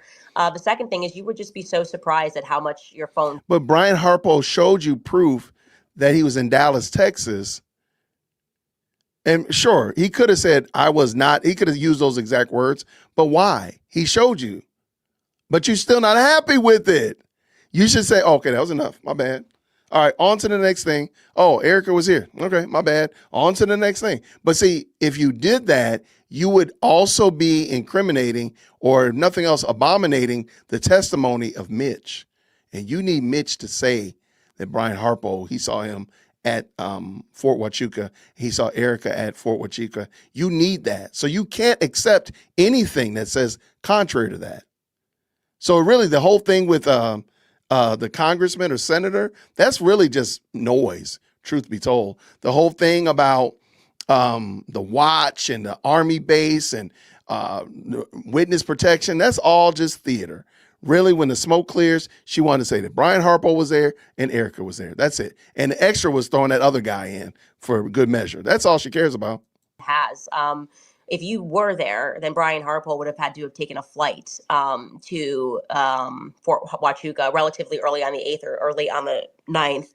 I mean, he could, if he's awake at that time, this is supposed to be like a guy who's doing security. He's got to be up early. How quickly before you roll over in bed and text somebody about something, like whether it's like breakfast, whatever it is, you're texting. And that is. So she really wants to control somebody's life.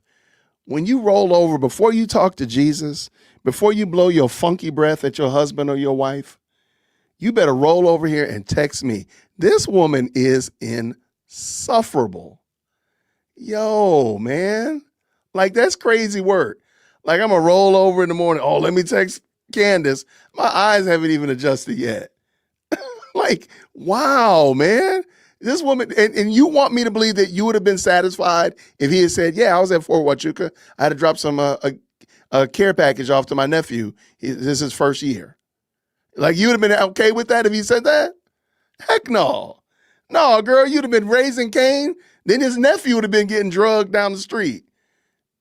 We getting the nephews on aisle 4 getting drugged. Man, please go have a seat. Y'all, this woman is an IQ test. Creating a timeline of everything you're doing all day. Like if you asked me what I was doing today between, I don't know, 4 and 6, I could look through my phone and see who I was texting at that time. And we'd be texting about something relevant to what we were doing or where we were about to meet up. There are so many ways that I think you could show what you were doing. But I think the first thing would be just to answer. Like, it's a pretty straightforward, like. But you do assume, you are assuming that the question is valid. There we go. That's the problem. The assumption is that the question is a valid question. And I tell you, as a former school teacher, we lie to kids when we say there are no stupid questions. There are stupid questions. There are stupid questions. And I would tell my students, that's not a question that you should ask. You need to think of a better question. Think of a better question. Because that's not a good question. I'm sorry. And ma'am, this is a stupid question. So you're already assuming that the question is valid and it's not. It's stupid. And somebody needed to tell you that. We're done, I Jason. Don't don't stop see again. the upside in Cabot Phillips not answering. There's been so much innuendo about him. People are talking about like his pizza tattoo, like I don't think the energy of Ben Shapiro, I've been wondering what that's about. And so like when I saw it, like when he said Cabot Phillips, I was like, whoa, that I did not expect that turn. Because I had sent him so many people that like in Turning Point that I thought could have fit the description. Like maybe it was someone on the security team, and he was like, no, no, no. And then with no context, he was like, Cabot Phillips was the guy. And I don't know. I find that to be interesting that he was off. Now Cabot could just very easily just be like, I was on vacation. Like that's 7 days, right? I mean, he was off air from the 4th until the 11th, and hey, he's got the wrong guy, wrong memory. And I'd be like, okay, cool, but that's a long time, right? That's a very long time that he could send us something or anything. So yeah, I think there's a million ways, but it would start with just denying it. Like it would be very simple, especially because it's gotten so big. And I want to be able to do that for them. I want to debunk it. I want it to be off of people's minds. Like if Cabot was just like with his family on vacation in Scotland, I want to be like, hey guys, like Mitch we're looking for someone that looks like Cabot. You know what I mean? And so we can focus somewhere else. Or Erica has airtight. Here's where she was. This is what she was doing. And there really are just like, there's just another blonde who was on the base that day.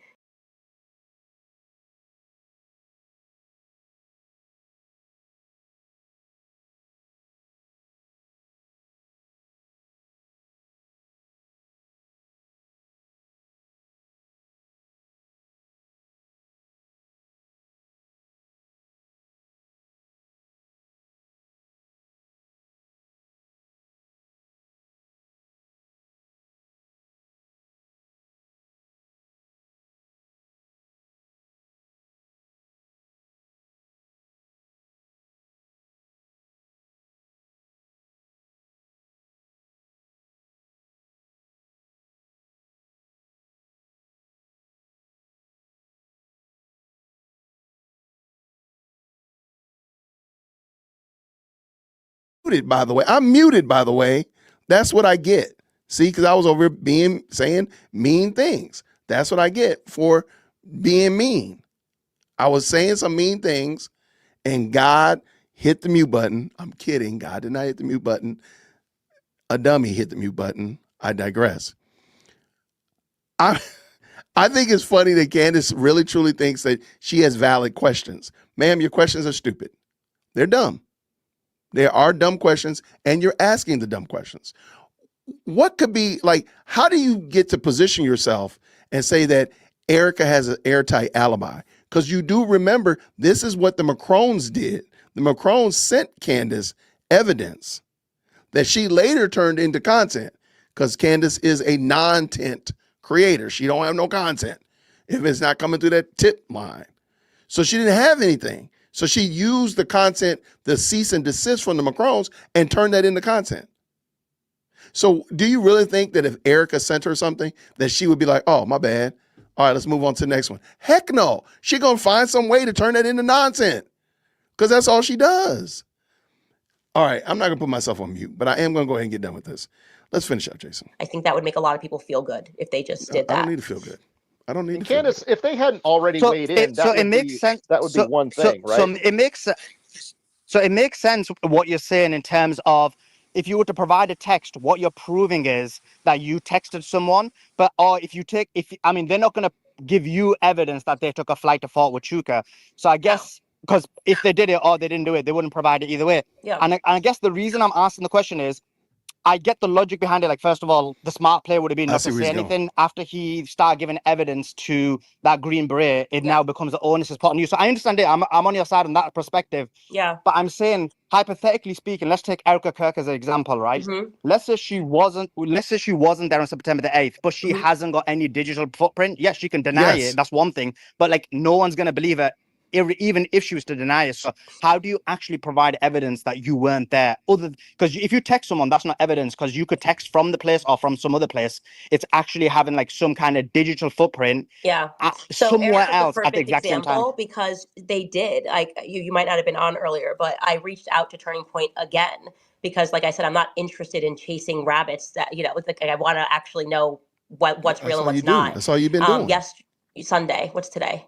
on Sunday. I think around 1:00 p.m. I got on the phone with them. I reached out on on Saturday, got on the phone with them sometime after mass on Sunday, pardon. And they were like, hey, like, yeah, she was like making dinner with, like, organizing or making dinner with Charlie. Like, we're going to send you a message of like between her and Charlie speaking. And I was like, great, amazing. I will literally update Twitter right now and say, Okay, so they're going to send her a message. Watch what she does with the evidence that they send her. hey, like, Erica was making dinner with Charlie. And they send me a message, but the contact was blacked out. So I went back, obviously, and I was like, hey, like, the contact's blacked out. Like, this could be a message between like me and George for all I know. And I was like, do you just mind like just sending, like, I know Charlie's number, obviously. So just like, show me the contact. And they were like, we blocked it out because it's like a pet, I don't know, like a nickname that she has for Charlie or whatever. And she just didn't want you to see it. And I was like, okay, well, you can just like change the contact name and just send me like, just send me a video of you opening it so I can see. That's very interesting. I didn't know you could change contact names like that. Why does Candace say it so nonchalantly, like she's changed contact names? Okay, I'm not trying to say anything. I'm just asking questions. And she said I could ask questions. I'm just asking questions. Do you change contact names? What kind of pet name does Erica have for Charlie? Uh-oh. Okay, I got you, Erica. Charlie's number and tell my audience, like, this is confidently a text chain between Charlie and Erica. And then they just said, look, it's Sunday. I think it was like 1:00 or something. And she's busy with the kids, but we'll get you that. And so I waited. It's now been obviously more than 24 hours. It's been like 30. That was yesterday at 1 p.m. Now it's 9 p.m. on Monday. And they haven't sent it to me, like just the number so I could see that it was Charlie. But I'm waiting. But there's a perfect example of how they could just easily show it. So I'm waiting for that. And if I get it, I will clarify to people that she was making. There ain't no chance. It don't matter. It doesn't matter. It doesn't matter. Because even when they do send it, now it's going to be based upon the time. Why did it take so long for them to send it? Why ain't they send it to me when I snap my fingers? They should have already done it. Why is it, again, this is a good question. Why is TPUSA still entertaining you? This is TPUSA's fault now. Everything moving forward is TPUSA's fault. Stop engaging with this woman. Stop. It doesn't matter. You're not going to do right. You're danged if you do, you're danged if you don't. Stop it. Just leave her alone. It don't matter. Don't send her the number. Who cares? Who cares? And Andrew Colvett, stop doing it. You be doing the most. You team the most. Stop it. And I also said to them, like, I don't need to show people the message either. So like, don't worry about like his, like, whatever you call him getting out there. Like, I'm happy to just like. Why don't you show us yours? Candace is. Stop messing with Candace. Just leave her alone. See it, and I think my audience trusts me enough that I would just say I saw it. Your audience so is I'm crazy. Still waiting for it. But that's a perfect example. And you're gonna stay waiting. So that text message you're referring to, are you saying that it would indicate her specific location? Like she'd be like, "Oh, guess what, honey? I'm downstairs cooking, I don't know, roast chicken for you." So I'm recapping here, but it was pretty much like, "Hey, parking the car, like, be up there for dinner, or like, and is dinner ready? Like, yeah, it's on the table now, right?" Well, if they have that and it has the date of September 8th, which it had the date of September 8th, and that was the communication, like, dinner's on the table now, like, I'll be right down or something like that. You're making a man a sandwich. If they just blacked out the contact. So I can't obviously I can't say to you guys, like, it was a conversation, it could have been a conversation between me and Mel. It could have been, so I was just like, could you just send that without the contact blacked out? And so that's what I'm waiting for. But that's a perfect example because like you can't go back in time and make that communication with Charlie. Like who else would Charlie be messaging? Like if I could just see this is Charlie and his wife and it said like love you or something like that. So it would be weird if Charlie was randomly texting that to somebody else, but I know his number, so they could just show me his number. And just one other question. That's the fact that she thinks this request is valid is going to have to be. While I've got you here, and I think it's really important because I've been covering this like from the beginning, generally speaking, and you basically have like the Fed position, and then you kind of have your position, which is you've gone through a wide range of strands and wide range of avenues. And I guess a lot of people kind of sit somewhere, maybe in the middle, maybe a bit towards you, maybe a bit towards the Fed position, whatever it may be.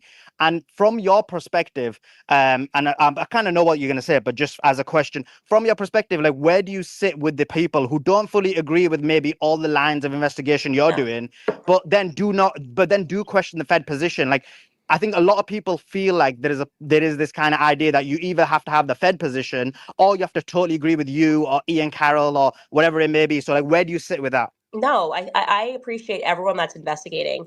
If you're a person who is trying to convince us that Tyler Robinson on a rooftop by himself with no help took a shot from a 30-06 and, like, Charlie ate vegetables and stopped the bullet, like, you are just such a useless human being. I really never want to, like, I never want to see you. I don't want to follow you. I don't want to see a tweet from. I want you to just be off the internet. Like, that would be great. Wow. But beyond that, if you accept that something's wrong, obviously, and, like, there's got to be more to the story, then great. That's why there is so much variety on the internet. And I do think there is a level of this sort of, like, crowdsourced investigation. So, like, I don't agree with everything that, Ian comes up with. He doesn't agree with everything I say. Like, I don't agree with everything Sam Parker tweets or Myron says. But the point is like, I'm sitting here and I'm pulling together a picture because so many different people are able to pull together different strands. And I personally can say confidently that I sense that we are putting a lot of pressure on the authorities. They seem to be coming undone. There is definitively something here, and they were banking on our ADHD. Like, they were banking on, we're going to throw, like, a memorial. We're going to make it amazing. We're going to give them Trump. They love Trump. He's going to throw red meat. He's going to say, we're going to make America great again, and we're going to move on. And it actually seems to be getting bigger and it's snowballing. And so something has to give. And so I'm grateful for every person, no matter where you stop on the train. Like, if you're like, I believe you on all this, but I don't believe this. Like, I mean, that's really what Morgan Ariel just said. Like, I don't like Mitch. That's fine. Great. But let's keep the pressure on the feds and remember that, like, we are all united in recognizing that we live in a really effed up world. Tim Dillon he made it comedic, but also, like, it was like dark comedy of, like, we feel like we all now recognize we're kind of being ruled by, like, people that are into children and people that traffic children and people that traffic weapons. And they're kind of wanting us to just, like, be like, oh, but, like, the new iPhone just dropped. Like, this can't go on like this. Society cannot go on like this. If we have a society that we don't protect good people, like, we don't protect decent human beings like Charlie Kirk, we don't protect our children, we're too fearful to even speak and say something, which is, I'm sorry, but we live in a world of remarkable cowardice because of what I view to be a shortage in testosterone. I find so many men to be pathetic. I really do. Like, Charlie Kirk was assassinated in broad daylight, and you're just going to, like, accept the Fed slap. I have no use for you. Like, I have no use for you. You're losing the society because you're still allowed to walk around breathing is what the issue is. And you get to call yourself a man. Like, why am I taking all these bullets? Thank you to the men who have stood up for me. But, like, for the men that are just, like, going along to get a paycheck, like, I don't need you ever on the airwaves ever again. I really don't. Wow. And if at the end of last year, between Jeffrey Epstein and Charlie Kirk, if something did not stir in your spirit and make you go, what the F is going on? We have no use for you in American society or any other society, frankly.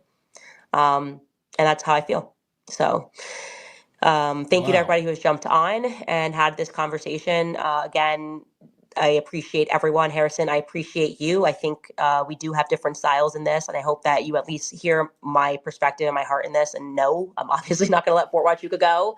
My husband's on an MI6. And yeah, I don't care about Mitch's baby mamas. And beyond that, we will, I'll be back. I'm off air all this week, and I'll be back next week. And I Appreciate it. have even more explosive stories for you that we have Always found. something We've tracked Tyler new and Robinson even explosive more on that day. So it's just going to get crazier. Thank because you, guys.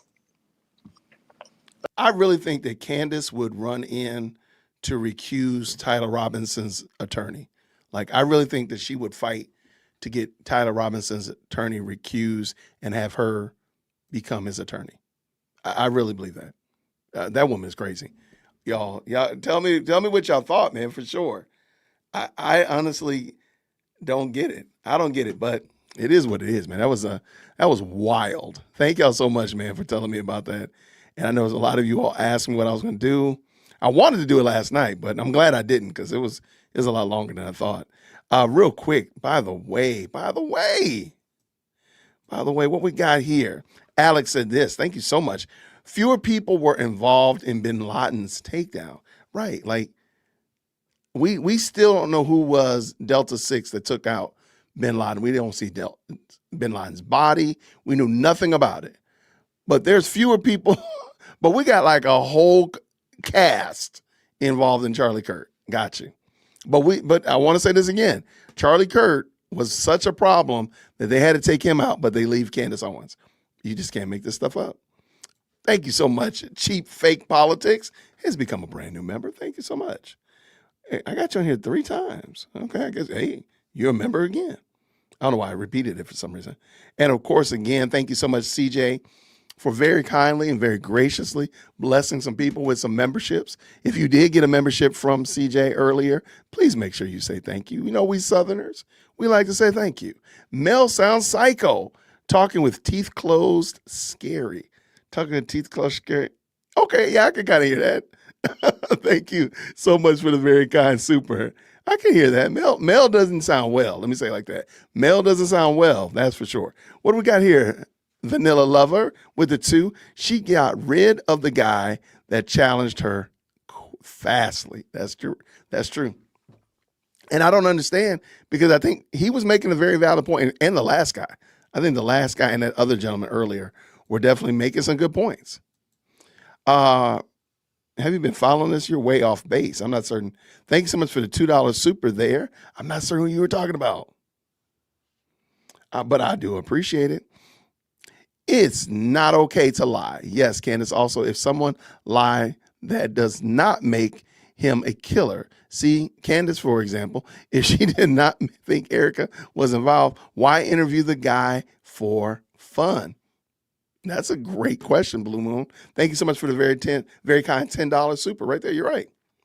All right, keeping this dance going. Hey, Jason, thanks for covering this. I only lasted 45 minutes last night. I need your commentary to make it through. Well, thank you so much. I appreciate the 5. And, you know, it's fun. But a lot of the time I'm like, how are we taking this seriously, though? Like, who's seriously treating this like this is logical? All right, keeping this dance going. Am I crazy? I don't know, man. I don't know what this person is saying. I'm crazy. Makes me feel some kind of way.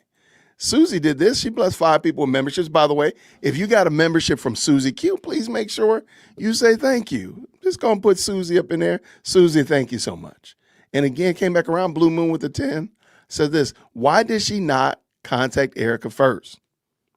I mean, she has contact of Erica, which, by the way, only proves my point, I believe, that she really wasn't in relationship with Charlie Kirk. It just seems so odd that she's able to do all of this and never reach out to the wife of your quote unquote best friend. I'm sorry, I just can't get over that. Let's say he told the truth. So Candace tells the truth all the time, yet we know she is a manipulative beach. You know, wow. Oh my goodness. Her fans are nuts. Thank you so much, Blue Moon. And you're right on the money. You're correct. $2 here says this. Her sources are wearing tinfoil. Very trustworthy. I'm like, come on. And the people even on this stream, a lot of them did not seem like they were people I would trust at all. Candace Owens posted on X to double down on her efforts to stay relevant and discredit TPUSA. I've lost all interest in listening to anything about her nonsense smear campaigns. She disgusts me. Thank you for the 10, Heather Rose. I appreciate it. I think there's probably some truth to it. I just find it interesting because she usually be doing pretty well on YouTube. Why did she go on Twitter? It just seems odd. I don't get it. But you might be right. Baxter right here says this with the 2. Nobody owes Candace nothing. Who is this? Who is this crazy? I don't know. Like that's the part we need to figure out. Like, why in the world does she think she's owed anything? MT says this. A cease and desist is optional. She knows nothing. Yeah, I'm like, you don't have to file a cease and desist before you file a lawsuit. Now, it's going to be more expensive, I believe, because a cease and desist probably be a lot easier to do. But you don't have to do a cease and desist before you file a suit. No. Again, MT came back around. Change your dead husband's contact to please me. Like, let that sink in, y'all. She wanted that woman to change his name in her phone. You know, whatever she had him named as. She wanted her to change it so that Candace could be pleased by it. That's crazy work. Hopefully that'll be the straw that broke the camel's back and TPUSA will stop messing with her. Like, she wants you to change your pet name for your deceased husband.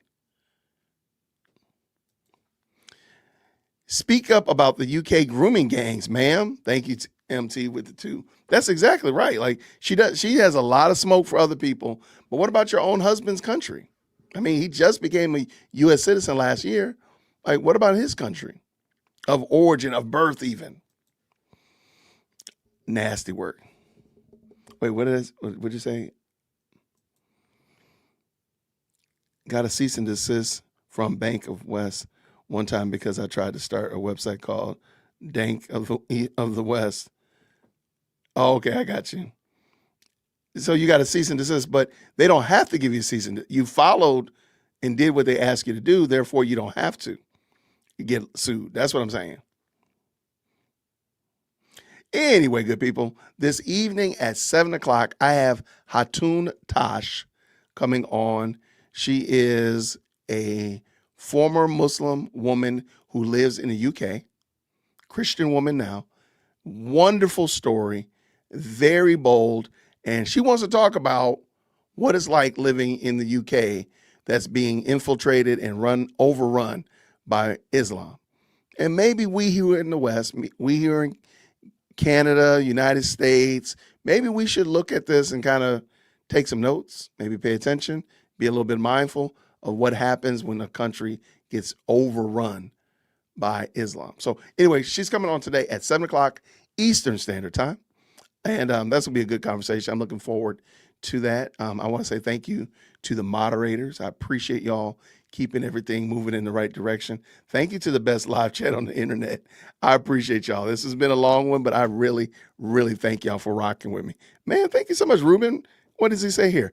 Her going on X was a way to put the minions back in check. Notice how she acts like an abusive partner when she makes both Evan and Morgan show her the text messages. It's clear why Mitch was on. Very good. Very good point. And I can see that. I can totally see that. And I appreciate it, Ruben. Thank you for the very kind $10. For sure, my friend. All right, tonight we got Hatun coming on. I would love for you to come by and hear what she has to say and hear the wonderful story that she's sharing. Everybody, thank you to my moderators. Thank you so very much to the best live chat on the internet. Thank you so much for the very kind super chats and such of that nature. Thank you to everybody who just commented. I really do appreciate it. It means a lot. Thank you that y'all find value in what we're doing over here.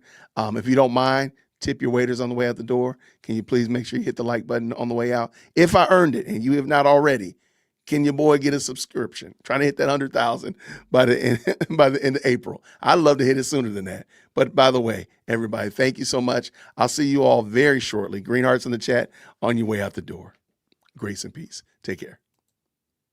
Thank you so much for tuning in to another episode of the Jay Witt Podcast. If you enjoyed today's show, please do me a favor and hit me up with that 3-piece special.